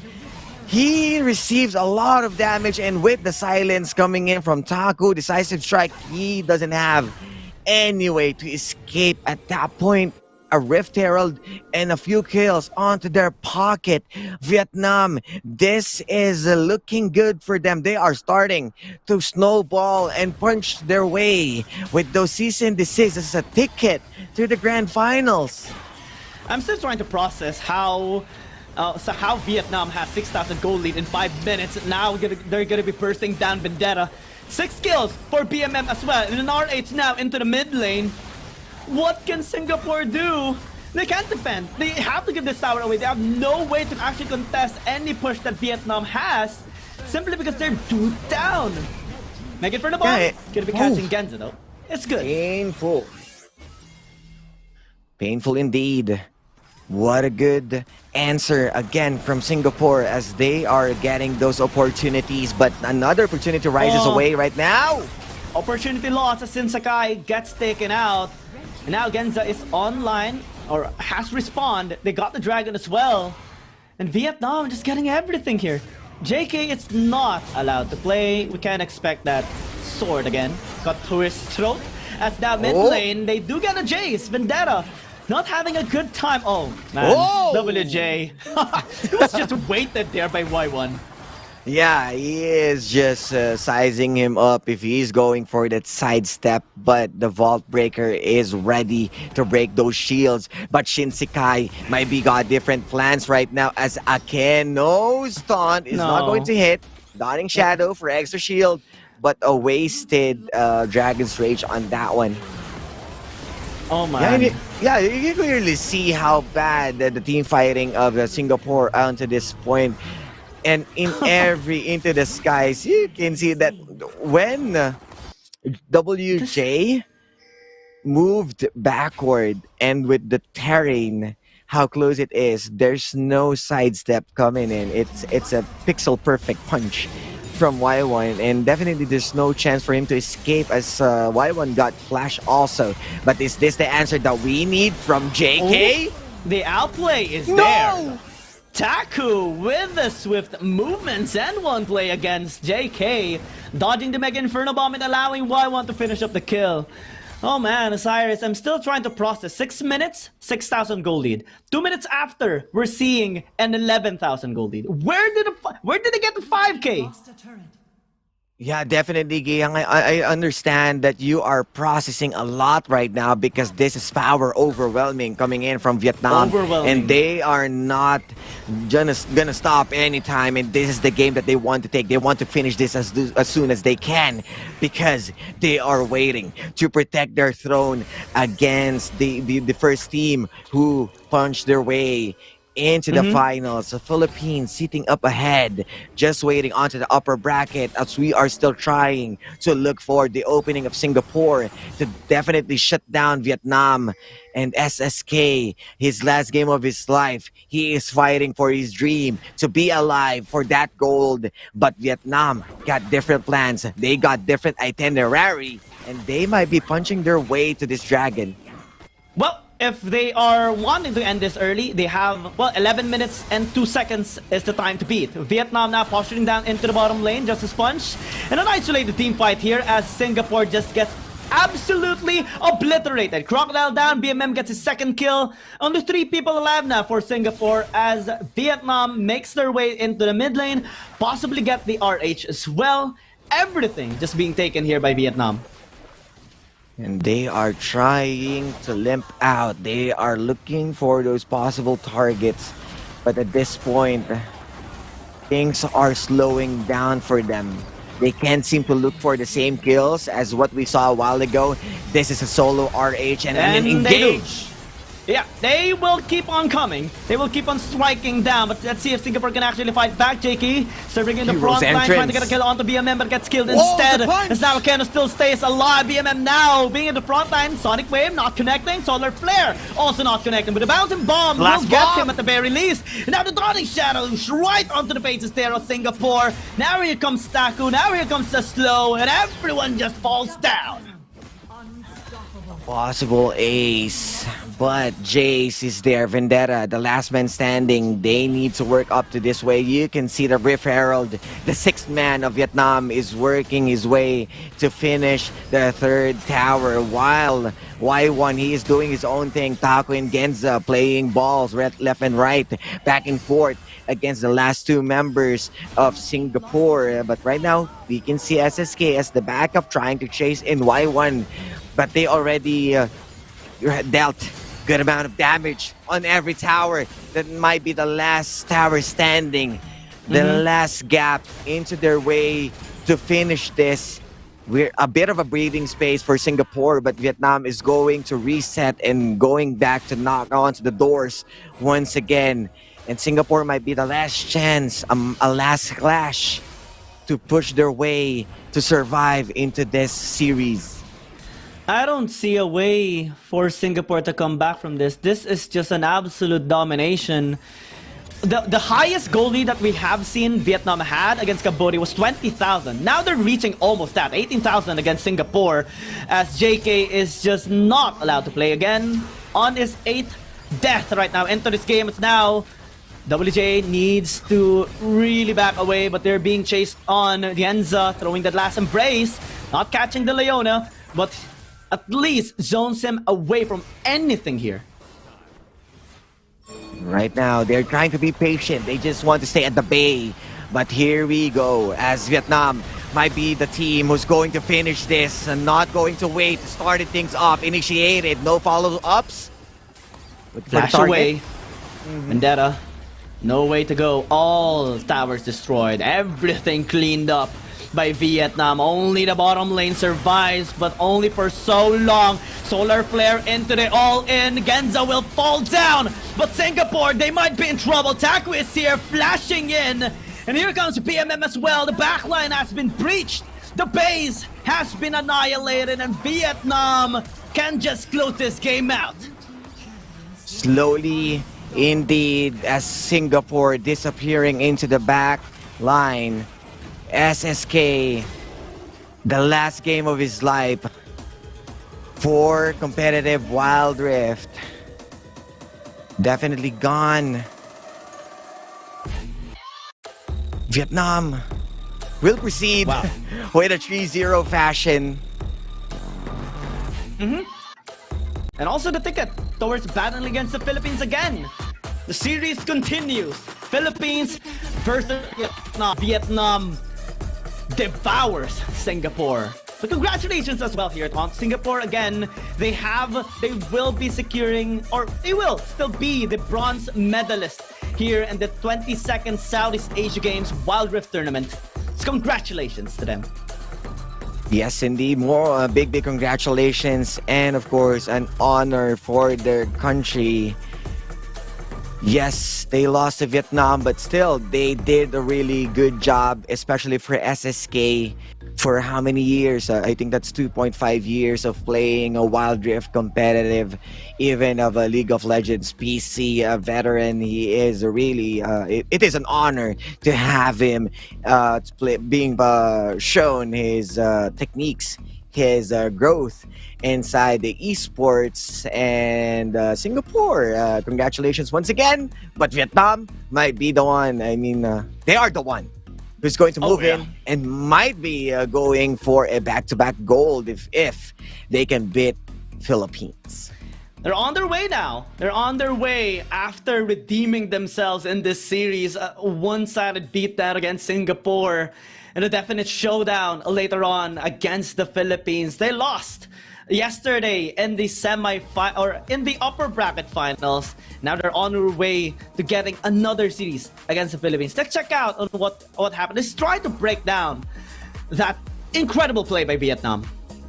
Yeah, Vietnam still, and they are not going to stop anytime. You can see how aggressive Genza is. He is on a Senna, and that will discipline tower juggling just to make sure at the very last moment Y1 survives. So they are well coordinated, and they are just taking fights that they are confident with. And even a Leona, not even a single solo flare that definitely shut down the BMM. He is well aware of his positioning, and at that point, it always has been SSK trying to look for those carry, but the front line is too beefy. Y1 and Akeno, they are just making plays to execute anyone along the tracks. And of course, let's not forget Taku on that Garen. Oh yeah, it did not let JK play at all. And it's also very important to take note how well they punished Singapore and that really ambitious top lane dive that they initiated with the Iona WJ going in with a Zenith Blade, and then 4 kills picked up, and then another fight happened in the topside river where they secured not only the Rift Herald but also the Ace quite early. I think 5 minutes into the game they secured that, and I think with that information alone, we do see the scaling lineup having to be completed or scaled up in just mere 6 minutes. Yeah, and you can clearly see the disparity of the damage, right? From the Corki into the Ziggs. Raven doesn't really have much of a freedom to move around and wiggle onto those team fights. As Y1, he is target lock on whenever he is showing onto the map. And WJ as a Leona, he can really answer Y1's mobility as it is accompanied by with a really good heroes entrance and a Justice Punch to start things off on every lane. Taku, this guy, I believe that he is the unsung hero for how many games. He might not be the MVP, but he is keeping everyone at bay when he is playing on a Riven or a Garen. But the MVP Y1, he is back on his streak. KDA 19. Gets his 5th MVP as well. This guy is just an enabler of the team. This guy is a hero and a definite star for Vietnam. Looking forward now to finally getting their series again versus the Philippines. We can't help but feel happy for Vietnam. Happy as well for Singapore for securing the bronze place. So let's check out on that interview.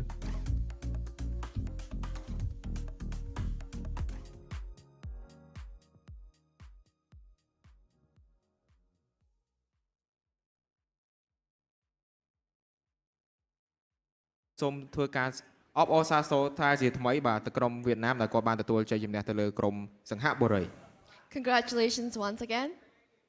Lần nữa thì xin chúc mừng bạn với chiến thắng lần này. Dạ, em cảm ơn.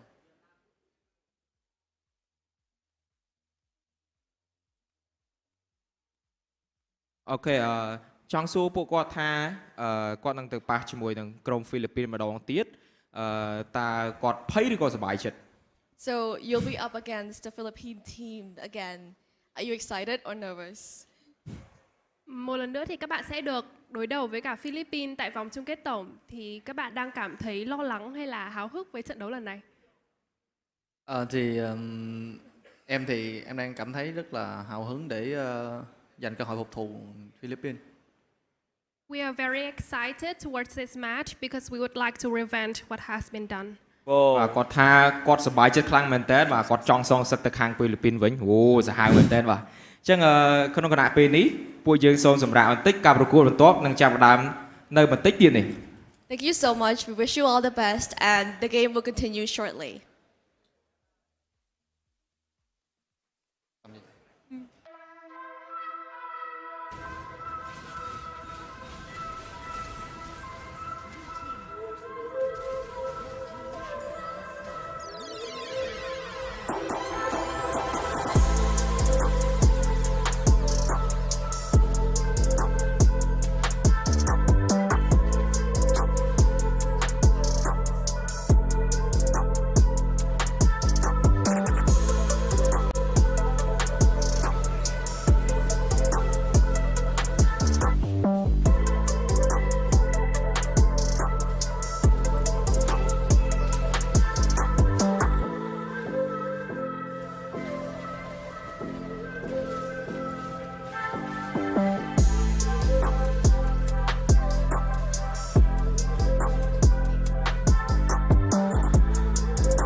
Back out fresh on the scene. Back out fresh on the scene. Back out fresh on the scene. Back out fresh on the scene. Back out fresh on the scene. Back out fresh on the scene. Back out fresh on the scene. Franchise best on the team. Franchise best on the team. Franchise best on the team. Franchise best on the team.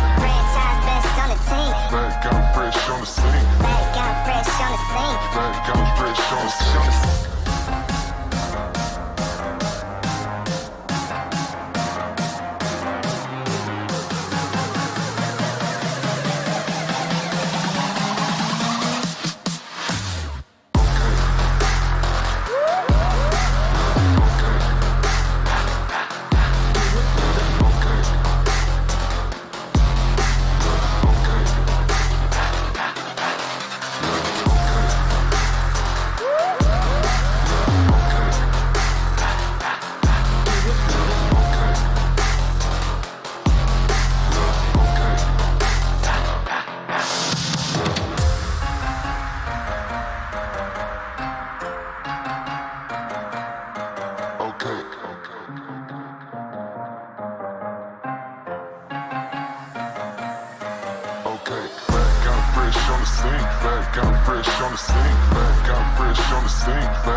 លោកស្រីនាងកញ្ញានេះគឺជាការប្រកួតចុងក្រោយរវាងក្រុមទាំងពីរនៃ League of Legends VIE SEA Games លើកទី32 And now, ladies and gentlemen, we're at the final match of League of Legends Wild Rift at the 32nd SEA Games. ក្រុមទី1សូមស្វាគមន៍ក្រុមជម្រើសជាតិវៀតណាម Please welcome the Vietnam team.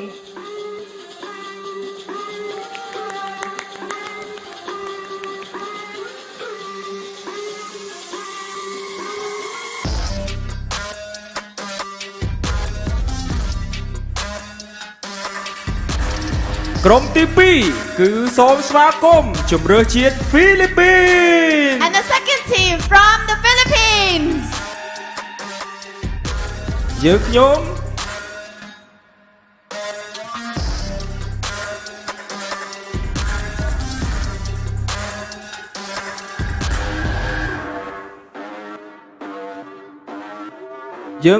សូមអញ្ជើញក្រុមជម្រើសជាតិវៀតណាមនិងជម្រើសជាតិហ្វីលីពីនឈានឡើងទៅលើឆាកប្រកួតដើម្បីដណ្ដើមមេដាយមាស Now we would like to invite the Vietnam and the Philippines team to step on the stage for the gold medal match. នេះគឺជាការប្រកួតដ៏រំជើបរំជួលមួយព្រោះក្នុងចំណោមក្រុមទាំងពីរមានមនុស្សមានមួយនឹងក្លាយជាជើងឯក League of Legends VIE លើកទី32នៅថ្ងៃនេះ This is going to be a very exciting match because one of them will be crowned the champion of League of Legends Wild Rift at the 32nd SEA Games today.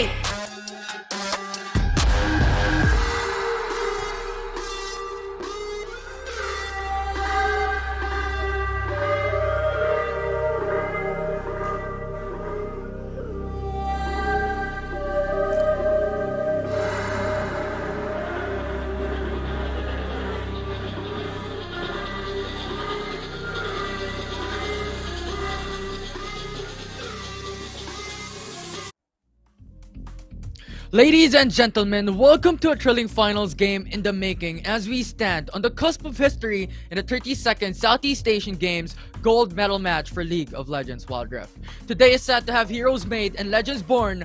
Both teams will leave no stone unturned, showcasing their prowess in the game. So get ready everyone as we are about to witness an exhilarating showdown between two powerhouse teams, the Philippines and Vietnam, for the gold medal in moments time. I'm Infinity and beside me is Osiris and Osai. This is history in the making. Yes, I do agree because this time Philippines was able to come back and we are a part of this history. Dethroning might be the gold medalist from last year, or they're going for the back-to-back of their history on their own. So I'm really excited, Infinity. I am stoked to be here. It's been an honor as well to cast this with you. And right now, big shout outs to all of those supporters from Vietnam to Philippines, all of those from Watch Party. Let's enjoy this match. I mean, this is just such a historical moment. Two of the best teams that remain here in League of Legends Wild Rift for the 32nd Southeast Asian Games. And it's not just about any teams. Both these teams have met before in the upper bracket finals, battling it out in a 5-game best-of-5 series. And on one side, we are introducing Vietnam, one of the teams in a gold medal matchup. Taku, Y1, BMM, Genza, and Akino. And guys are not a big of a question why they are here. They're going to defend their crown. And this is the reason why they are one of those best teams, because they are still performing up until now. Big shout outs and commendations to Y1. There are a lot of questions surrounding him because of Melodious being absent, but with his continuous MVPs and performances, he is well deserved. And of course, from the Philippines, Nazarea, Tan, Bingay, Dahao, and Angara. Yeah, and this team has performed exceptionally well. And as we have stated a while ago, in the upper bracket finals match, both these teams have already met. But the Philippines was able to turn things around in a reverse sweep 3-2 series. And Osiris, I cannot explain what I'm feeling right now, but more excitement. But in all, I think both these teams have so much pressure on their shoulders, thinking about how to execute their playstyle later on. Yeah, exactly. With how well these teams they played on par on the previous matches that we've seen onto the upper bracket, it was a grueling 5 matches wherein Vietnam started things off with the 2 wins, but Philippines isn't going to back down. In one of the prodigy right now, we are seeing onto the screen Nazarea with a 57% kill participation, a pretty solid KDA as well. But Taku has been making waves. He is one of those, let's say, Baron laners who's changing the tides of the game whenever that he's given a chance on a Riven and even on a Garen a while ago. He is definitely delivering big quality plays that destroyed his opponents. Yeah, it is a really intense head-to-head matchup because both these players are one of the best players here today for both these teams. As you stated, the prodigy on the side for Team Philippines, Chami Nazarea, has been performing on the TP top of League of Legends Wild Rift in years past, and right now representing his own region as well, the Philippines, representing the country. And for Vietnam as well, we have Taku showcasing his mechanical skills in the game time and time again. And you can definitely see how they are prepared for each other, for the reason that we saw the drafting from those 5 games. It was back and forth. The different champions showed up, and they are exchanging champion usage. They can definitely both use Lee Sin, definitely use a Jace. All of those meta picks that has been on the rise, they are comfortable with it, and that's something that they want to be in, because you want to prioritize those good picks. It's just that most of the regions right now, they are not utilizing the 5th slot. And you can see here, draw Rainiel Angara smiling, our K-pop fan idol right there. Yeah, the smiles on these faces puts up a huge boost of energy and boost of confidence for the remainder of this team. And right now we're looking at Vietnam as well, ready to go. Confidence is there, eyes on the prize, gold medal matchup. And ladies and gentlemen, here we go, the first game draft, pick and bans. Something has to give and something will push through, as Vietnam will ban away Shen immediately into the pick and bans. Not gonna be available, as Vietnam also knows how to utilize this Shen. We saw it yesterday, but unfortunately it didn't pan out. That they have the Gwen and Shen on both sides. You have all the protection needed, but it didn't really convert in a good result. The Philippines will be staying on to the meta bans. You don't want that Aatrox and Camila, and of course the respect from Akeno on that Nautilus. And since the blue side will be the first one who's going to pick, you don't want that Nautilus also being prioritized. So a Riven right away for Taku. He is once again, his presence has been felt countless times with how many knockup he's been doing. But Ione and the Jace will come through. And what will be the next pick, as Alisin can be also looking juicy, but the Senna will be prioritized for Dahao.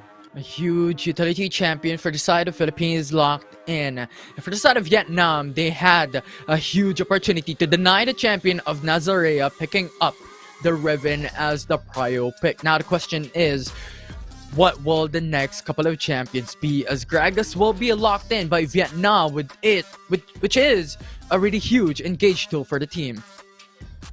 You can definitely see that even though they are going to settle for the Gragas, you know that how Akeno is really scary on his playmaking skills, the same as Angara. Both of the supports, they know how to roam around the map and utilize the maximum efficiency of explosive casks. This time we're going to see Ziggs in the hands of Genza, not a Zoe. Pretty much we have seen him use it for the whole series up until the Philippines banned it away. So much of a breathing space here, since we already saw the Senna coming in. No chance for a Corki or a Varus, and it's time for Vietnam to settle on that Ziggs. So opening it up with a ban of a Corki, This is to deny the mid lane for Vietnam, and might be an easy task for BingEye to make sure to bully out BMM, not unless they're not going to ban the Garen, which is a possible last pick for Vietnam. Yeah, there's still a lot of options for both these sides, but so far, both teams still doesn't have any junglers. Vietnam is still missing a mid laner as well. On top of that, for the side of Philippines, a lot of flexibility on their draft. You have Nazarea, or well, you have the Jace that can be flexed onto the jungle or mid lane. And so far, Vietnam is having the eyes on Justchi or on Tan on banning his champions away for this game 1. Oh, a Fiora. So they don't want any counters for Taku, but the Renekton is still on the board for Nazarea. He can also play on a Jax as a late game insurance, but a really good plan right now as they want to stay static onto the lane. They might shake things up. They can possibly go for a jungle Jace once again and rotate this champion, or they are going to still stick with the BingEye Jace and the Garen for Nazarea. Could possibly be. It is a really intense type of draft that we are seeing so far. So we Garen still have being a locked Yone. in. Yeah. I'm still waiting for the Yone. Come on, Y1. Okay, so Philippines, they didn't ban it away. They are much more scared onto the Olaf. It's hard to control, especially with how the lineup is looking good for Vietnam with the Riven already and the Gragas. So many setups that can layer with that Olaf, but a Yone that can snowball into mid to late game. What's good about Philippines is they all have the tools to shut down Y1 with the Demashing Justice as a burst, and you have the Justice Punches from Angara. So what will be the last pick? And they are the ones who's going for the cinch, as they don't want to be picked against them for the Riven. We saw game 1 Infinity from the previous series that they had, that it went to BingEye, but it didn't really pan out really good for game 1. So Philippines is well aware on how to play around a Singe. Yeah, now the question is, what will the last pick be for Team Philippines? So far, they still have the flexibility to flex in the jungle or mid lane, but with Gwen being locked in, this is it. The final lock-on draft here, Osiris, and paint me a picture, walk me through what we can expect in this very first game for both sides. Oh, I will paint you Spolarium, because I'm seeing right now a bloodbath as how these teams right now, they are going teeth to teeth, and they're just going to look for those snowball factors. Remember that you have the Yone and the Ziggs. This is the early game that Vietnam wants to play in. Philippines will be coming in as Angara will set again the tempo. He is completely shut down from his Galio how many times from yesterday, but was able to pick up his Rakan and Alistar. But what's good about this lineup is it feels like a Philippines, they got their comfort pick, and we're going to see a Gwen to Nazarea to be on par with that Riven of Taku. Yeah, let's see, because right now, it's all eyes on the screen. Game number 1, we are here. Team Philippines versus Vietnam with Gaio, Senna, Garen, Jace, and Gwen for the side of Team Philippines. You have Yone, Singed, Riven, and the likes for Team Vietnam. Osiris, this is it. The start of a historical moment for both regions. Yes, and I'm really excited how they're going to maximize this Singe, as it failed in the hands of Philippines yesterday. I just wanted to see it in the hands of Vietnam, as they are the ones who setting the tempo countless times for how many games that they have been with a complete 3-0. They only failed to Philippines, and by track record, the back onto the history, they don't have any points. They are completely on a 3-2. Again and again, a full 5 games, but it's always has been Ligma Galaxy or Team Philippines representative going out on top against Cerberus, the Vietnam team. And right now, we are still waiting to jump into the Rift. I am really excited. There's so many surprises here, especially we already know how explosive that they can be. Are they going to deliver the strong start for game 1? Is there any members or players that want to assert dominance and start to snowball from here? Is this going to be a 3-0 or a complete 5 games to show who is deserving for the gold medal? Yeah, and this is really, really scary. And so far, it is a battle of that mental fortitude and also how these teams would also perform. This game one will set the tone for the rest of the series, how Philippines and how Vietnam will be able to take in the playstyle, the execution in the Rift. Remember, Vietnam also played in the series past, and this is going to be their second series of the day simultaneously in the gold medal matchup. So a lot of pressure on the shoulders for both sides, but Osiris, we are moments away from game number one. This is it. But what is the winning condition here for Team Philippines, as we've talked about Ziggs and Yone for the side of Team Vietnam? Yeah, I just wanted to touch on the prowess of Tan right now. He is the one who's going to use the Jace, which is, to be honest, we want him on a loose cannon. We want him on a playmaking type of champion, a Kha'Zix or a Lee Sin. But this time, he is the one who's going to full send those shock blasts, while BingEye will be on a passive state with that Garen. And I'm hoping that definitely he can just make plays all across mid, as he needs to shut down BMM. But as what you mentioned, win condition, let's stick on to the guns of Senna, Dahao. The late game prowess, the one who's going to shred the front line and definitely dissinge.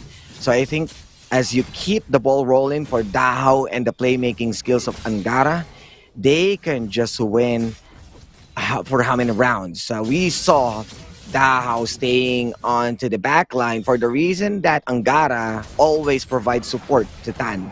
He is initiating countless times onto the front line to easily nullify the teamfight prowess of Vietnam. And at that point, there's so many freedom from Dahao to just poke and kill anyone that he's being exposed. Alright, so all eyes on Tan and Dahao for Team Philippines, and for Team Vietnam, we have eyes on Y1 and Genza. How will they be able to perform this time around in this game number one for the gold medal matchup here today? And so far, I do agree with what you're saying about, you know, these champions that we have to look at, these players that we have to look at. And on top of that as well, for Team Vietnam, is that they will have a difficult time to gaining the access onto Dahao later on the back lines. Yeah, slowly but surely, Angara right now is being torn down by Genza. Much understandable, a melee and a range matchup right there. Angara just needs to wave clear, but he is totally blinking on that red. And one misstep can give an early advantage to Genza. Trying to take it slow, but they're starting things up at Baron Lane. Body stab, roots onto Akino as well as a counter engage, and overall Team Philippines won that trade. But for now, it's a bit too early to go for an all-in, and everyone's playing quite cautiously into this early matchup. Yeah, and you can see the difference that both of our support didn't really need to go onto the mid lane. They just went in and support Senna and Taku. Much of a different, or let's say Nazarea and Taku, much of a different approach right now. We didn't see any playmakers or the one who's being aggressive onto that Garen and Singe.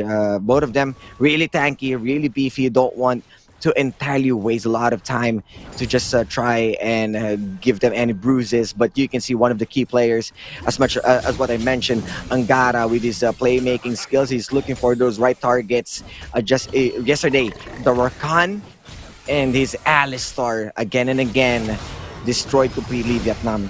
Tan coming into fray into the mid lane, go for the two-man run for Team Philippines, forced to back away for Team Vietnam. And I told you, once again, the win condition from Tan with a shock blast pushes away two members from Vietnam, goes for the recall, and they need to go for a reset. And these tanky mid laners, there's no problem, no need for any ganks. They're just trying to take it easy. They're going for the farm. The same as how we're seeing at the Baron lane. So we are seeing a movements for the Dragon lane for both of our junglers. That might be surprisingly a start of the gank that we are waiting for. Yeah, we are already at level 5 across the board for each and every single member. So ultimates are going to be ready for these champions, for these players as well, to make plays to set up ganks. But for now, right now, it is the face shield coming from Y1 into the mid lane. Whoa! But you have VIE going for the Intermission Justice right across to BMM as they secure the first blood. And that's the reason why you gotta respect this Garen. BMM is not a big of a question on how, no, he knows how to use or utilize a Garen, but failed to respect and to do so by going back a bit. Overcommitment, being punished in Daho's rotation, looking solid on that one as they were able to use the Dawning Shadow to add extra layer of shields for VIE. Yeah, and on top of that, the throw coming in from BMM when Garen was just trying to go back away was a bit of a struggle along with a Fate Seal because VIE went closer to BMM to execute, and that was just a crazy amount of damage coming from the Intermission Justice. As we all know, the lower that you're posing member or opposing enemy has a lower HP, has a bigger turret, has a bigger damage output. So far, a good start for Team Philippines. Yeah, and we are starting onto the objectives in a bit. They need to poise down. They need to make sure that they are starting to gain vision as how Vietnam, they are putting a lot of attention to a Rift Herald and using it to mid lane. So they might be going for just an objective trade. They don't want to lose as much as they can, but Keno, he wants to make a play or just going to peek a bit. But Tan secures the dragon. And right now, the play onto the bottom. Body slam onto 2. Angara is very low. Forced to go back away. Heroes enter to zone away the enemy team. Tower onto Tan. And changes target onto VIE. But so far, they are all safe. We're in trade. They got 2 kills. And so far, this is such huge value for Team Philippines. But at the cost of a turret in the mid lane. Yes, and not just a single turret because the Rift Herald is still alive, was able to headbutt the second tower. Might be going down, but with the 2 kills in their pocket, a single tower that opens up the whole map, Vietnam can go overboard. They can just go beyond the rivers and make some plays. This is a bit alarming for Philippines, so they kind of need to answer that one. A tower to tower hasn't been fully completed as even the bottom lane is still alive. Yeah, especially in this early type of scenario for game number 1. 6 minutes of losing your tier 1 turret mid lane is not the most ideal situation if ever you still want to delay the game. You have the Senna, you have the Gwen to be able to scale towards late. Right now though, having Taku is chasing down VIE, but will be able to go back and retreat. Yes, and how we're seeing Taku right now just farming, just creating a lot of pressure onto the bottom lane. And this is what I'm telling you about. Once they open the mid lane, it's their freedom already. We are seeing Y1 invading and making sure to keep Taku protected, trying to focus onto the dragon lane. Yeah, but at the very least, despite that invade coming in from Team Vietnam, they weren't able to secure the tier 1 turret in the bottom lane. While on the other side, Team Philippines was able to secure a turret. Yeah. So far, a lot of gold injection for the side of Team PH. And this is something that they need. Remember the Dahao, the late game insurance of Philippines. He is currently sitting at a 003 and just gaining some items, so looking for their souls, lurking around, and the focus onto the dragon lane will be a huge, intense fight.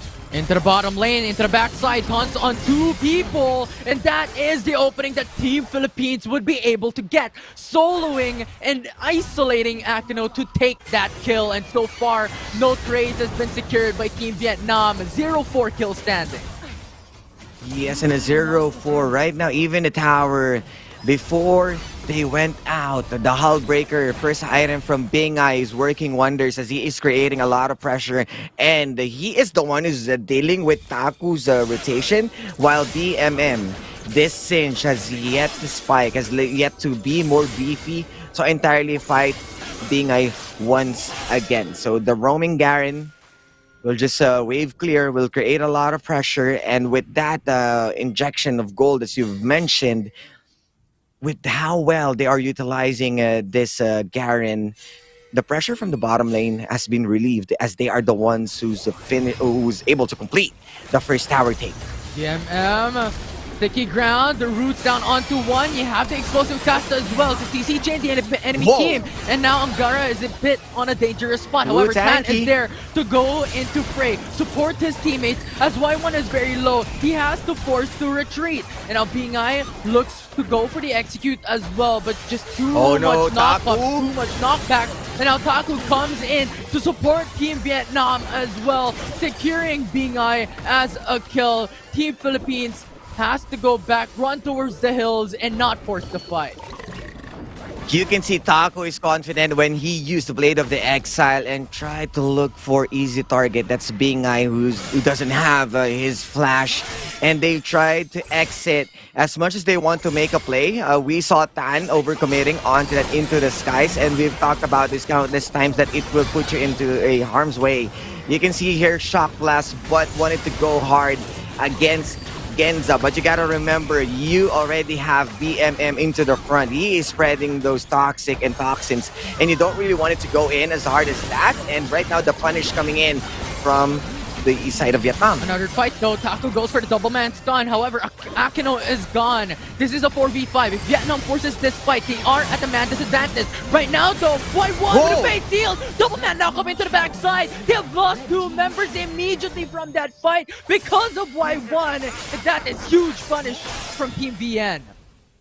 Yes, a huge punish indeed from Vietnam, and at this point of the game, they were able to snag the Rift Herald to create a pressure, but this Infernal Dragon, a 1-1 into the board, just to make sure that they got the objective trade. It was good for Philippines to entirely give a lot of attention to deny the powers or the map control from Vietnam, but definitely with that 2-member, the Fate Seal from Y1, it feels like they forgot to respect what this guy is capable of.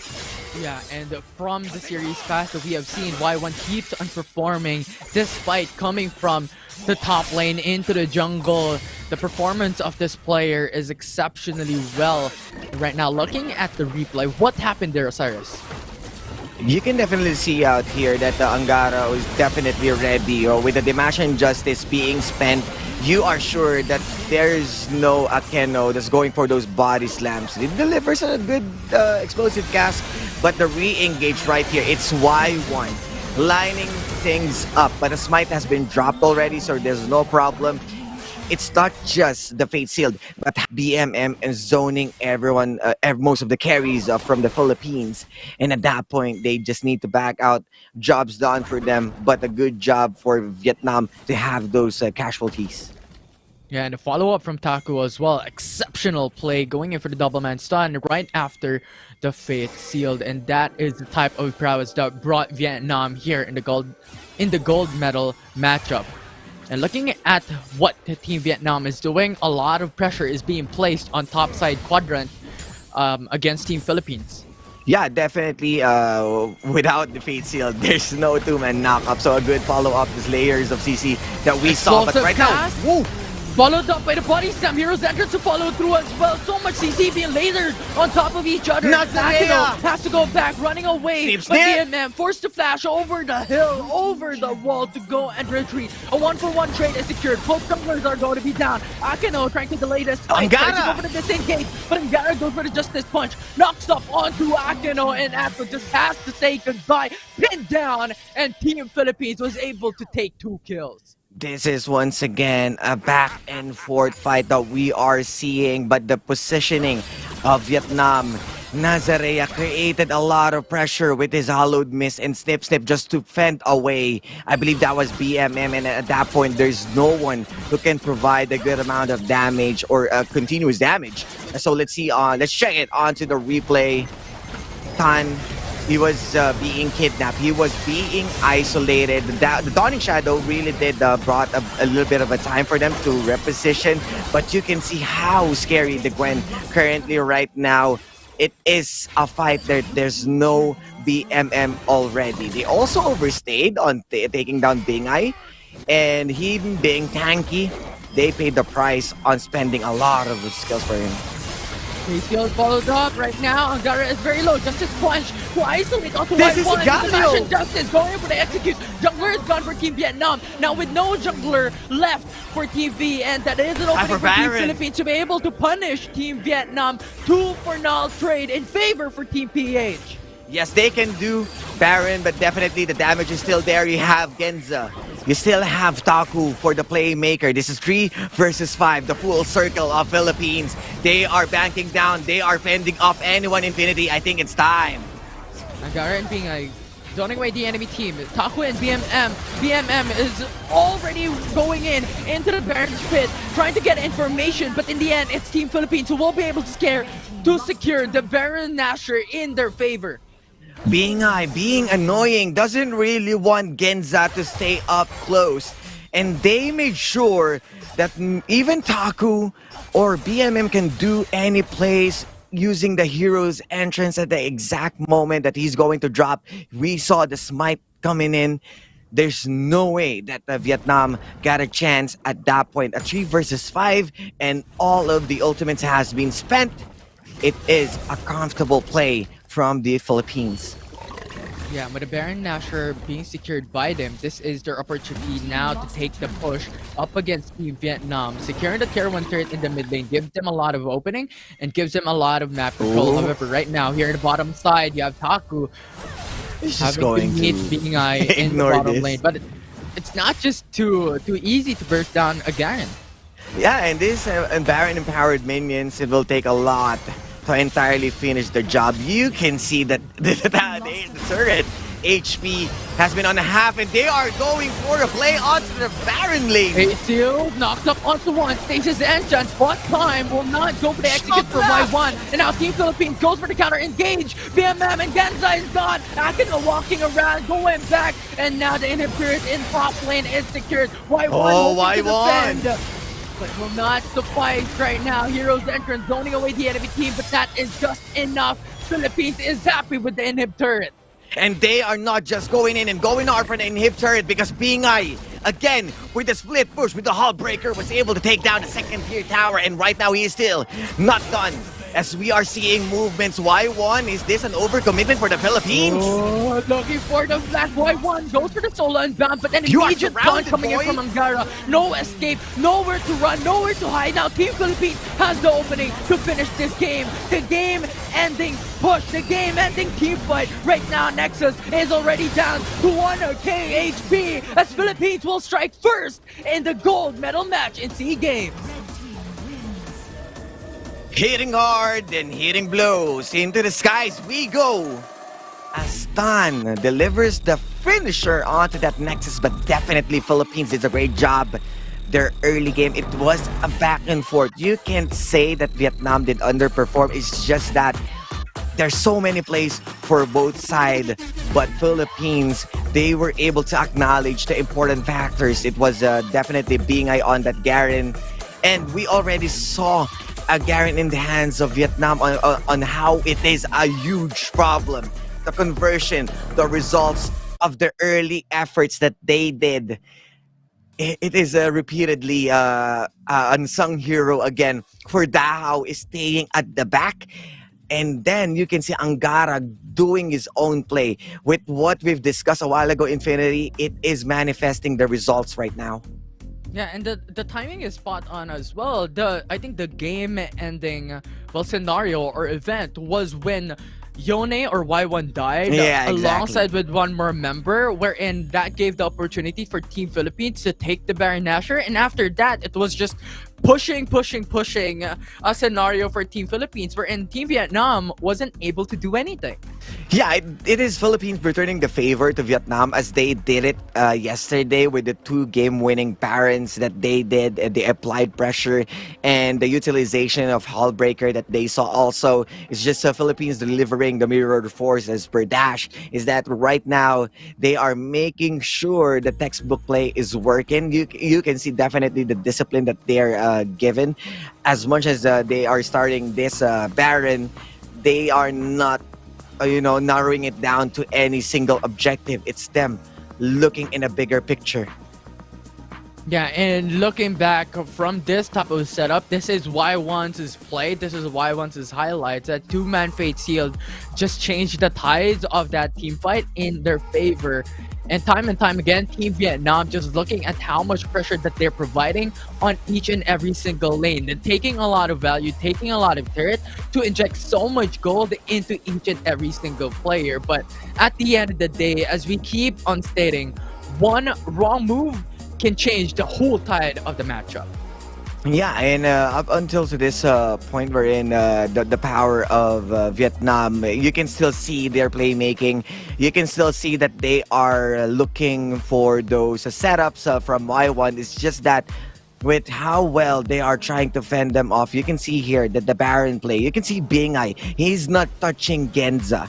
He's making sure that he is alive, but he is the one who's zoning everyone out. Taco tried to go in against Bingai, but job's done already. Objective has been secured. You don't want to overcommit on a 5-man. That's you have been surrounded, not a kill plus a Baron, and then Taco might add it up. So trying to lessen the casualty, damage control, but it's just Philippines on a disciplined play right now. Yeah, but right now, looking at that game one as well, Cyrus, what was the mistake that we have seen to the side of Team Vietnam that has just netted them that loss and just placed them on a path of defeat for that game one?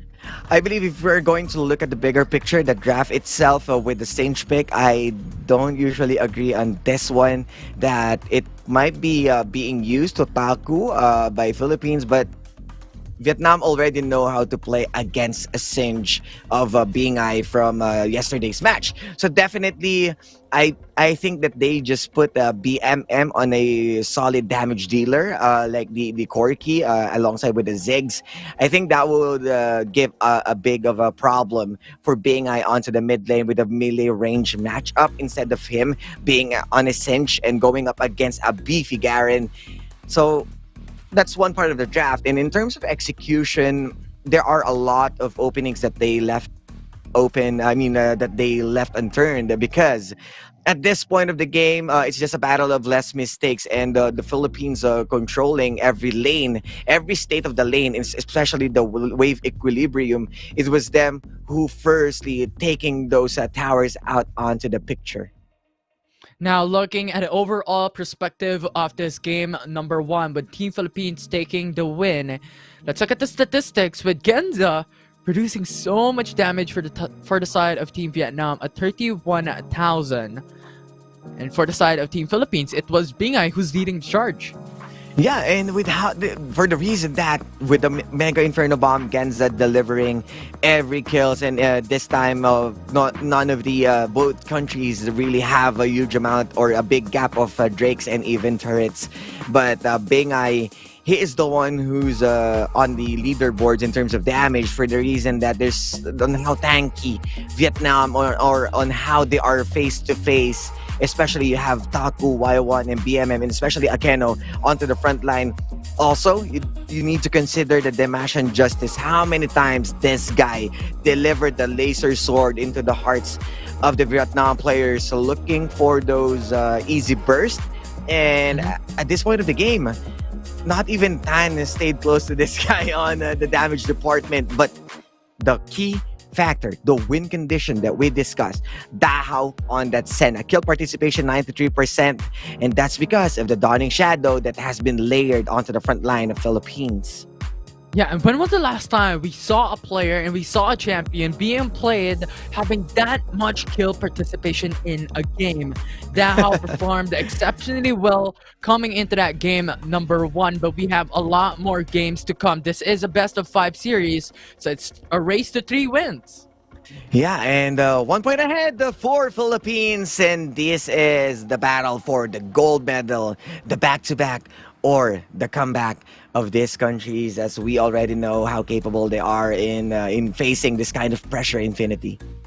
Yeah, and there's always that pressure, as you stated, and there's always that fear, taking a couple of games but getting or losing a couple of games right after. That is something that we do not want to happen, but we'll see, because this is just game number one. We're just letting the gold medal be started here today for 32nd Southeast Asian Games. But that is it for now. We're going to take a short break, so don't go away, because when we come back, it's game 2 of the gold medal matchup.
Go. Got it. Thank you very much, Gotcha. Jared.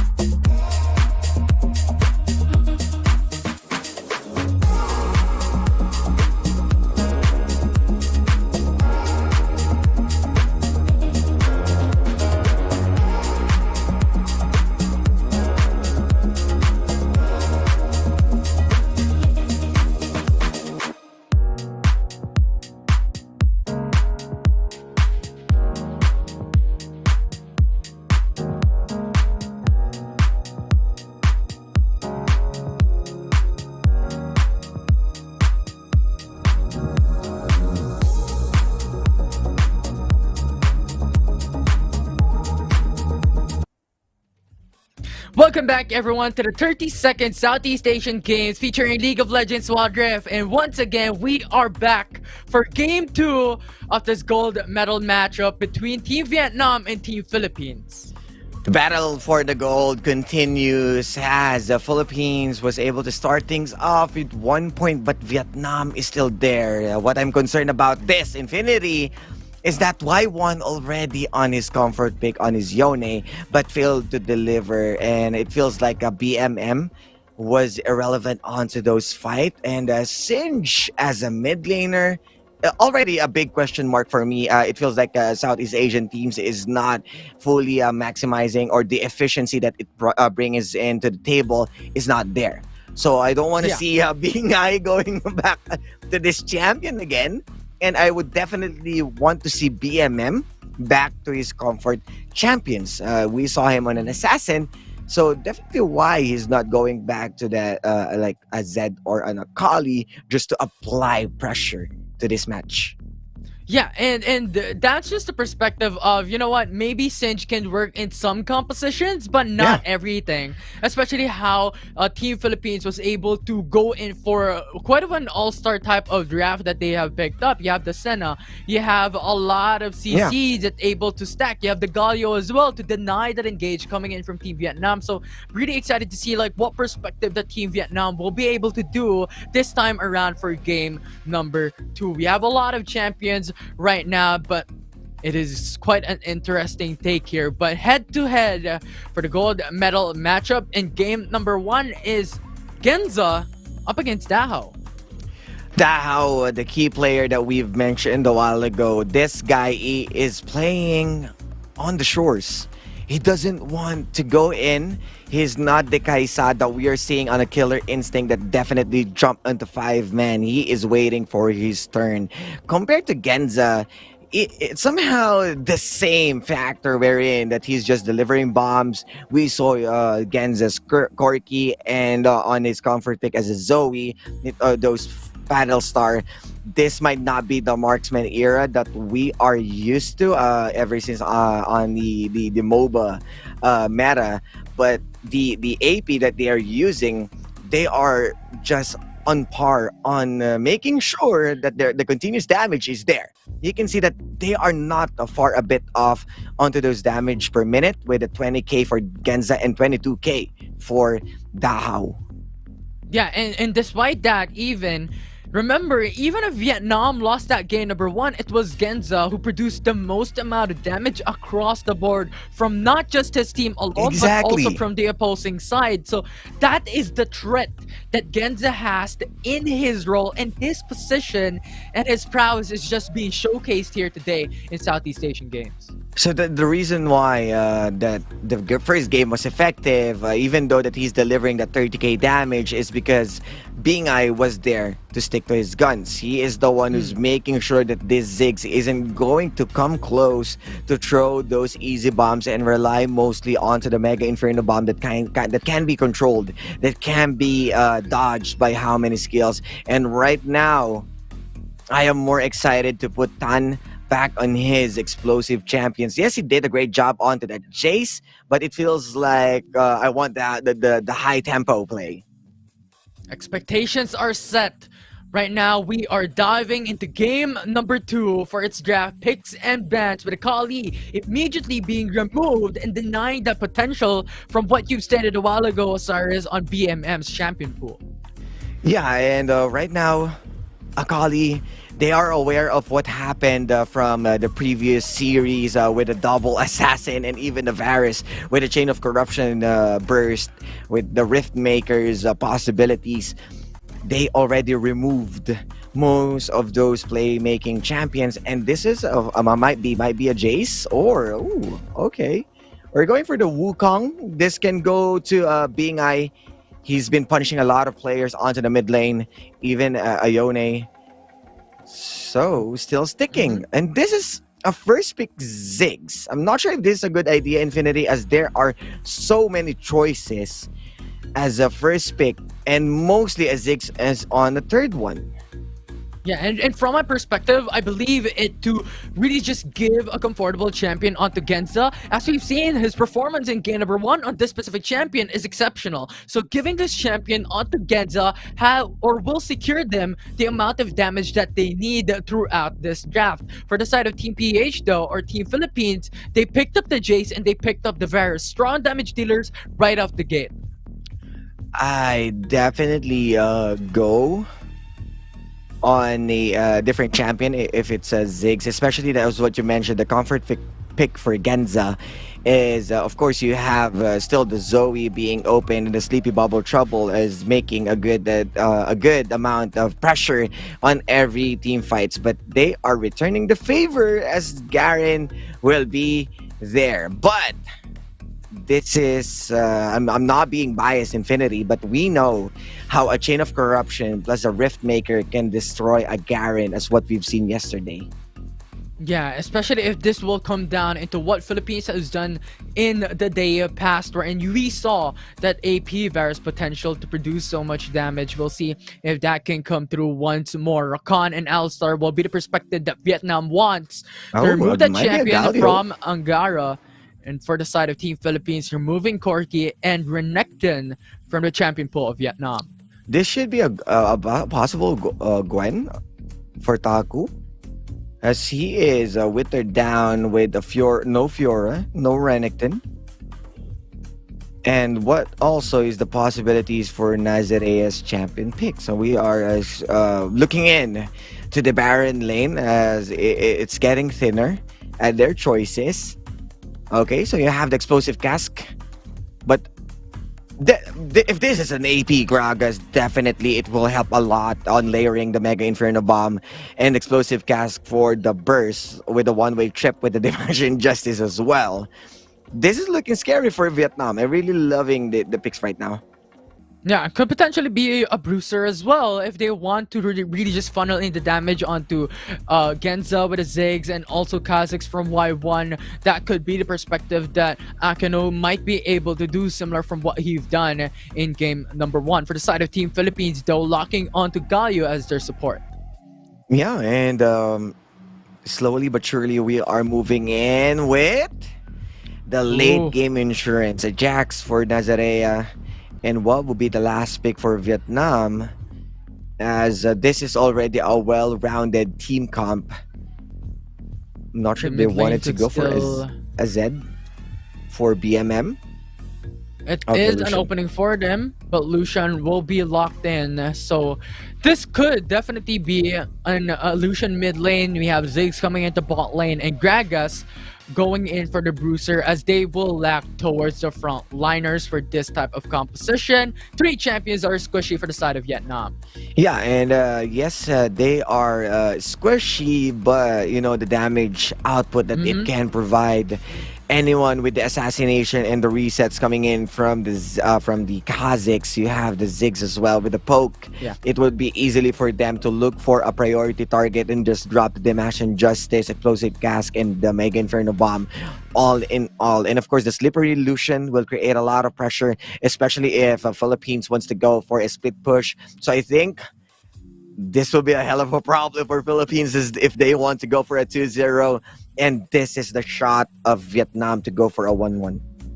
Yeah, and plus a huge problem for the side of Vietnam as well is Gragas to be more specific, right? Because if Tan wants to go for the engage, if Nazarea wants to come through, you still have the explosive cast to disengage and pretty much just push away the members of Team Philippines when it comes to a specific team fight. So eyes on Akino, the explosive cast, the body stand, what he will do in this game will be crucial to the win of Team Vietnam. Yeah, and considering right now that you have Garen into the front, this will be a tall task for Philippines to shed this Garen. Yes, we've mentioned the chain of corruption, but the thing is, they are going to look for Dao. Dao has been playing safely for the whole tournament, and with a Kha'Zix plus the Lucian, it will be easy for them. And you are also you have the let's say the coast to coast ultimates, the explosive cask, the mega inferno bomb, and that will be a big problem for him as he is playing on a less mobile type of a champion. He might be delivering good piercing arrows just to poke them down, but to what extent? Because everyone right now from Vietnam, they have the damage that they need to overwhelm Philippines. And that boils down into the job of Galio, into the job of the support for Team Philippines, Angara, to be able to zone away the enemy team, to gain all of these damage and be the sponge for Team Philippines in this game number 2. On top of that, you also have a lot of stakes and a lot of pressure to the side of the Baron lane for Team Philippines as well. Jax or Nazarea will be that late game insurance, as you stated, and will be that late game dependency of this specific team. Yeah, and Taco is playing on a Garen. It means that he might be going aggressive, but if Nazarea will be cautious on how to play against a Garen and not giving up that Damascene Justice or not falling into the grace of Damascene Justice, Nazarea definitely can convert this. We also want to touch in with that Wukong coming in from Tan, as yes, you have the overwhelming damage, but the setup coming in from Team Philippines, they just have to be snappy about this, no hesitations. They look for the target and they will be happy to pull the trigger just to have an early advantage, and the irrelevancy of the lineup of Vietnam would be there because a Wukong with the Cyclone is a big of a threat for any lane right now. And here we go. Expectations has been set. Winning conditions have been placed into this game number 2. Players have been looked upon. And right now, this is the second game of the gold medal matchup. And Osiris, this is going to be a crucial match for both these sides. If Philippines will win this game 2, they will be on match point. And if Vietnam will be able to take this, it is going to be an even level playing field in this series so far. Exactly, Infinity. I do strongly agree with you on that one because it means that once you won game 2, it will be a momentum shift for Vietnam or a full momentum boost for Philippines. And might be a wake-up call for Vietnam to score a point. But right now, Philippines is looking good with their own pick as BI got back to his Jace. And with how well he definitely delivered on game 1, it is him that we need to eye on because Dahao might be shut down countless times as the assassin from Vietnam will look for that juicy target. And we might be serving in on to a pause, but I'm really excited still. Yeah. On how this match will pan out. Yeah. What is that, Infinity? I'm actually glad that you brought up the mid lane.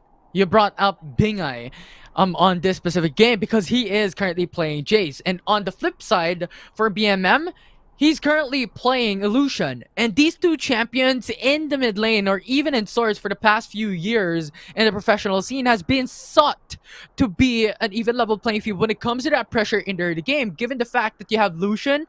Lucian's is passive. Every skill you have double normal attack that will come through right after. And for Jace, you have 6 kills coming right through at level 3. So a lot of early pressure coming in for both sides if ever the junglers, Tan or Y1, is able to capitalize this early on. Yeah, and as what you've mentioned, the junglers would be the turning point. Every 2 minutes, they are banking onto a tower dive. And if you're going to check the damage department, the isolation coming in from Y1. This will be an easy dive for them if they look for the rightful targets, especially if the support of roams. If there will be a duo, a Baron lane, that will be a nullified isolation or taste their fear.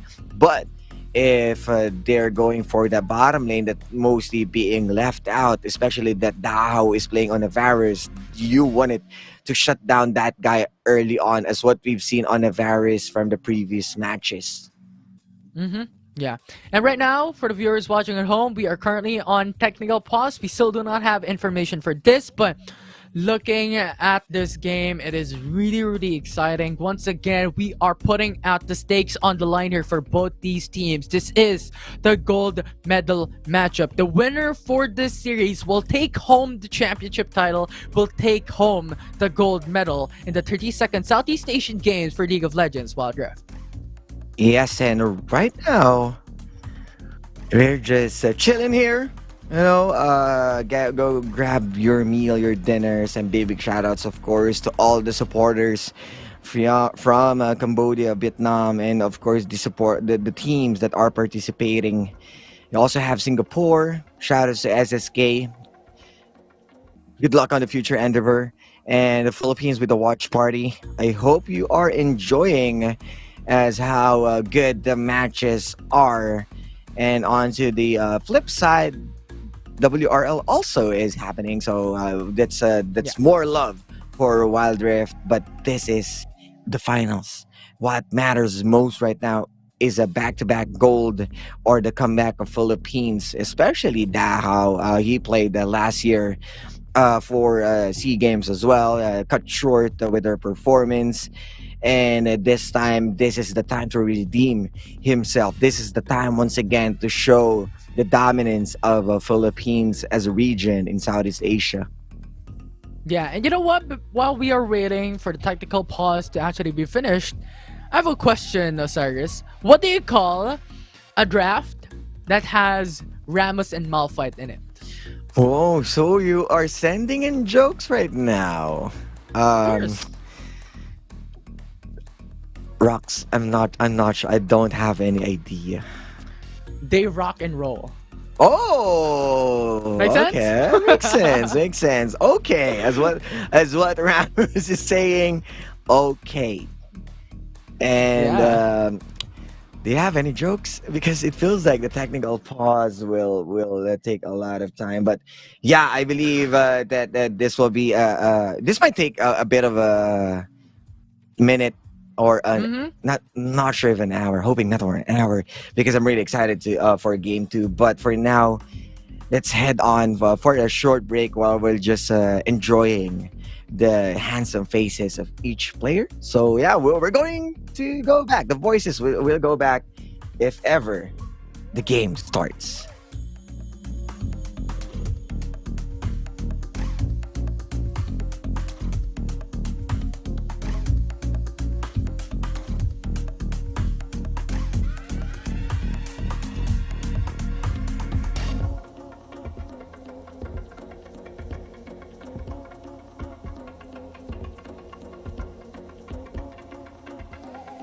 And you know what? What It's not is that? too long because Not we too long are back, indeed. Osiris. We're back. Just a And the breather. technical pause has been concluded. It's a little bit of a hyping issue, but it is now fixed. No problem. Hyping, and because we are really hyping. Indeed, this is a hype match, and as what you've mentioned, Infinity. That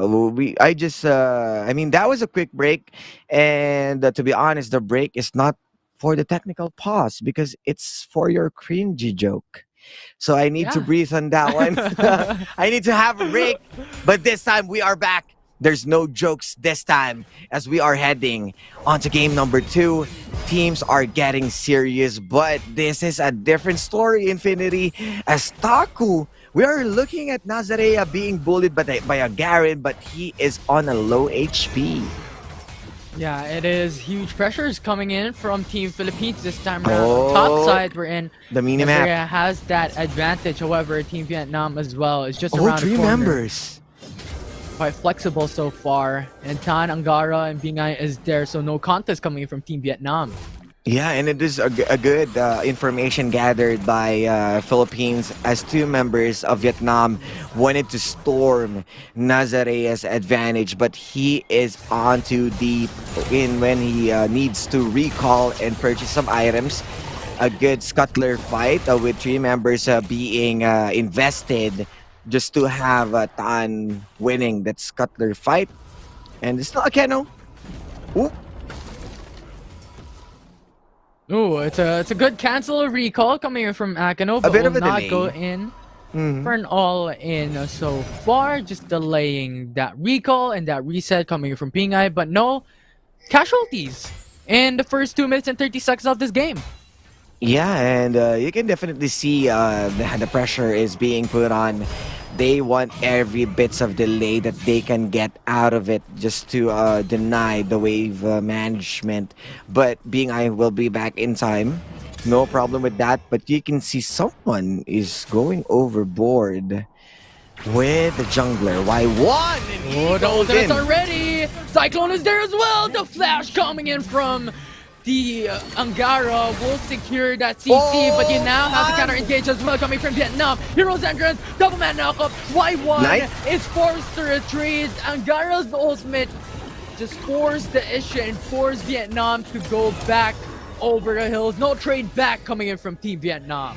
Definitely a good job for Vietnam on responding, on going in for an invade, but they are a bit too late. The timings from the Philippines, no Filipino time right now because they got the perfect timing, the picture perfect timing.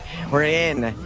They were able to surprise it, investing every ultimates that they can just to secure. But Angara onto that exit from Tan, they didn't cover every angle that he can escape. A really good flash and Hero's entrance nullify that the possibility of a trade, and the Philippines acknowledging the factor, or let's say the early game prowess of Vietnam. They are the ones who's going to pull the trigger. We already broke this down into the draft that it will be Philippines who needs to push or to pull the trigger early on.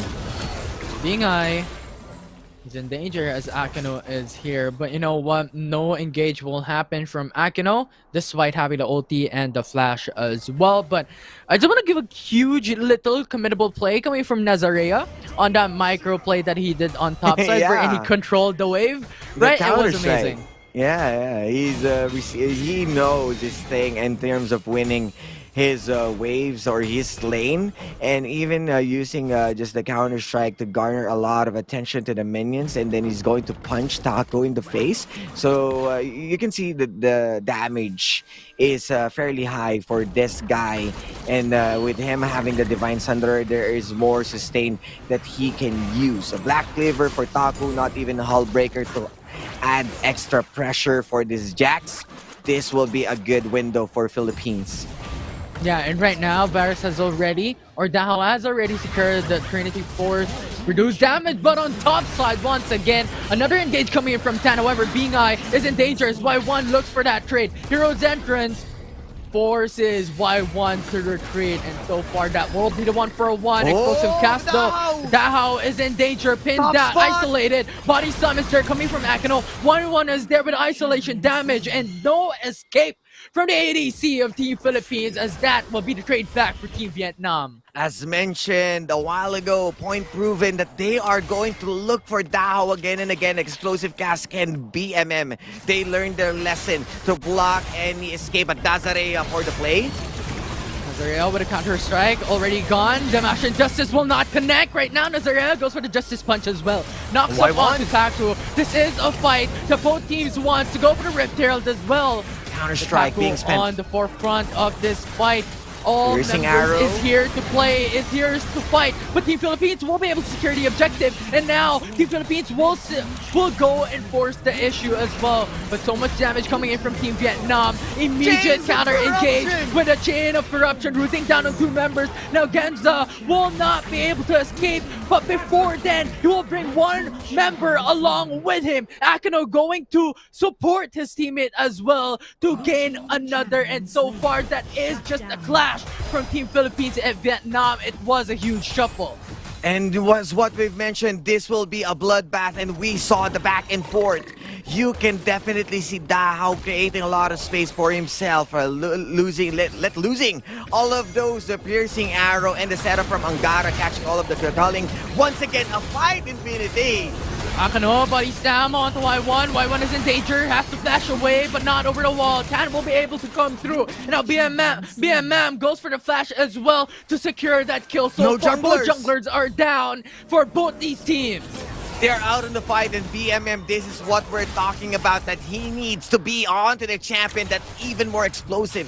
He is looking for those skills, the same from Rift Herald. He was able to take down key members. And Nazarea, yes, Akeno won with the last trade up from the previous one, or the previous Rift Herald fight, but Nazarea applied the pressure onto the Baron lane. This time, the Dragon is open. We might be going for the reset. So we saw the junglers coming out again. They are resurrected. And once again, everyone is eyeing onto that Mountain Drake.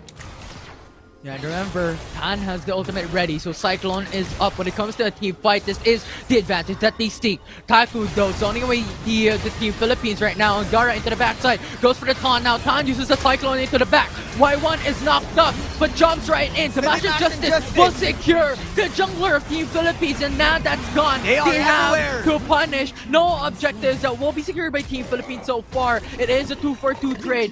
Forced to flash away for BI over the hill of the Dragon's Pit, and Angara left standing alone on topside river will not pursue for the issue by Team Vietnam.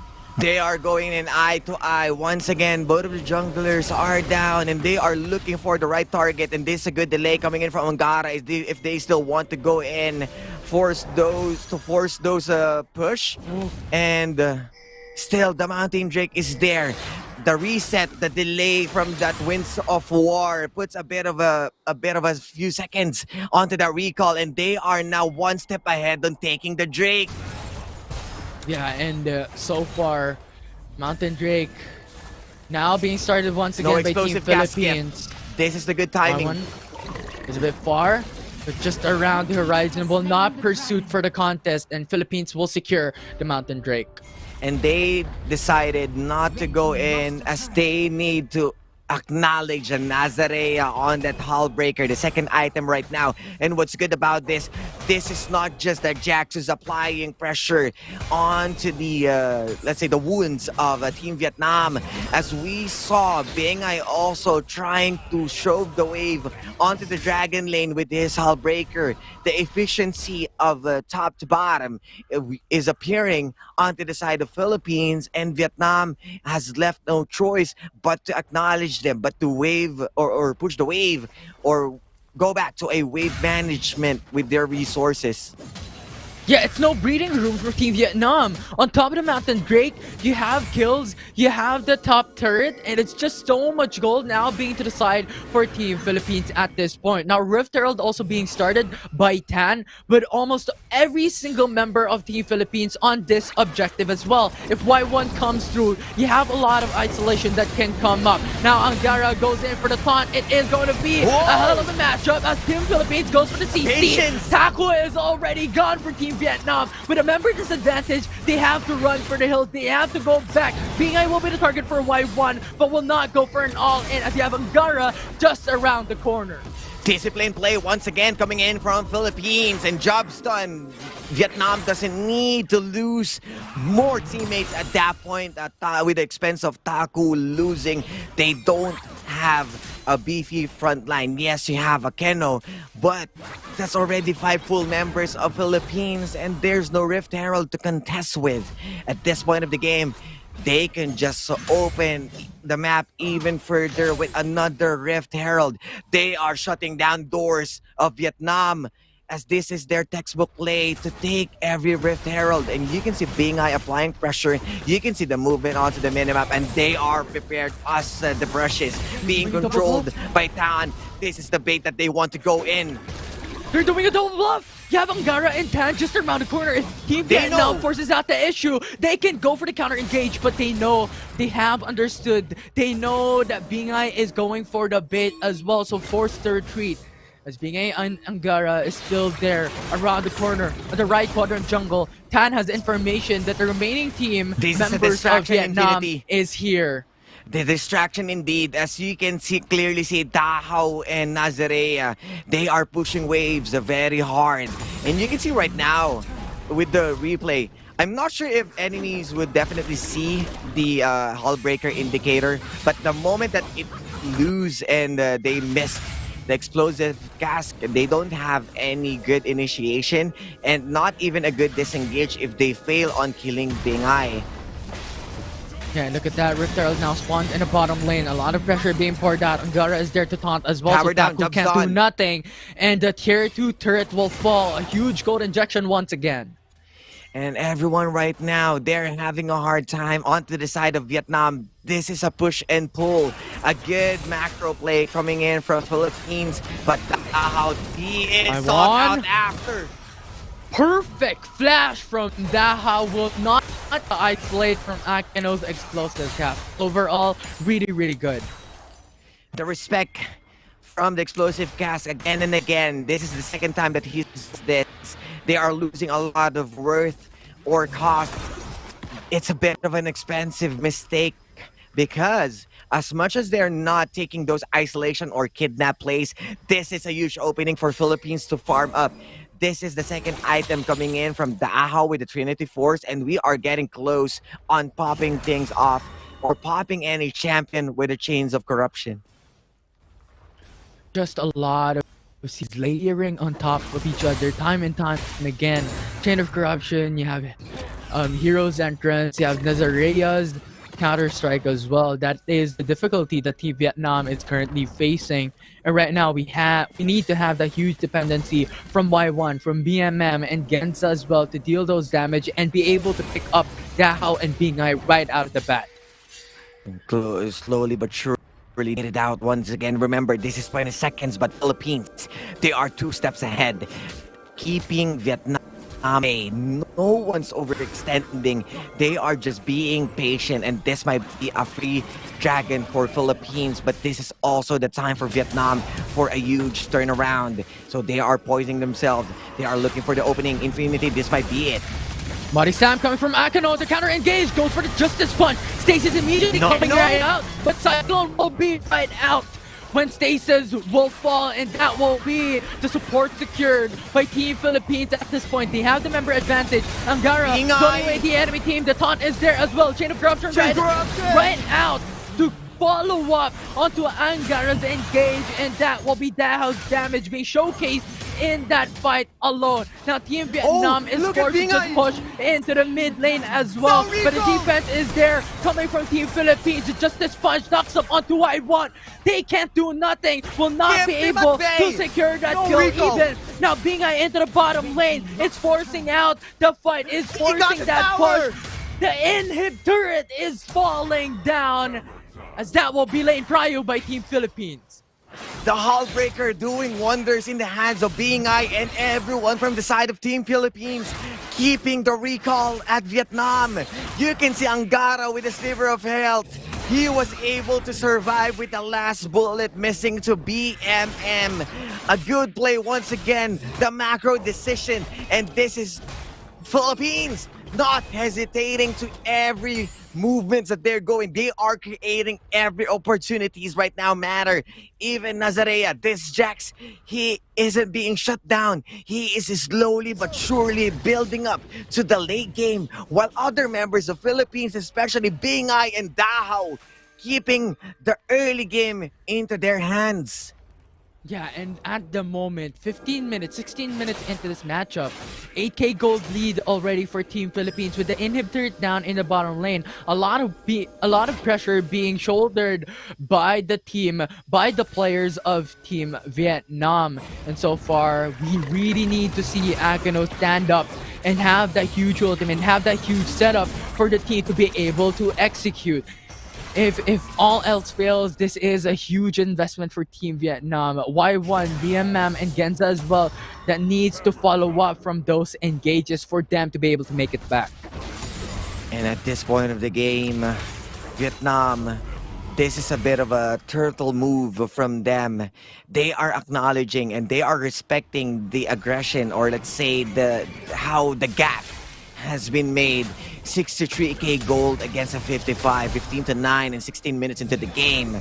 They need an opening. They need the Y1 to do his own play. Look for those key targets. They need to take down Dahao or even Tan to nullify or to stop any of those CCs. But the well protected by Angara's hero's entrance. You can see Nazarea still wreaking havoc on a different lane, while Philippines, the 4 members, they are poising. They are trying to put a stand onto the Baron, back and forth against Vietnam. They are aware Infinity. Tan jumping into the backside. Y1 is the target, will not suffice. Change target though. Genza is now going to be the eyes on the prize for Tan. Right now, Hero's Entrance will follow up to zone away the enemy team as Angara calls down 2 members, forcing out the stasis and check immediately by Akino. If Akino will fall, there's no more front line for Vietnam as well, because we have Taku defending the bottom lane, and that is good enough, forcing Vietnam to retreat.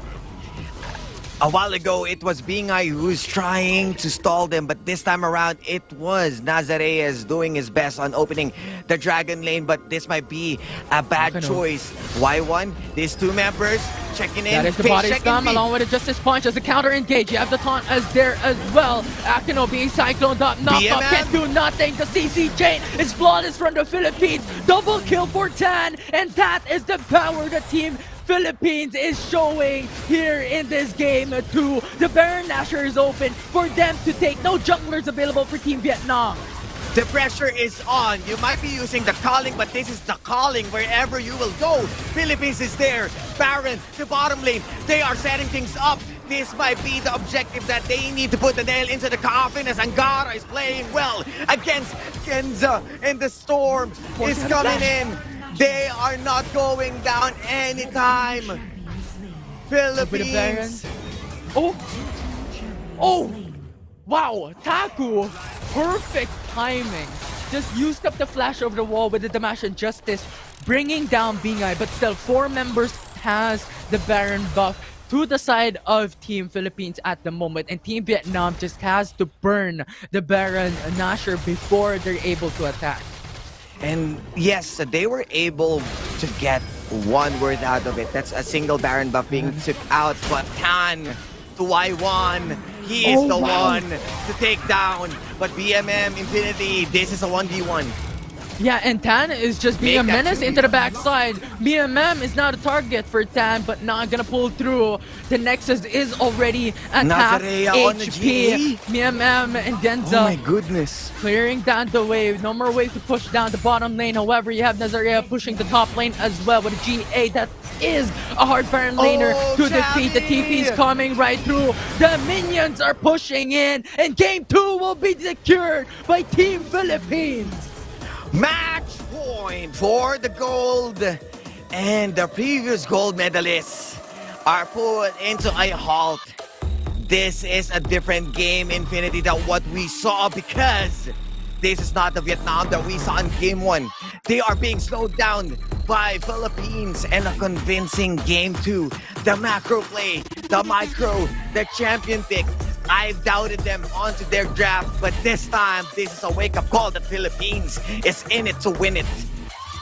Yeah, absolutely phenomenal. 2 games in a row of a win for Team Philippines so far in this series, with 1 game away to take the gold medal in the bag. And right now, it is going to be Vietnam who has to do something, to do a miracle play for the next couple of games to make and equalize this series in a 2-2. Yeah, at this point of the game, Vietnam needs to go back to the drawing board. They need to bring out the big guns, because up until now, even though the draft favored them, Akeno on his Gragas, Y1 onto an assassin, BMM on a different champion that can change the tides of the game, an illusion, there was no opening for them to snowball at this point. you can see this discipline play. Whenever that they're getting the objective, they're going to bail out. Whenever that the explosive gas has been spent on the Vietnam, they're going to bail out. They're not going in further. But the build-up coming in from the Philippines, they want this. They want the farm game because of Nazarea and being Ice Hall Breaker. Yeah, and Angara has played also very, very amazingly in this game because of so much zoning potential, and those follow-ups from Angara is phenomenal. And on top of that, you also have the setups, the Justice Punch that enable the team to be able to turn things around in the mid-game, late game. Imagine that quadra from Tahaw at early stages of the game. It's fairly strong statement for them. It is also a huge gold advantage to his side. And if he didn't go down to Genza, that's a potential pentakill for the whole tournament. And overall, with this single Baron take, with all of those simple yet carried over bigger results, the high-risk, high-reward play coming in from Philippines paid the price from Vietnam that they lost game 2. Yeah, and in the draft of Team Philippines as well, we saw a Jax, and time and time again, from what we have been stating, that Jax is a late game champion. But on the hands of Nazarea, I think it's a bit different this time around. Yeah, and I think Tan also on that Wukong, it's not just about him on those high tempo champions, it's about the whole group. It's all about the 2 to 3 members looking for the right target. And we've mentioned that Nazarea and Taku would be going head to head.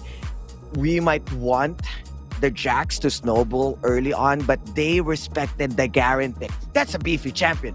Why? We need to bat an eye on that. We just have to go for Genza. And that early kill on Genza sets the tempo. Still, this guy, I'm going to commend him. Team Vietnam still delivering a 32k damage.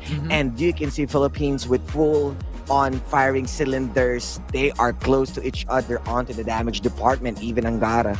Yeah, and a while ago during the draft, it was brought up as a question, why was Ziggs first pick? But you know what? Genza's champion on Ziggs has the most damage. But to follow that, you have Tan, the play setter, the playmaker for Team Philippines in game number 2 with 70% kill participation using the Wukong. And with this Wukong, I'm not sure what needs to be done to push him back or to put a stop onto this guy, because he's setting kills after kills. And even though the unsung hero on the flip side, BI and Nazarea, creating a lot of split push dominance. And then at that point, what's left for Vietnam to do? They need to defend their base, and we got all the freedom in the world to take all the resources, objectives, uncontested. Yeah, and on top of that, the Q salutes as well onto BI. The split push in the bottom lane going into the inhib turret. So we'll see if that can happen once again, if Vietnam will let it through. But that's it for now. Game 2 is secured by Team Philippines with 1 game away to secure the gold medal. We're going to take a short break, so don't go away.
Hello and welcome back everyone to the 32nd SEA Games featuring League of Legends Wild Rift on a gold medal matchup. Philippines is already on match point up against Team Vietnam. Yes, and we are excited as we are on to the match point. Is this gonna be it, or they're going to return the favor with a reverse sweep? But as much as I want to do that, it's really convincing that Philippines right now, they are on to the upper hand by numbers, by stats, by history. And it means by history, every members of Team Philippines have a colorful history towards every tournament, especially the coaches. So I'm really expecting this time around, they want to secure this. This is all in for them. Yeah, the experience, the knowledge of these players right now, it's the pinnacle of it, showcasing here in Southeast Asian Games. But on the flip side, on the opposing side, we also have Vietnam, which has a rich experience on these players in the wider professional scene as well, in the form of Cerberus Esports. So far, this is really going to be an intense matchup here today, Osiris. Yeah, and on how intense it is, we already saw game 2. That's a pretty close match. There's a change onto the habits of players. They didn't really went up again with the top early gank with a 2 minutes dive. They have their own kind of solution. And into the head-to-head, we have BMM and BIE. Both of these players has been the pillars that keeping the team together. With any mid laner that they're playing, it creates a lot of pressure. It creates a lot of space to others to have their own freedom for others to work with, and especially BIE on his Garen. Definitely, this guy is top notch as one of the most improved players here in the Philippines. Yeah, and we consistently talking about Aaron or BIE, which has been playing in the very first year of Wild Rift Esports as well. And from that point, right now, standing on that stage in Cambodia here in SEA Games, showcasing his strength across every fans all over the Philippines and Southeast Asia overall. It is the match point game of Team Philippines with one more win to take the gold medal. One more win away. And what's still there for Vietnam? I'm really excited on how they're going to play this. And at this point, what's there? What they need to throw out, because they need a curveball to stop the momentum of Philippines. Yeah, and it's really difficult, right? Because at the end of the day, when it comes to the picks and bans as well, in consideration, you only have so much to ban away and you only have so much to pick up. So we'll see if something can pass through to the side of Vietnam as we are jumping into the picks and bans for game number 3. And you can clearly see the pressure is on with the 0-2. Vietnam has yet to score one, if that's possible, but Philippines, it feels like they're not letting their defenses down.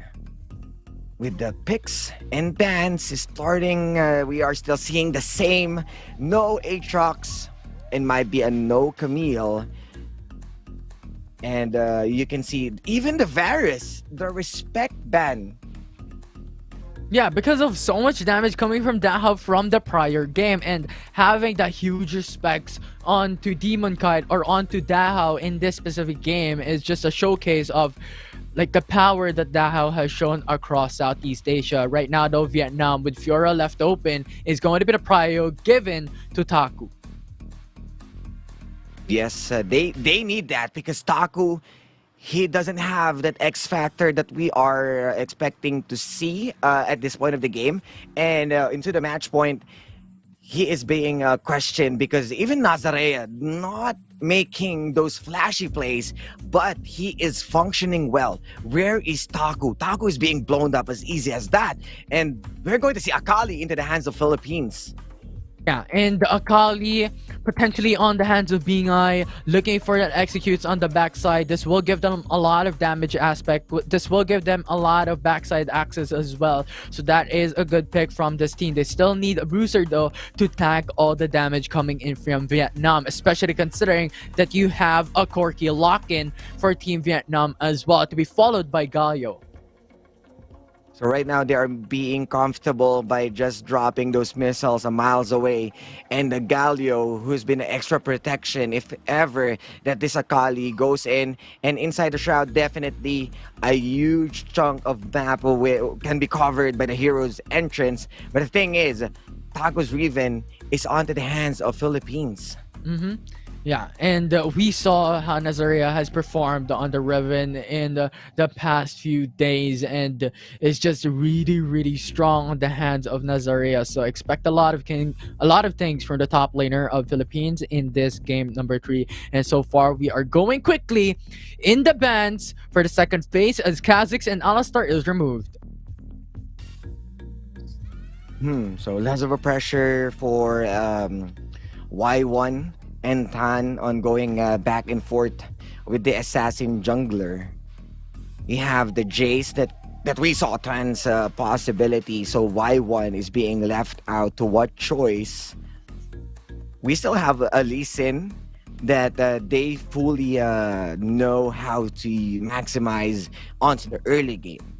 And at this point, we don't see a Gragas yet. No Rakan, no Alistar. They are targeting Angara. So this should be a Gragas for him? Could potentially be. I mean, there's no more options. You have to removed onto Galio. Rakan, Alistar is removed as well. Nautilus is put away. So Gragas is that option for Angara to pick up. But at the end of the day, there's still a lot of supports open for Team Philippines to pick up. The question is what the prio will be this time around. And we still have a Senna on board. I mean, not Zen. I mean the Varus supposedly. This is a perfect Varus pick, but it was being banned because they already acknowledged from the previous match, and Dao is being left out to slimmer champions as Senna has been also removed. So, a possible. You have the Gragas already being locked in. And yeah, it's a question. They need a little bit more damage in the bottom lane. We already have a Kali going to the hands of VIE, so that is an option for Philippines to take up. But for Team Vietnam at this point, we have Karma and Renekton locked in. Oh, they're bringing out the Zoe. They are the ones who's going to utilize the Zoe, and with this lineup, I'm not sure. I'm not really confident if this is a really good pick for a Zoe. I bank on to a Ziggs as it layers it good. It's a good layer within the shock blast and the bouncing bombs, and also delivering the Mega Inferno bomb. But they are already aware on how to counter this. Genza is a Zoe player as well, but instead might be settling down for a Karma, and this Corki might be going to BMM. Yeah, and I think regardless if it's Zoe or Ziggs coming to the side of the Philippines, the matter of the fact is that Team Vietnam doesn't have any access into the backlines. And yes, Renekton has the potential to go for the slice and dice and dash in and out of those fights and have that target eyes on the carries for the side of Team Philippines, but they don't have any assassins. They don't have Kha'Zix, they don't have Zed. So that will be a great potential for Dao at this point to produce a massive amount of damage in this game. Yeah, and with the Battle Star, it will create a lot of space for them.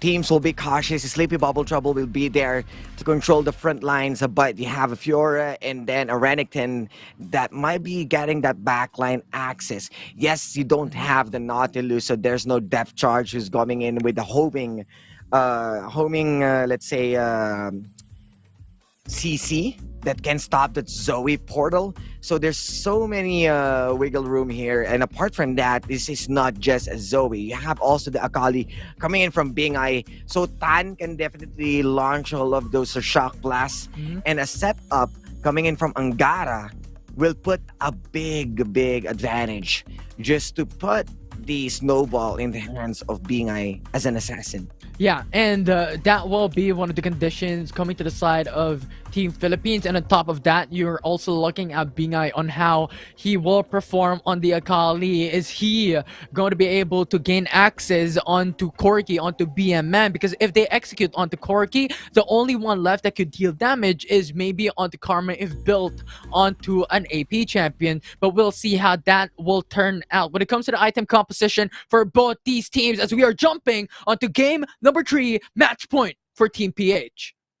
Battle for gold, and who's going to stay at the silver? We definitely saw how good both of the teams, and this might be the last chance for Vietnam to keep the dream alive for a back-to-back, or it's time for Philippines to bring in the medal. But you can see Bingai again with the shuriken toss. We saw him last night. He really did play on that Akali up against, I believe that was the Jace of BMM or Garen. So assassin mid laner, we're letting loose Bingai today. Yeah, it's a little bit different from what we've seen in Game 1 and Game 2. And as you mentioned, it was the Garen and the Jace prior. But at this point, I think perspective of the Philippines wants to go all in when it comes to the damage aspect of this lineup. And on this draft, they have the frontliners already secured on the farm of Nazarea and the Riven, and Angara with the Gragas. So it is not bad overall in this draft for Team Philippines. Yeah, we saw a bit of a delay for Angara onto that roam. He stayed a bit and waited for Genza to overextend and punish him by burning the flash. But this time around, it was Nazarea being pressured, but we know that he is a good shock absorber as well. Took a bit of a time, but Angara is already there. But with that being said, the flash has been burned. Genza has been left out to dry and use his barrier as well. So the pressure is on. Dahao is doing a great job on pressuring this Karma. Right now, you have Taku and Akuno here on top side as well. Nazarea looking for that angle. The taunt is there, the double man, the Taku follow up, slice and dice. Double man stun as well for Nazarea with a flash to retreat, but will not be enough. The ignite will take Taku down, and the kill will be secured by Angara. Now looking for another perspective as Akuno is running away. The chase is there from Angara, flashing away to retreat. Y1 is catching up. The launch is there with the repose, and that will be the finishing blow and a 2-for-2. Good play for Y1. He reposted the body slam, but still, you already have the early advantage coming in from Nazarea and Genza. Try to go on par with Dahao, but that's not how you're not going to win, because Tan is there. A little bit of an overextension coming in for the side of Team Vietnam in the bottom lane for Genza, especially since Tan already shot a shock blast in the bottom lane that gave information for Genza at that point. So it was a bit risky play from Genza at that point to overextend way beyond the turret. Yeah, exactly. That's why I didn't expect. That's why I already took the wheel on explaining. But then, why does Genza? They still wanted to go into Dahao, despite of having the information that Shock Blast is present, the Tan is around, and he isn't a bit far after a few seconds of launching that blast. Yeah, and right now, the stun coming from Nazarea, followed up by the body slam as well. Explosive Fast is there, and Tan is coming here to play. Akuno is trying to run, no more flash, and that will be Philippines. Will be able to take the support down. From bottom to top, we are experiencing once again Tan's Jace. Looking for the target. They are ahead in kills, but BMM Gatling gun into the face. 1v1. Dahao with the exhaust actually slows down BMM and forcing out the flash to retreat, and overall no casualty. However, Y1 is there in the bottom lane as well. If ever Dahao overextends, and that is it from what we have stated. But on the opposite side of the map, it is Angara that is very low as well, with Vietnam looking to pin him down. Angara running away, but this will be a kill for Akuno in the end. He is trying to give it to Genza, but with how he wanted to go for the execution, Definitely, Keno needs to secure that kill. And here comes Vietnam fighting back with some overcommitment issues from Philippines. Yeah, and regardless, even if Genza did not get the kill, she was still able to get that assist. So overall, it's not the worst case scenario with Akino being able to take that kill down. Right now, at the moment, it is a 5-4 kill standing for Vietnam. And looking at the bottom side, we're in Dahao was killed by Y1 with initial setup coming in from the smite to slow down the movement speed of Dahao in the bottom lane. You can clearly see how Philippines right now is overextending. Look at they are staying so much. It's BI who's being targeted, and that's just a two-man roam from Vietnam to be able to secure that kill. An amazing play coming for the side of Team Vietnam overall. Yeah, and Vietnam, they are on a roll. They are the ones who's making sure that they're getting a lot of these skills early on. And this might be the momentum that they need. This might be the shift that they were waiting for. Oh, nice guy coming in for the side of Team Philippines as well. No escape coming in from BMM. Has used already the Valkyrie. The flash is on cooldown. So nowhere to hide. Now Akino use up the flash, coming to engage, looking for that perspective, and Akino is gone with the raw damage from Team PH. And now the Rift Herald spawn in the mid lane as well, attempting to take that tower for his blood, and the Shuriken flip is there for BI. But the Rift Herald in the end will be able to secure the turret in the mid lane, but at the cost of someone's life in the bottom lane as well, with Philippines putting pressure up against Team Vietnam. And they already respected the possibility of already not getting this, but Tan, once again, they need to be disciplined there. They are losing a lot of those small skirmishes, and that's the reason why Vietnam is already on par with them. They are onto the 7-7, but what's good about this is creating a lot of pressure onto the bottom lane, gained a lot of attention that gives a Bingai an opening to get a bit of those turret platings. Yeah. And the thing is, yeah, like regardless of having this equalize the series, I think Vietnam is currently on the lead, which is a good thing for them if they want to make it back. Yeah, and despite of that, them losing those kills, the objective trading is really good for Vietnam. This time, with the Rift Herald into their hands, they're getting they got the early tower, and they are also the ones who's roaming around easily. It was up to them to set the tempo, but Philippines, they have their own answer. They're focusing the Dragon lane, and with that being said, it's still anyone's game, and Vietnam is leading onto the gold. Yeah, and you still have the potential. If Dao is able to build onto the Rabadon's Death Cap, and then later on in that stage, where in Nazarea also has the second and third item coming through, that is going to be a huge deal. And right now, the Otaku is going to dive onto Bingai, forcing out the flash with a perfect execute, will not be able to escape. And now Team Philippines will lose 2 of their members to attempt on that defense in the bottom lane, and Vietnam is currently on the lead with another turret in their favor.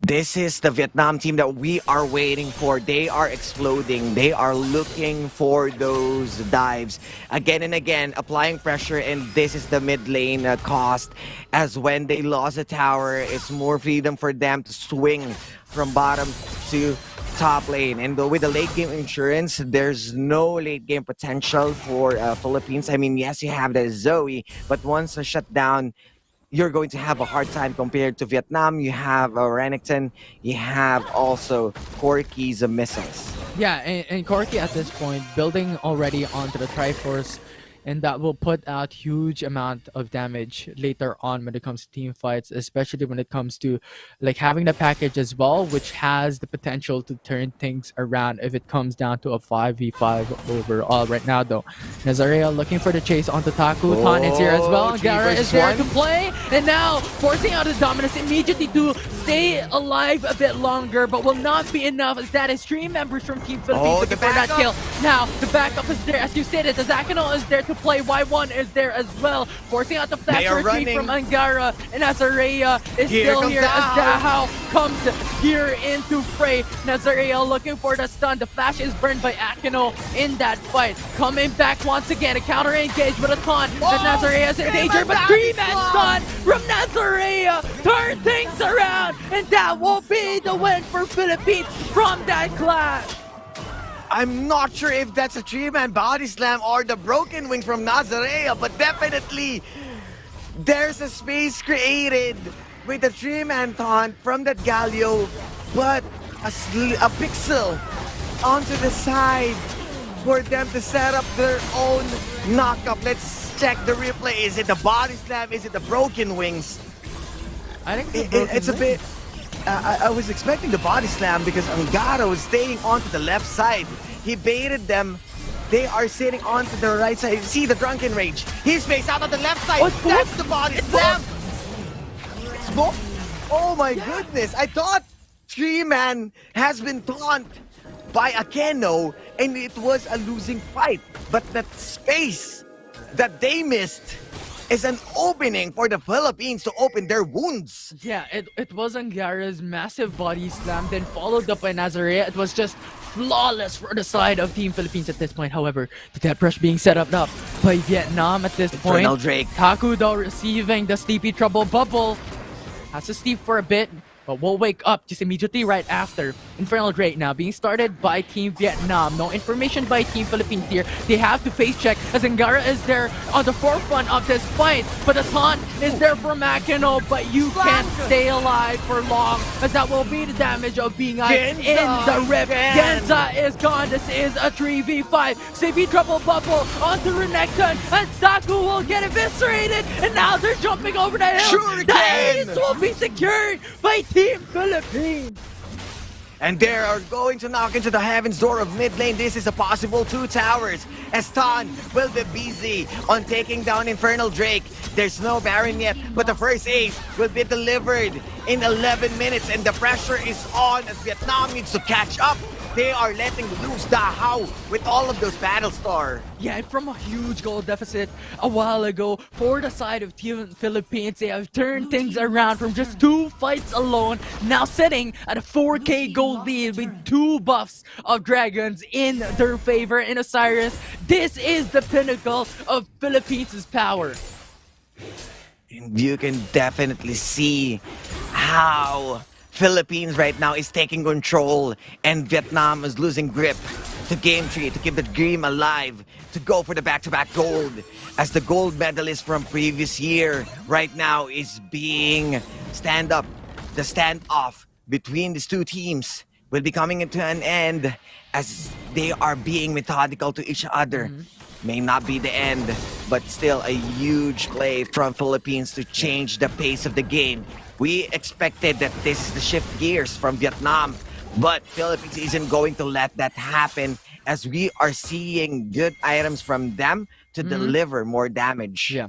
However, in that perspective, it's not over until it's over because right now we have 3 items already built onto Y1 now. The Reptile spawn in the bottom lane. Team Philippines is going in to go for the gank. Diving under, the Shrint will not pursue. Shuriken Flip is there as well. Angara is on the face here in this fight. Look at Taku looking for the chase onto one. The Stace is immediately actually casted out by Nazarea, followed up by the dash away to retreat. So much mobility, so much fancy footwork being spawned up, and now Dahao jumps into play with a saving trouble bubble that buys time for the rest of the crew to go and support. But Akino jumps in into the backside, goes for the taunt. 2 people already down for Team Philippines. This should be a Baron goal. Vietnam is here not just to play but to win.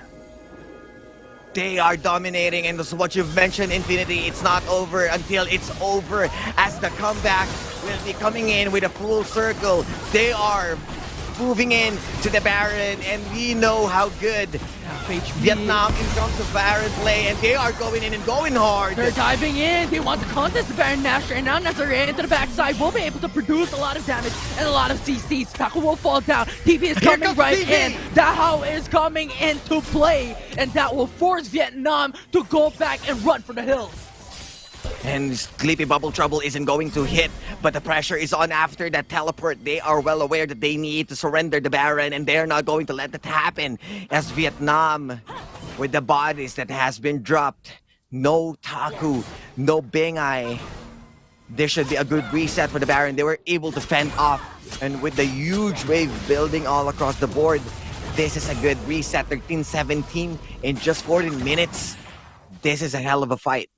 Yeah, it is really, really difficult for both sides right now. It is not a clear state of who will win this specific game, as Vietnam is able to punch back and forth consistently, have toe-to-toe, even level playing field up against Philippines despite their goal deficit into this game. And so far, the Baron Nashor is still up, is still not being initiated by any of these two teams. I think one team fight can define the whole game number 3. Slowly but surely, Vietnam is going back, putting themselves back onto the board, composing themselves, and after winning that last part and wasn't really able to convert that into a Baron, but you can see the discipline right now. No one wants to overboard. No one wants to face check alone. But this might be a different story onto the mid lane. TP Trouble bubble onto Y1, cancels it out with the riposte. So no follow-up from Team Philippines, and the Shuriken flip will just be there. No push through by BI, as that will be quite a risky play, and so far they will not force for any engage. They are pinging in the Baron. This might be a high risk, high reward if ever. Philippines wants to go in, but they just want to control the wave. They are being patient. They don't want mistakes being punished early on. 25 seconds before the next dragon, and this might be the third dragon of Philippines, moving closer to an Exodia to complete all of the objectives that they need. But the package will be present to BMM, and this might be a huge factor to consider.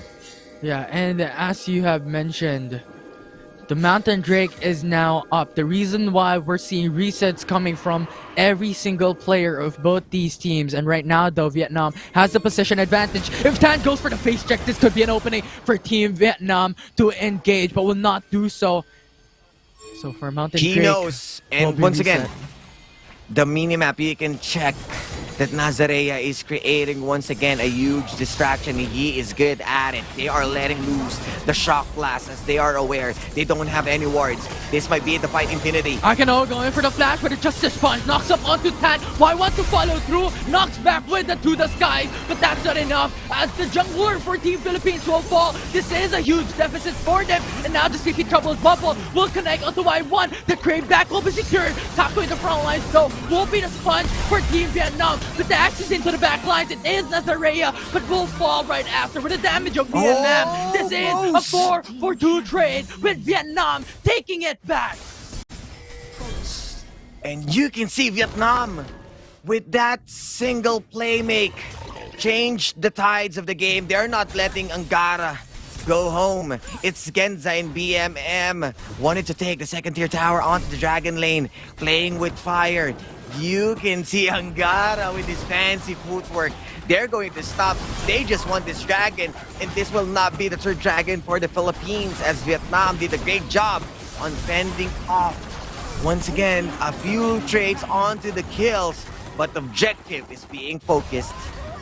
Yeah, and so far this is a really amazing play coming in from Vietnam, and yes, they are still on a goal deficit, but this is signs of life that they can take it back. As from what we have stated a while ago, it is not over until it's over. They have BMM in their roster. They have Corky in the play. So much damage will be in the form of the mid laner of Team Vietnam in this game. Yeah, and with that being said, Infinity, I believe that you need to use the cask onto hostage or kidnap BMM, despite of having the package. It was a pretty good split onto that dragon fight, but we need more pressure to look for the carries or the damagers of Vietnam, because BI right now, he is having a hard time executing any of those, as Genza is well aware and wanted to put a leash onto BI whenever he's going in. So Nazarea with one good flank, as what we've seen from all of those previous fights, that's the only opening that you can make sure to maximize. And right now, Akino is in charge of this fight. Going They're for the baiting. stuns and the taunts onto Angara as well. But look at that this is a good explosive target. gas isolating onto Genza. And Genza forcing out the stasis enchant as well to buy time. And that will indeed buy a bit more time for Vietnam to retreat and go for a different perspective. The mid tower. lane is open for them to push down. The tier 2 turret will be secured by Y1. They are being cut off. Nazarea, what are you going to do? Are you going for the hard engage? Two of the members from Philippines needs to go back and go for a full reset, same as Vietnam, but this might be a good cancel as launching on the shock blast, and Angara was so close on making that play. Yeah, and so for everyone will reset just because the Elder Drake is alive. This will be the winning conditions for both sides. If they take it down, they will have the advantage of getting the buff of the Elder Drake with the potential to execute every single member of the opposing side. So such a huge objective now on the line and up and running in the Rift. Yes, and this will be really good to any of the team's competition because Y1E is snowballing hard on that Fiora, and gaining that Elder Drake would be an easy task Set to up, first set up. anyone. The same as Dan, just a sponge. He needs to blow his flash. And definitely, I believe that was also the Edge of Night. But the package also burned out by BMM. Will not be able to use that in 4 minutes or 5 minutes to come. So far, that is not as bad of a trade, but a flash of Tan is burned out. So a huge summoner spell burned by Vietnam up against Team Philippines at this point. It's a little bit play of a tag your it in the Elder Back and Dragon's forth. pit. So they are looking for, they are going in Here we infinity. go. The Justice Punch along with the flash goes to connect onto Chan, but an immediate punish as Daha will be gone. The jungler of Team Philippines will be next as GA will be popped, but two of the members of Team Vietnam is steadily waiting. Now the Elder Drake is open for Vietnam to take down. Angara is there though to buy time and get that information, but you've seen as Array now pushing in the mid lane along with Dingai. This is a perspective that they want. Even if they lose the Elder Drake, they still have value in their favor. And right now though, Akino is attempting to delay the recalls, is denying the retreat from Team Philippines. Dingai has to run. BMM is here to do it, and that will be the kill for Vietnam. A walk into the park as Nazarea, accompanied by Y1, but oh, that huge minions was able to take him down. The grand challenge, but you know, highly mobile Riven is, and they are starting the Baron. That's a really good situation right now for Team Philippines at this point, with the Baron Nashor being secured by Vietnam. This is the turnaround that they're looking for. This could be the very first game that they win in this very last series in a gold medal matchup. But so far, it is not over until it's over. The consistent phrase that we keep on talking about with the sustained back and forth from both these teams. Indeed, I strongly agree on you on that one because I thought, everyone thought it was the Philippines onto the upper hand, but they are showing, Vietnam is showing the reason why they are the previous gold medalists, for the reason that they bring in the fight. BMM and Genza definitely remain untouched with all of the damage that they are dealing. Instead, the Paddle Star not making of much work because there's a lot of openings for Y1 to just dive in to take down Dahao again and again. It's just a very dangerous position right now for Team Philippines. Their last hope to defend the Nexus is here, but Vietnam is focused on the Nexus, as that will be the first game that Vietnam will secure in a gold medal matchup. No 3-0 for today, as Vietnam will hit back with their own medicine. What a game that we have just seen, Osiris. Yeah. Vietnam showcasing that we cannot belittle this team, their huge experience and their huge knowledge in the game. As you have stated, this is the gold medalist in the 31st SEA Games featuring League of Legends Wild Rift. And once again, the battle of less mistakes continues as we saw a lot of misposition coming in from Dahao. He was the X factor from the previous games, but this time that Zoe doesn't really provide it as much as what we've expected. And Y1 really popped off on that Fiora. The thing is, we didn't really expect that the Jungle Fiora would do wonders.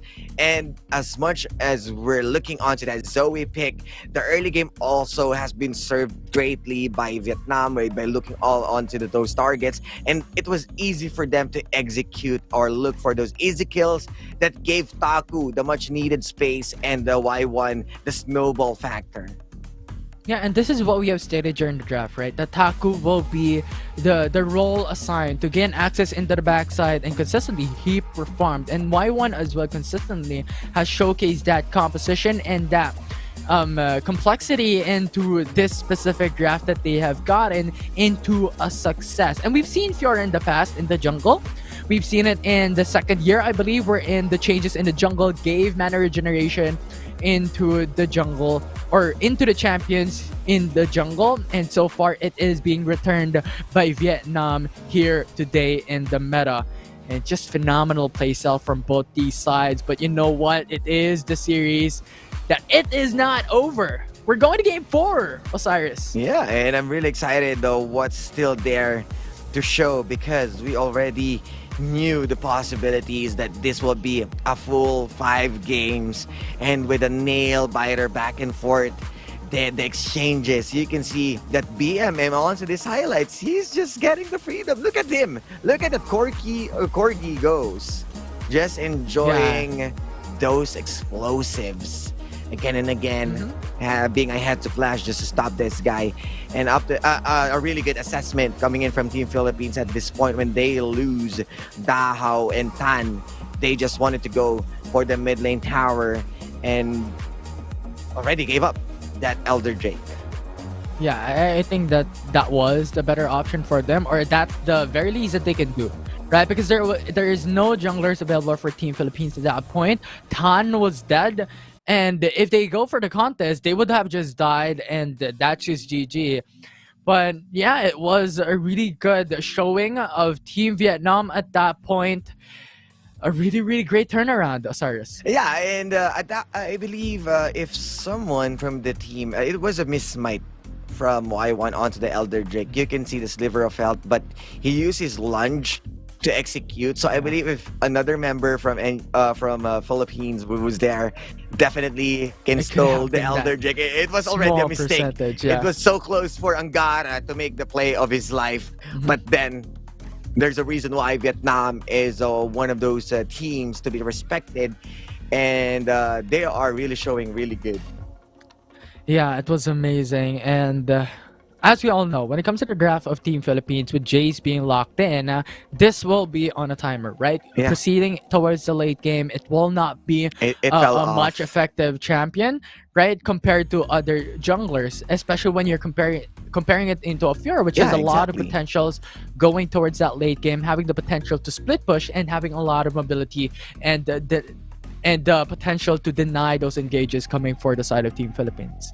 Yeah, and at this point, it's Philippines needs to go back and go for a reset once again. We are onto the match point, a potential reverse sweep from Vietnam. Ooh, you called it. It's very different energy or vibe that they gave to us for game 3, keeping themselves afloat into the waters of Philippines, and it's a really convincing win to them. It's a back and forth, and everyone really did a great job just to make sure that this game would extend to another series. Yeah, and I'm excited. You know what? I'm not denying the fact that I'm really, really excited about game number 4. And yes, it's a much prolonged win for any of these two teams. So we get to see more games and we get to see more exciting draft picks and bats overall as well from both sides. And I'm excited for game number 4. What will Vietnam produce when it comes to the picks and bans? And on the flip side as well, is Philippines going to do something else this time around? Yeah, and Philippines full of surprises, and we might go back to a much more default. And it was really good for Vietnam's draft to entirely deny Angares, Zarakan, and Alistar, and that they really did a great job on a Gragas, but it wasn't the same Gragas that what we saw from last night. It's a much more controlled, and was it really got that explosive factor on his ultimates that somehow didn't really isolate the rightful targets. But yes, that body slam onto the tri-brush did a great job. And we're just waiting for the match statistics to be and flashed. diving deeper. Who's giving the highest damage, right? Yeah, diving deeper into that game number 3 with a win of Team Vietnam. It was Y1 who led the charge when it comes to the damage output of Team Vietnam. And on the other side, for Team Philippines, it was Dahao who has the most damage across the board for both teams. Yeah, and you can see 32,000.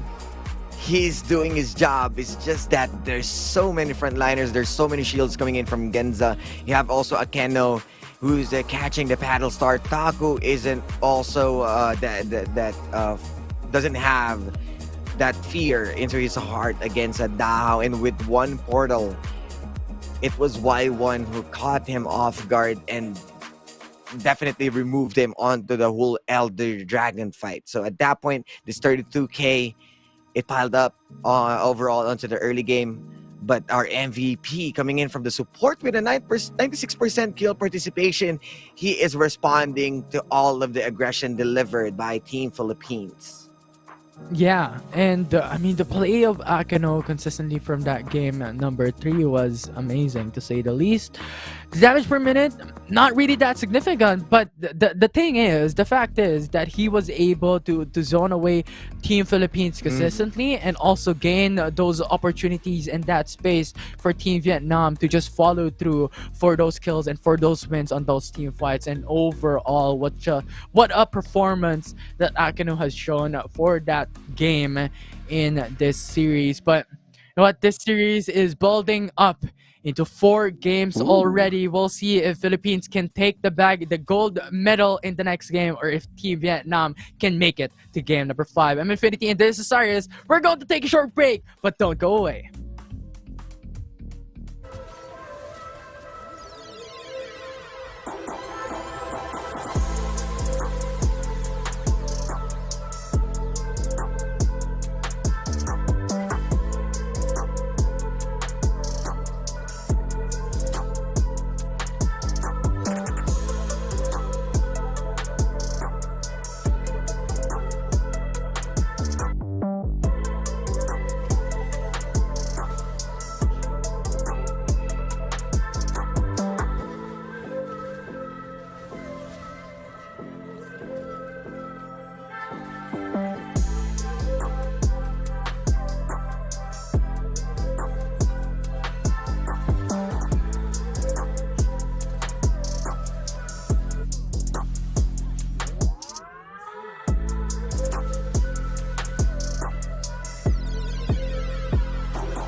Welcome back, everyone, to the 32nd Southeast Asian Games featuring League of Legends Wild Rift in a gold medal matchup. It is Vietnam who has taken a game away from the Philippines, but still, right now, it's match point from the Philippines with 1 game away for taking away the series. Happy New Year went in early as how explosive we saw the previous match. We also saw that BMM on that Corki. This is something that I've mentioned a while ago, that they can just go back with Ziggs onto Genza and then BMM onto that Corki, and it worked well. Instead of BMM trying to be more onto the static lane and being bullied by Bing Ai again and again, I think it's time that they acknowledge BMM's potential to just play onto the back lines. And with the lack of possible late game or split push potentials, or let's say the backline access is pretty lacking for Philippines, it was BMM and Genza's time to shine, and a default hero's entrance as a response coming in from Akeno.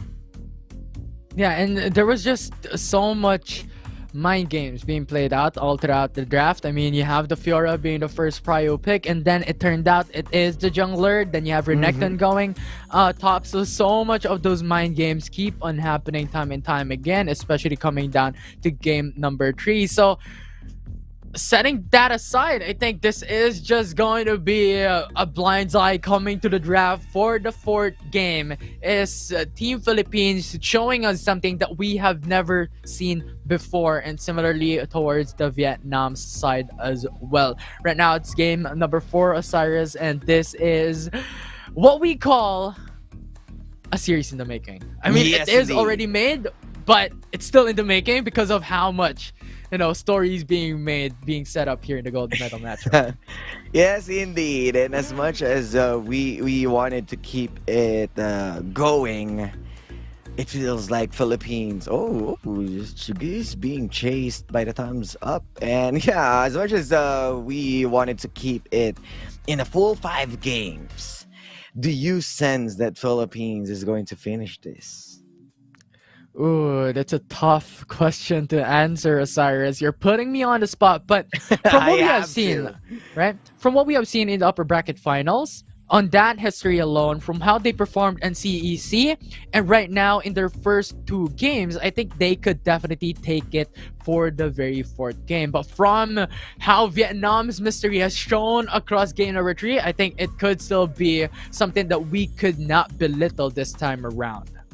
Yeah, and you can see that Philippines with the pick from a while ago, it was a comfort of coming in from Nazarea with that Riven, but he is trying to look for some angles that he can take advantage of whenever there's a fight. It's just that with how a Y1 is on a snowball, it's still a Fiora. You need to respect this guy. The grand challenge and on how beefy it is from the front line, accompanied by Taku and Akeno. It doesn't really have any openings to work with. And you're starting on to the bans. Still no Shen, no Wukong, no Nautilus, and no Camille. This might be an Aatrox. Should be an Aatrox or a first pick Aatrox. Could be. Yeah, and once again, such huge respects from the side of Vietnam onto Dahao, removing away the virus. Now, imagine putting a ban onto the ADC, and that just shows the power of Dahao in this game. So we'll see what champion he would bring up. But Vietnam will lock into the Galio immediately as a prio pick, giving a comfortability champion onto Akeno. Yeah, and this will be just a textbook play. What we saw from a while ago. We are opening the Corki, you have the Ziggs, you have the Karma, and they can just go back to the usual picks. But this time they have the Shredder, they have a Serpent's Fang Carrier if they really wanted to go for a Karma once again. And you also have the Hullbreaker from Jace, because this Kha'Zix will be coming in for Tan. And yeah, but the big problem right now by Team Philippines is the Corki and the Riven has been locked in. So Riven being denied to Nazarea, and the Corki, as we've seen a while ago from Team Vietnam, has shown so much damage in that game. So we'll see if that can be the performance once again. As right now, Rakan will be the last pick by Team Philippines on the first phase picks here for game number 4. And they are putting a huge emphasis on that Barris who can pop anyone off. You have the Corky, so this is a possible Ziggs or a Karma once again from Vietnam, because it worked wonders when they have 2 AP damagers onto the back line, and this is the playmaking Riven of Taku. So I'm really concerned about Nazarea's champion pick if he's going for a Renekton. I was about to say Renekton, but he is banned, so chances are getting slim, not unless you wanted to go for a Gwen. Yeah, and I think that's a clever move coming from Vietnam, because you remove the Renekton considering you already have the Riven, and I don't think they're going for a Renekton jungle this time around. So removing the Baron laner for Team Philippines is a much better option for them, especially Sure, considering, still there. as we keep on talking about, Nazarea is the prodigy. And Garen will be the next ban though, but as you stated, Fiora is still available. So is this a possible Fiora for Nazarea? Or we're going to secure our carry on a Ziggs or a possible Zoe again? Could potentially be locked in, be hovered by Team Philippines this time around for their second phase picks. And as you have predicted, Ziggs will be locked in, expectedly onto Dahao. Yeah, and this time I think it is more consistent as the bouncing bombs, and you also have the Hextech minefields. And and we saw 2 games in a row, Infinity, how Philippines is taking advantage of the sieging power of a Ziggs. There's a Chell. You have the hull breakers from the side lanes. You have Jace on that hull breaker, so it will be a possibility if Philippines wants to go for a Jax. Yeah, but right now with Zoe being locked in by Team Vietnam, it's looking scary. I was about to say Lee Sin, but there's already Kha'Zix there, so But you know what? You predicted to the side of Team Yeah. Vietnam being locked in, right? I am thirsty to the Lee Sin of Tan, but this time they don't want to go on that way. As what we've mentioned, the Fiora is still out there. They don't need to go for a Jax. This will be Nazarea's Fiora going up against Taku's comfy picks. This is all comfort picks again, Infinity, and I am much concerned to Philippines playmaking once again, because they are well aware how good Angara on the Trakan, and they might just be ready to how he's going to execute. Yeah, and I love what I'm seeing, right? As you stated, it's comfortable picks, and from day number 1, we keep on stating that Nazarea on the Fiora is crazy on these 2 player and champion pickups. So we'll see if that can perform as well here in this game 4. Although the problem that I'm thinking about is the draft of Team Philippines is a little bit more towards the squishier side rather than a little bit more tanky, because you have the Rakan, which is not exactly the most defensive capable type of champion. Fiora in the top lane as well. You have the Kha'Zix, you have the Ziggs. So I think when it comes to that aspect, it will be much more easier for Team Vietnam to be able to have that burst damage potential. But the good side in that aspect is that they have so much damage. Yeah, and with all of those damage, it should be overwhelming onto the side of Team Philippines. But what I'm concerned about is this Zoe. Yes, you have the Kha'Zix potential burst from the back line. But the thing is, that's what I'm scared about is Genza's and BMM once again, the tandem that they are giving, or the vibe of just nuking everyone along the way. That will be easy. Yeah. Definitely something that Team Philippines has to be wary of and has to play cautiously around, especially the Steepy trouble bubble as well. Like having the potential to start off that fight just because of a single bubble from a Zoe could really just make it a hard place for Team Philippines to maneuver around the map, maneuver around the river, and maneuver around the jungle. So something that we could take note of is this specific player. On top of that as well, they have Lee Sin on Y1. So expect a little bit more of an early game engage coming in from this team to put pressure up against Team Philippines. Yes, and it will work if they are going still with the same formula that what we saw from the pressure from game 2, the hull breaker, the split push, and it will only work once they nullify Taku's playmaking skills, once they deny Y1's roaming potential. So Philippines, early game is the key to stop Vietnam. But on game 3, we saw when they got the ball, they are the ones who's going to roll. All right, we'll see whose team is rolling right now for this game number 4. Welcome everybody into the Rift. Match point for Team Philippines with 1 game for Team Vietnam already. We'll see if they can turn things around, but at the moment, huge pressures for both sides and for both teams. And Angara is going to start onto the mid lane as easy as that.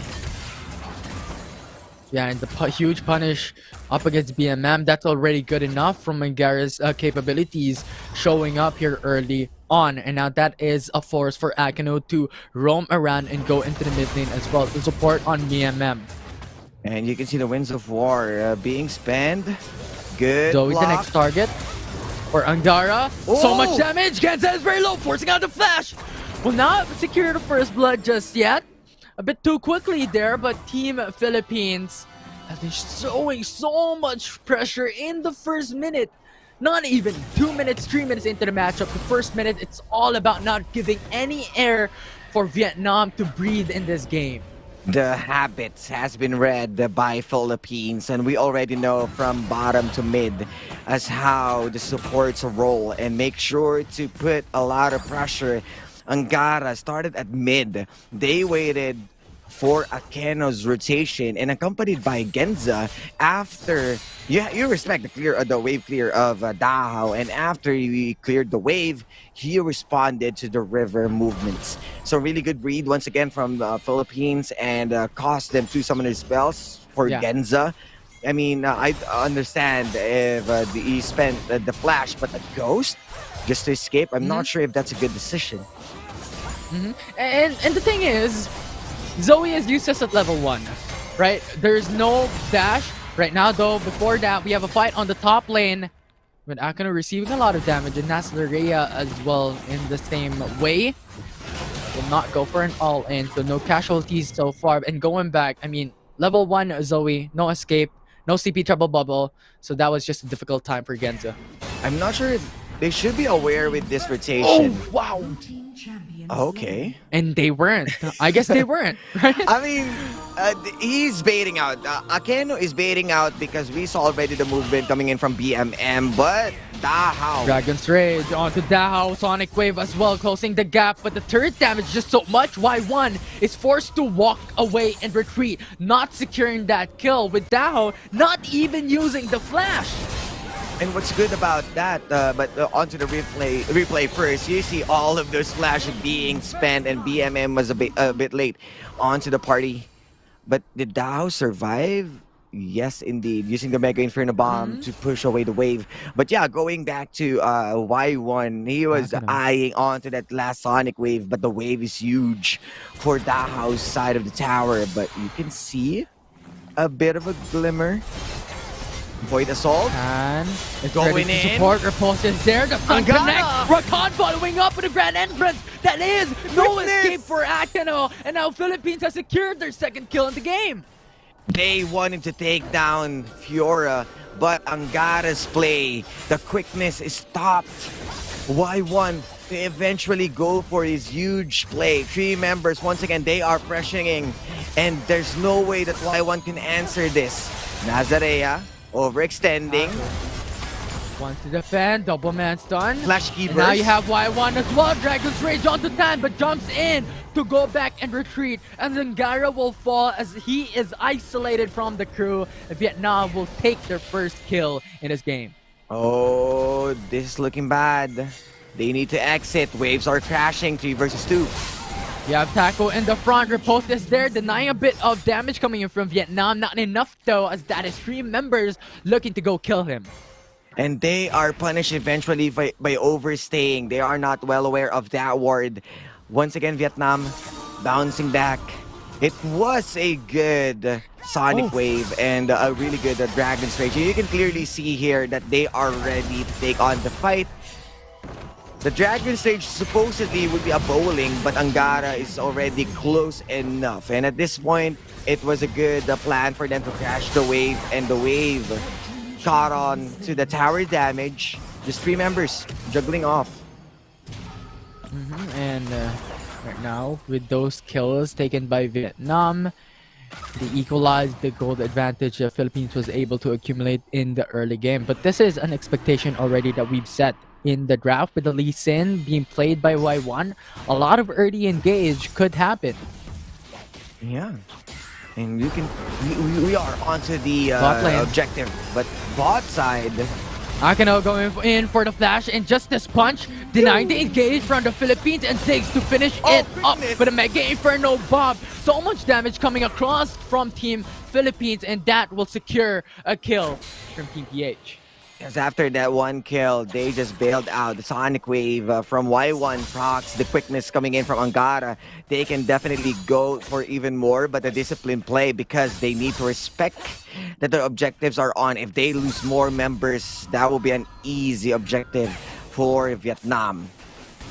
Yeah, and this is exactly what the fans want. A very, very close matchup so far. Right now, though, Mountain Drake being started by the Philippines. CP Trouble Bubble onto Angara. Could be a follow-up coming in from Akino, but denying it for the knockback.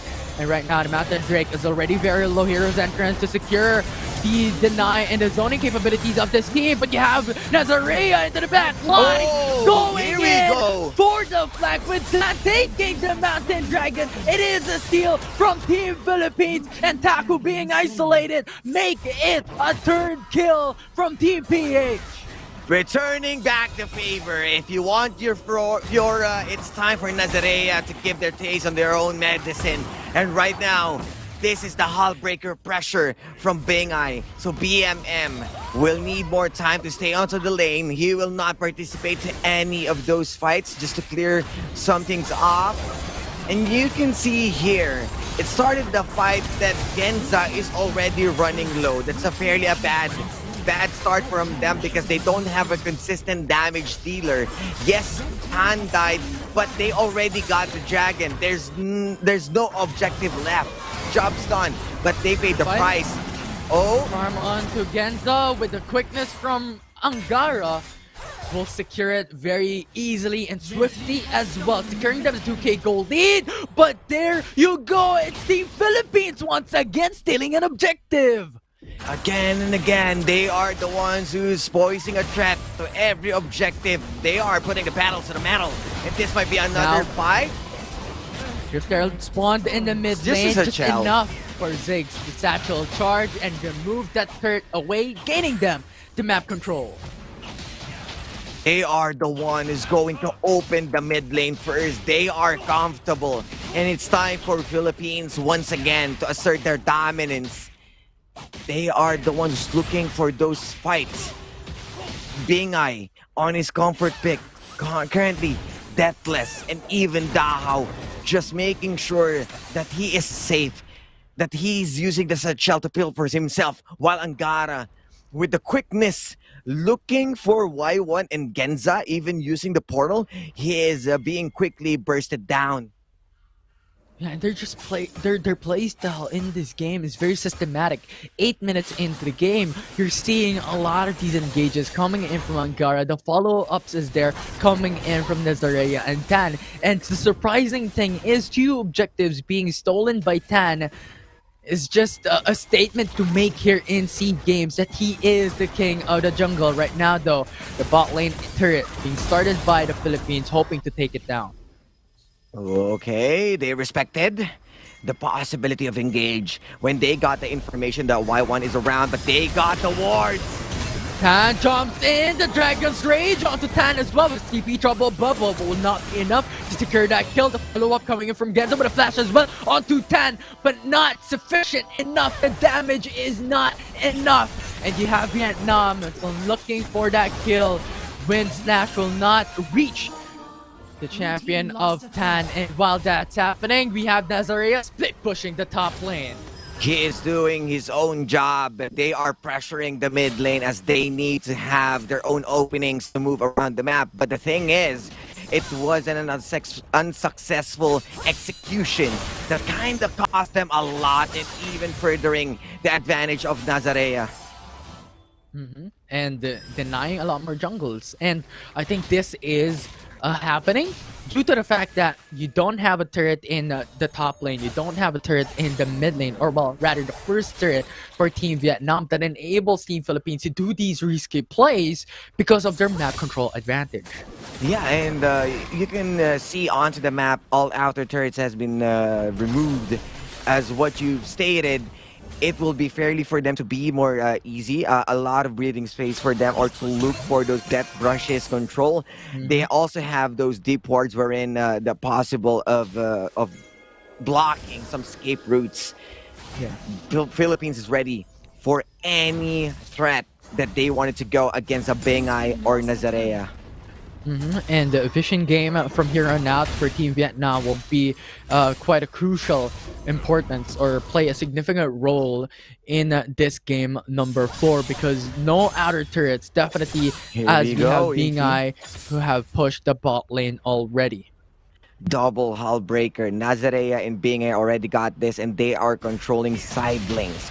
We are still waiting for the power spike or bringing in more damage for BMM and Genza, as how effective that we saw from Game 3.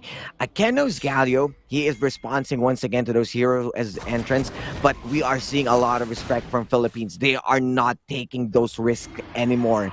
They are playing it safely with the quickness into the grand entrance and then the burst, and then they're just going to bail out before the full cycle of heroes entrance. They are already gone. The grand entrance into the backside disengages onto Vietnam's attempt for that contest on the Drake. And now it is Akeno who is down. A member advantage for Team Philippines. Genza using the flash over the wall, but BINGAI is there to play. Nazarea to follow up, comes into fray as well. And Genza cannot run. You can dash, but you will go back. And when you come back, Team Philippines who is waiting. And yes, this will be a good move coming in from Vietnam, a good objective trade. But how fast they can finish this, because Tan... so that close, was a bit so scary. close. So close indeed, but he is hot on his heels. He wanted to take a kill, but Taco is there. This will be a big CC if ever Tan will be locked down. Flash coming in from BINGAI. You have the grand entrance from Angara though to go for the counter engage. BINGAI going to run away, and that will still be a secured kill for Akeno with Ignite taking him down. But Akeno has overextended. 4-man people waiting to get that kill onto Akeno, and Team Philippines will secure that trade back. Right now, it's a bit of a shuffle on the left quadrant jungle for Vietnam and Team Philippines alike. Y1 is still here, hoping to get that smite in onto the blue buff, but will not be enough. Yes, and as much as we are looking onto the possibilities of the Baron lane, a huge wave crashed onto the bottom side, but good for BMM to catch it. So no damage overall onto the second tier tower. Everyone right now is on fire. They are not risking anymore, even Vietnam, onto this match point after dealing a good amount of damage on taking down BINGAI with the Ignite and a good Dragon's Rage. They did their own reset. You have the wards here. He is well aware. Crashing the wave. The BINGAI is here to defend this. And you can see Taku and other members, they want to take down Tan.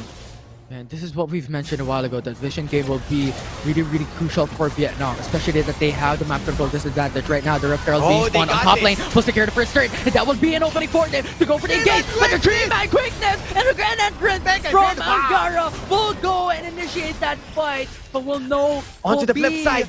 No follow-up from Team Philippines at that point. Nazarea, as you have stated, in the bottom lane has taken a turret in their favor as well, and that will be the value that they have taken back in that fight. For the second turret, and you can see Rampage on Tahoe. It is a good start of a fight. He is trying to go for a Dragon's Rage for Tan for a bowling piece, but that, oh my goodness, quickness into the grand entrance. Angara, well deserved on the reason why you need to ban his Rakan again and again. at this point, Vietnam is really having a hard time punching way in to have another ticket to extend this series because 5-12 onto the scoreboard for 10 minutes. It's not over till it's over, as what Infinity said, but it feels like we are inches in closing in the gold medal for Philippines. Yeah, especially right now. 8K gold lead already for Team Philippines at the stated game, 15 minutes into the matchup.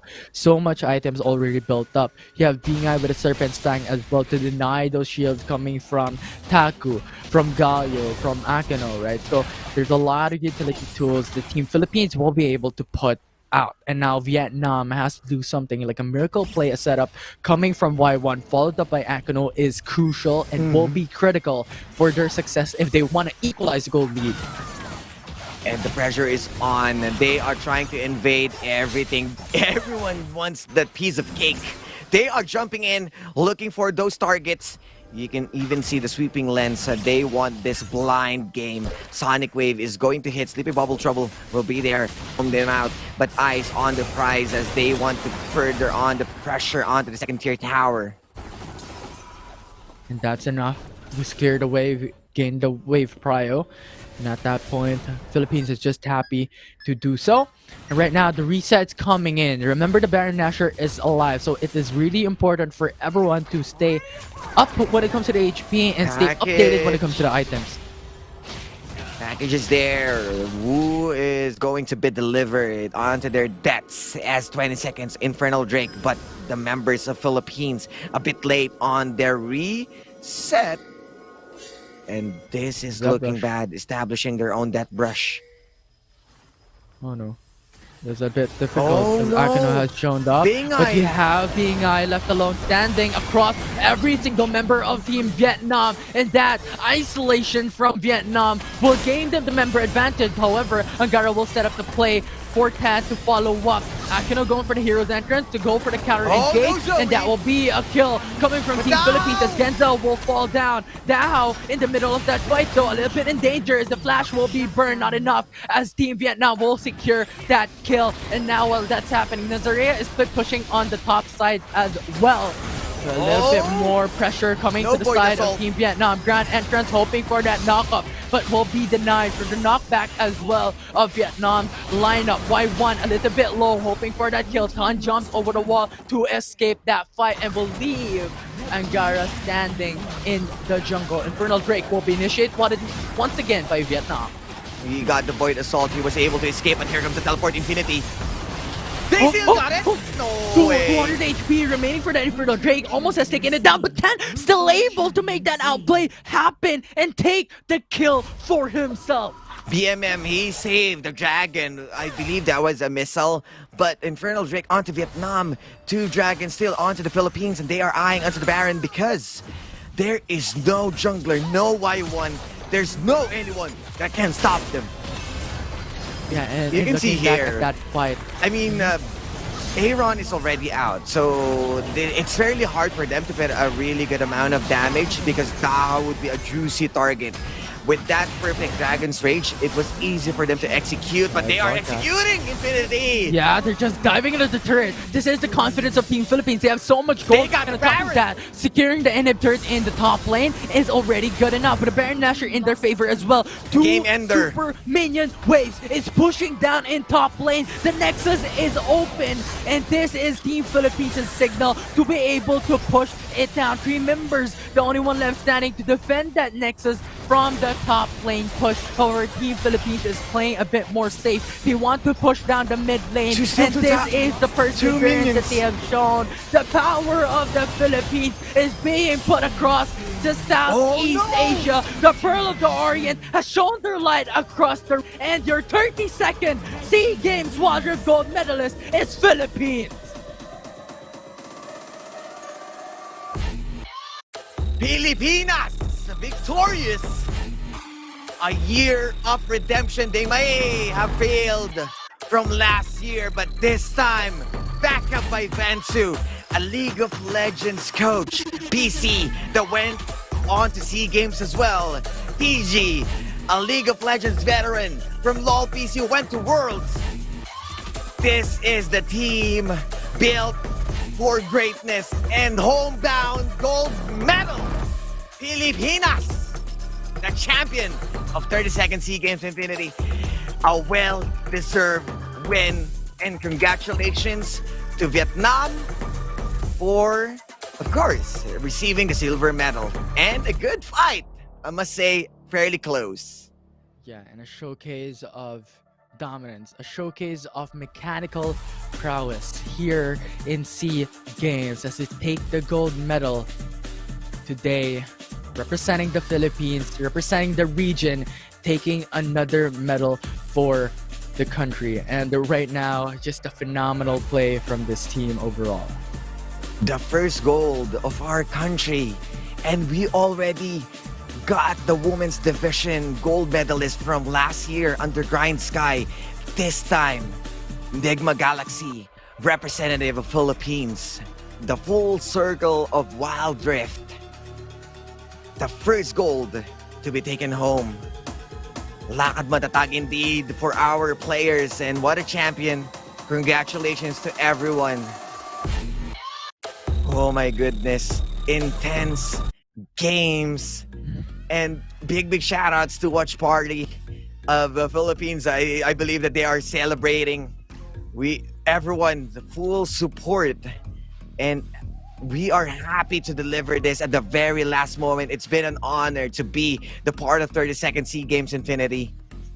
Yeah, it was a great honor, especially looking at this potential of the country, of the Philippines, their play here in the 32nd Southeast Asian Games. Just an exceptional opportunity to be here and watch that exceptional plays as well. Yeah, and of course, this will not be possible with our production team over there. I know you're listening. Big shout outs to you guys for the hard work, and everyone here at League of Legends Wild Rift, and especially for the sponsors. It will be flashing a bit, but yeah, as much as I want to break down the games, it will erase all of those all of those numbers, statistics, because the gold medalist, the gold is bound, as what you've said a while ago, to the Pearl of the Orient. I am proud to our fellow countrymen who really received this, and big shout outs to Cambodia, our host country, and their Wild Rift team. They did their best. Singapore as well, receiving the bronze, and Vietnam receiving the silver. Y1 filled the void that left by Meliodas, and everyone from the team of Vietnam, they did their best. And you can still clearly see here how close it is, Infinity, from Dragons, from objectives, and even those skills. This is not a landslide win for Philippines. It is a convincing a full 4 games. And there's a reason why they are a gold medalist from last year, because Vietnam keeps on delivering blow by blow. Yeah, and we asked a while ago during the draft, is there something that Philippines wants to do that is something new into this game that we haven't seen thus far? And yes, we have seen the double hull breaker before, the double split push potential of this team, but that was last year, and they have brought it up once again up against Team Vietnam, and has showcased dominance and has showcased them huge benefit in this game. It's such a phenomenal play coming from every single player: Nazarea, Tan, Bingay, Dahao, and Angara from Team PH. Wow, what a way to celebrate, and what a good games that we saw all throughout this tournament. And you can see here Y1 still delivering at the very last moment, giving the 18,000, way beyond than Genza, way beyond than BMM, and onto the opposing side. It's always has been Dahao. Do you think that he is the MVP once again, or is it gonna be Tan? It could potentially be any single one of Team Philippines, to be honest, right? I wanted to say Nazarea. They have played really well, and on top of that, even though we don't see really much damage coming from Angara, his plays was exactly out of expectations. It is just off the charts. The engages with the quickness, with the grand entrance as well. Not just from the engages, but also from the disengage is insane. But on top of that, the most amount of damage dished out from that game, Dahao using the Ziggs with 79% kill participation. And pretty good, once again, a really good statistic. So we saw across the board, really convincing, and we saw the MVP. But overall, Infinity, from game one, from the first day up until now, who is your MVP to choose from? Another difficult question, huh, Cyrus? But before then, special thanks to our sponsors for making this tournament possible, for making SEA Games possible. Thank you National so Bank much. of Canada Group, AIA, Cellcard, Coolin, Botanic Brewery. And you have our premium sponsors, Ajinomoto, Anchor, Cambodia Airways, Coca-Cola, EasyCom, FBT, and TikTok. Thank you once again for making 30-second SEA Games a successful event.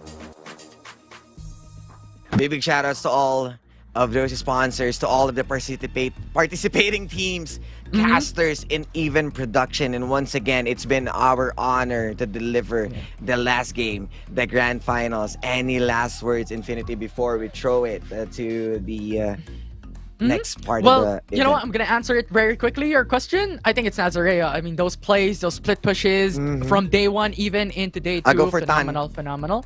So we have Tan as well. No explanation. Regardless, so kudos to the rest of the team. Played really well. And thank you very much once again, everyone. It's an honor in behalf of myself, Osiris, and even the casters prior. We have Dash and Gian who have casted today and yesterday. Thank you very much, SEA Games and Riot Games, for making this possible. Yeah, big shout outs to the watch party, especially for Riot Kaylee's as well, Sphere and Berting, everyone from the watch party who went in, and of course for our production. And yeah, we just have to deliver this onto the awarding ceremony. Thank you so much, everyone, for watching and witnessing all the games. It has been an honor to give you all of those action. Once again, I am Osiris. With me is Infinity.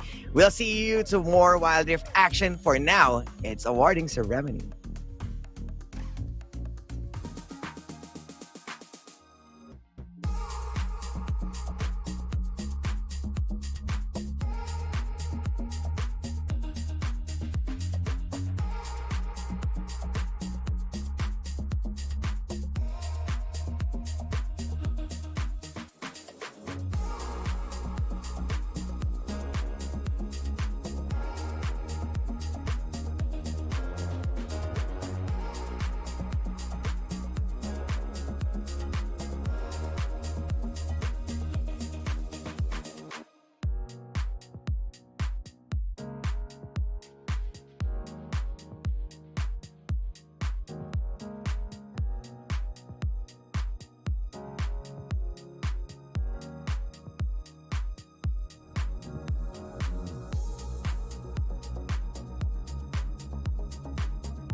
សូមលបងកាយគោរពជំរាបសួរសម្ដេចទ្រង់ឯកឧត្តមលោកជំទាវនៅកញ្ញាលោកអង្គញាអស់លោកស្រីអ្នកនាងកញ្ញាភ្ញៀវកិត្តិយសជាតិនិងអន្តរជាតិទាំងអស់ជាទីមេត្រី His and Her Excellencies, ladies and gentlemen, honorable guests, the following will be the award ceremony.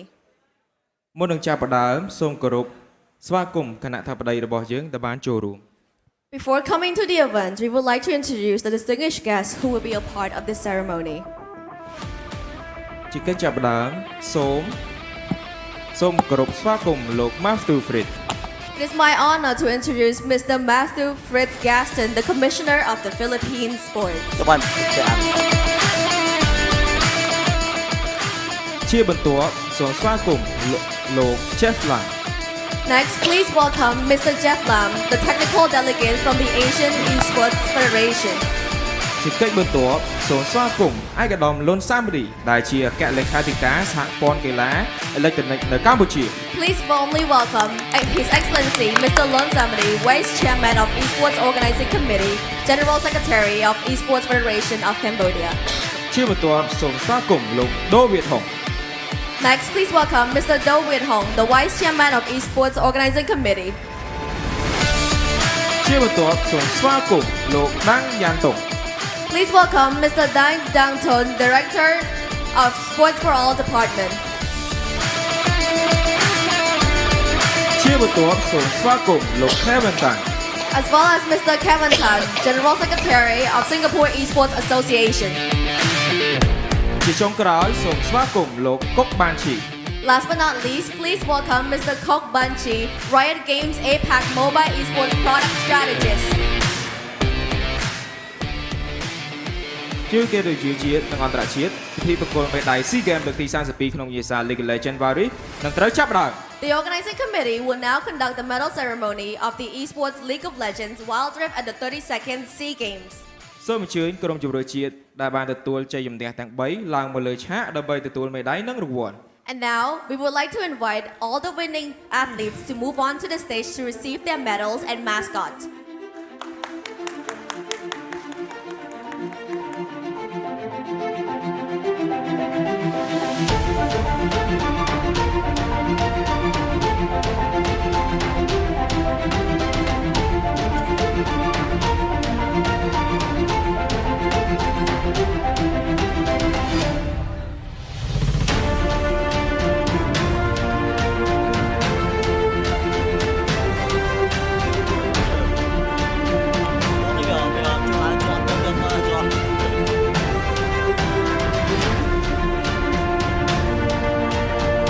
សូមអបអរសាទរអ្នកឈ្នះមេដាយសម្រិទ្ធរបស់យើងគឺក្រុមជម្រើសជាតិសិង្ហបុរីសូមឡើងទៅលើវេទិការបស់យើងដើម្បីទទួលមេដាយនិងកាដូអនុស្សាវរីយ៍ Congratulations to the bronze medalist, the Singapore team. Please take a step up to the podium to receive your medal and mascot. សូមគោរពអញ្ជើញគណៈអធិបតីលោក Matthew Fritz Gaston មកលើឆាកដើម្បីបំពាក់មេដាយដល់កីឡាកររបស់យើង We would like to invite Mr. Matthew Fritz Gaston to present the medal.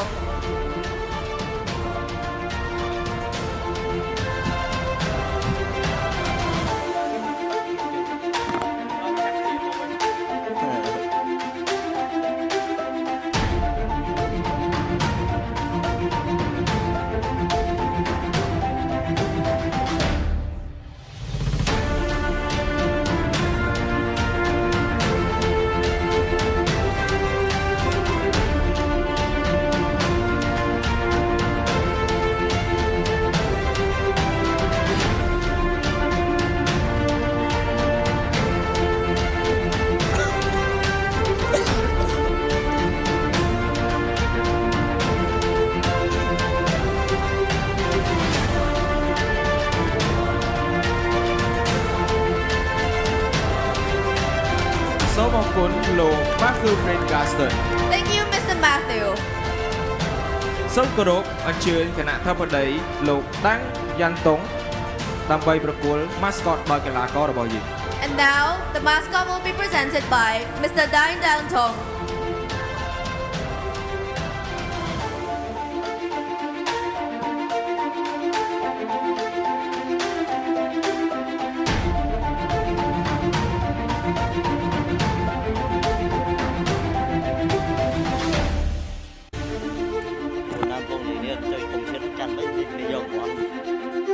សូមអរគុណលោកដាំងយ៉ាន់តុង Thank you, Mr. Dainantun.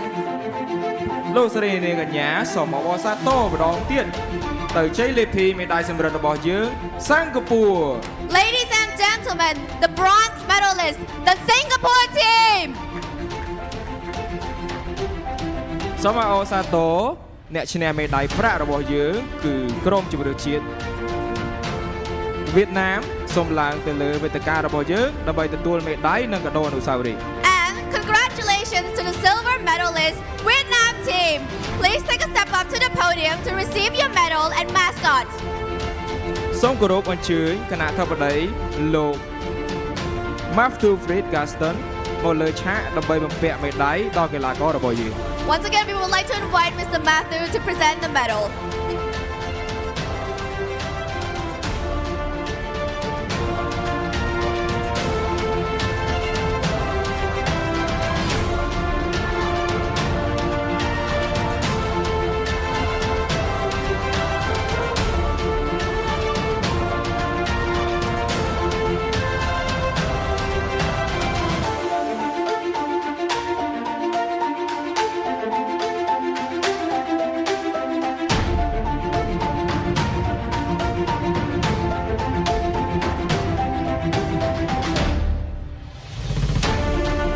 សូមអរគុណលោក Matthew Fred Gaston Thank you, Mr. Matthew.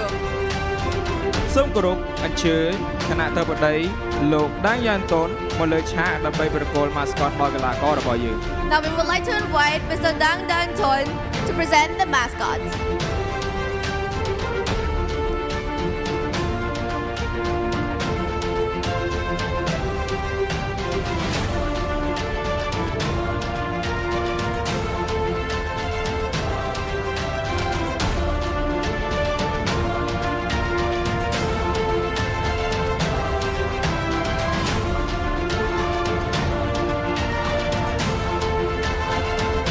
Thank you so much, His Excellency.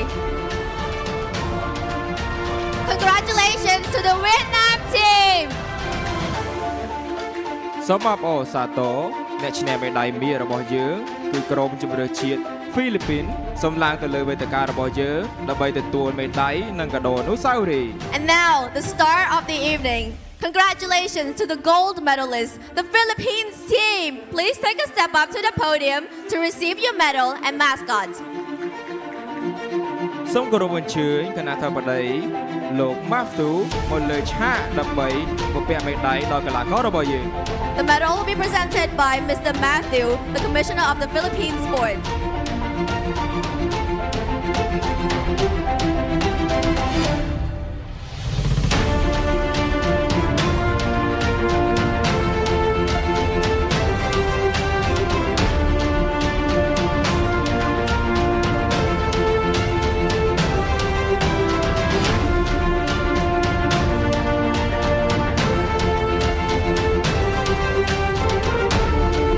Thank you so much.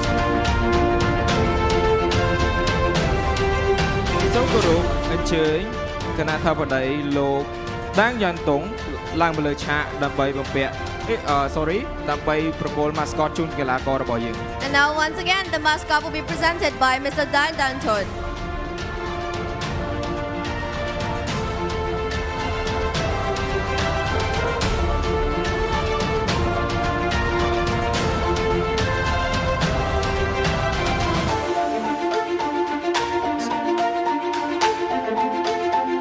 សូមអរគុណលោកដាំងយ៉ាន់តុង Thank you so much, His Excellency.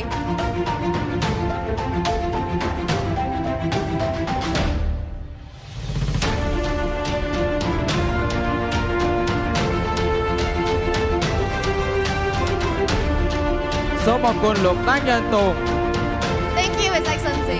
លោកស្រីនាងកញ្ញាជើងឯកមេដាយមាសរបស់យើងគឺក្រុមហ្វីលីពីន Ladies and gentlemen, the gold medalist and the champion of League of Legends Wild Rift at the 32nd Southeast Asian Games, the Philippines team!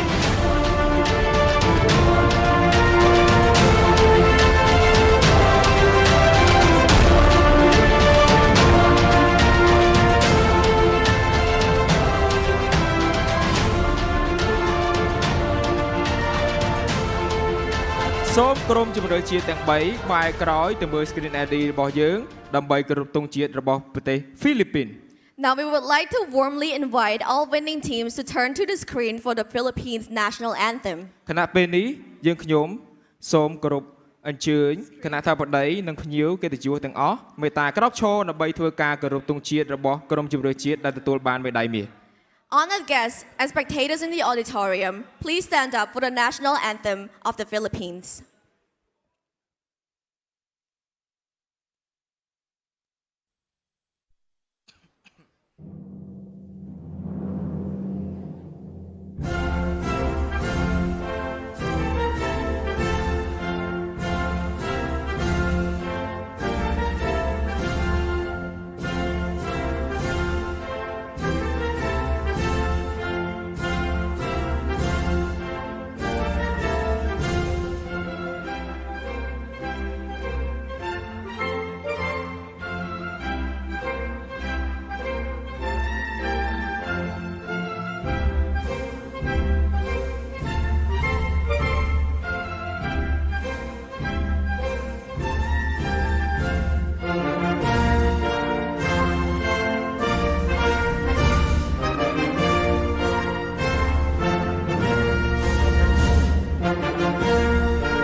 ក្នុងកំឡុងពេលនេះសូមអញ្ជើញគណៈថាបតីរបស់យើងឡើងមកលើឆាកដើម្បីថតរូបទុកជាអនុស្សាវរីយ៍ជាមួយនឹងជ័យលាភីមេដាយមាសរបស់យើង Hereafter, we would like to invite distinguished guests to come up to the stage to take photos with the winning athletes.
បាទសូមអរគុណក្រុមការងាររបស់យើងមុននឹងយើងធ្វើការបិទកម្មវិធីសូមគោរពអញ្ជើញលោកកុកបានឈីដែលមកពីខាង Riot Game ដើម្បីចែករង្វាន់ជូនទៅកាន់ជើងឯកមេដាយមាសរបស់យើង Thank you to the photography team, and now we would like to invite Mr. Kok Banchi, Riot Games APAC Mobile Esports product strategist, to move on to the stage to present the rewards from Riot Games to the winning teams.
ម្ដងទៀតសូមអបអរទៅដល់ជម្រើសជាតិហ្វីលីពីនសូមឡើងមកលើឆាករបស់យើងដើម្បីធ្វើកិច្ចសម្ភាសន៍ Congratulations once again to the Philippines team.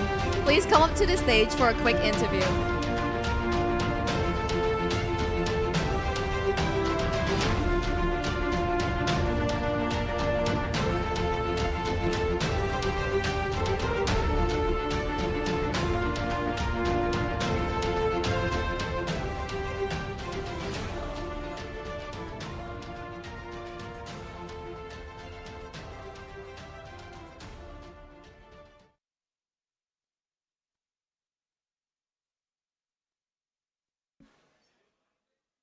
អូខេចឹងសំណួរទី1តើមានអារម្មណ៍មិនដែរបន្ទាប់ពីទទួលបានជ័យជំនះហើយនឹងជើងឯកលេខ1មេដាយមាស Our first question for you, how does it feel to be a champion?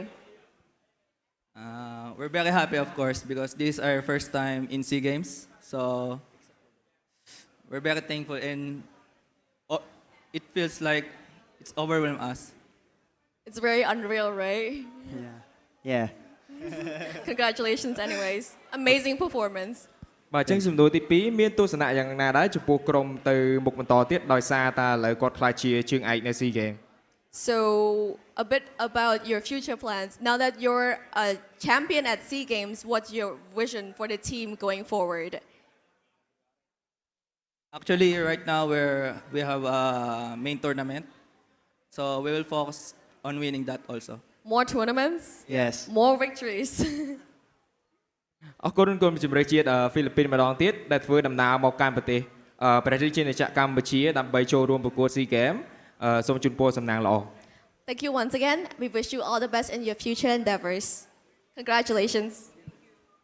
Thank you.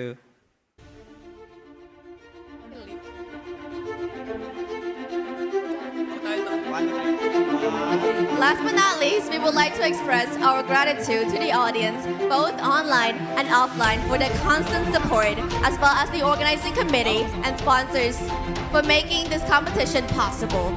Our medal ceremony also officially closed the competitive journey of League of Legends Wild Rift at this very prestigious Southeast Asian Games. Once again, thank you again for being a part of this incredible journey, and we'll see you at our next one.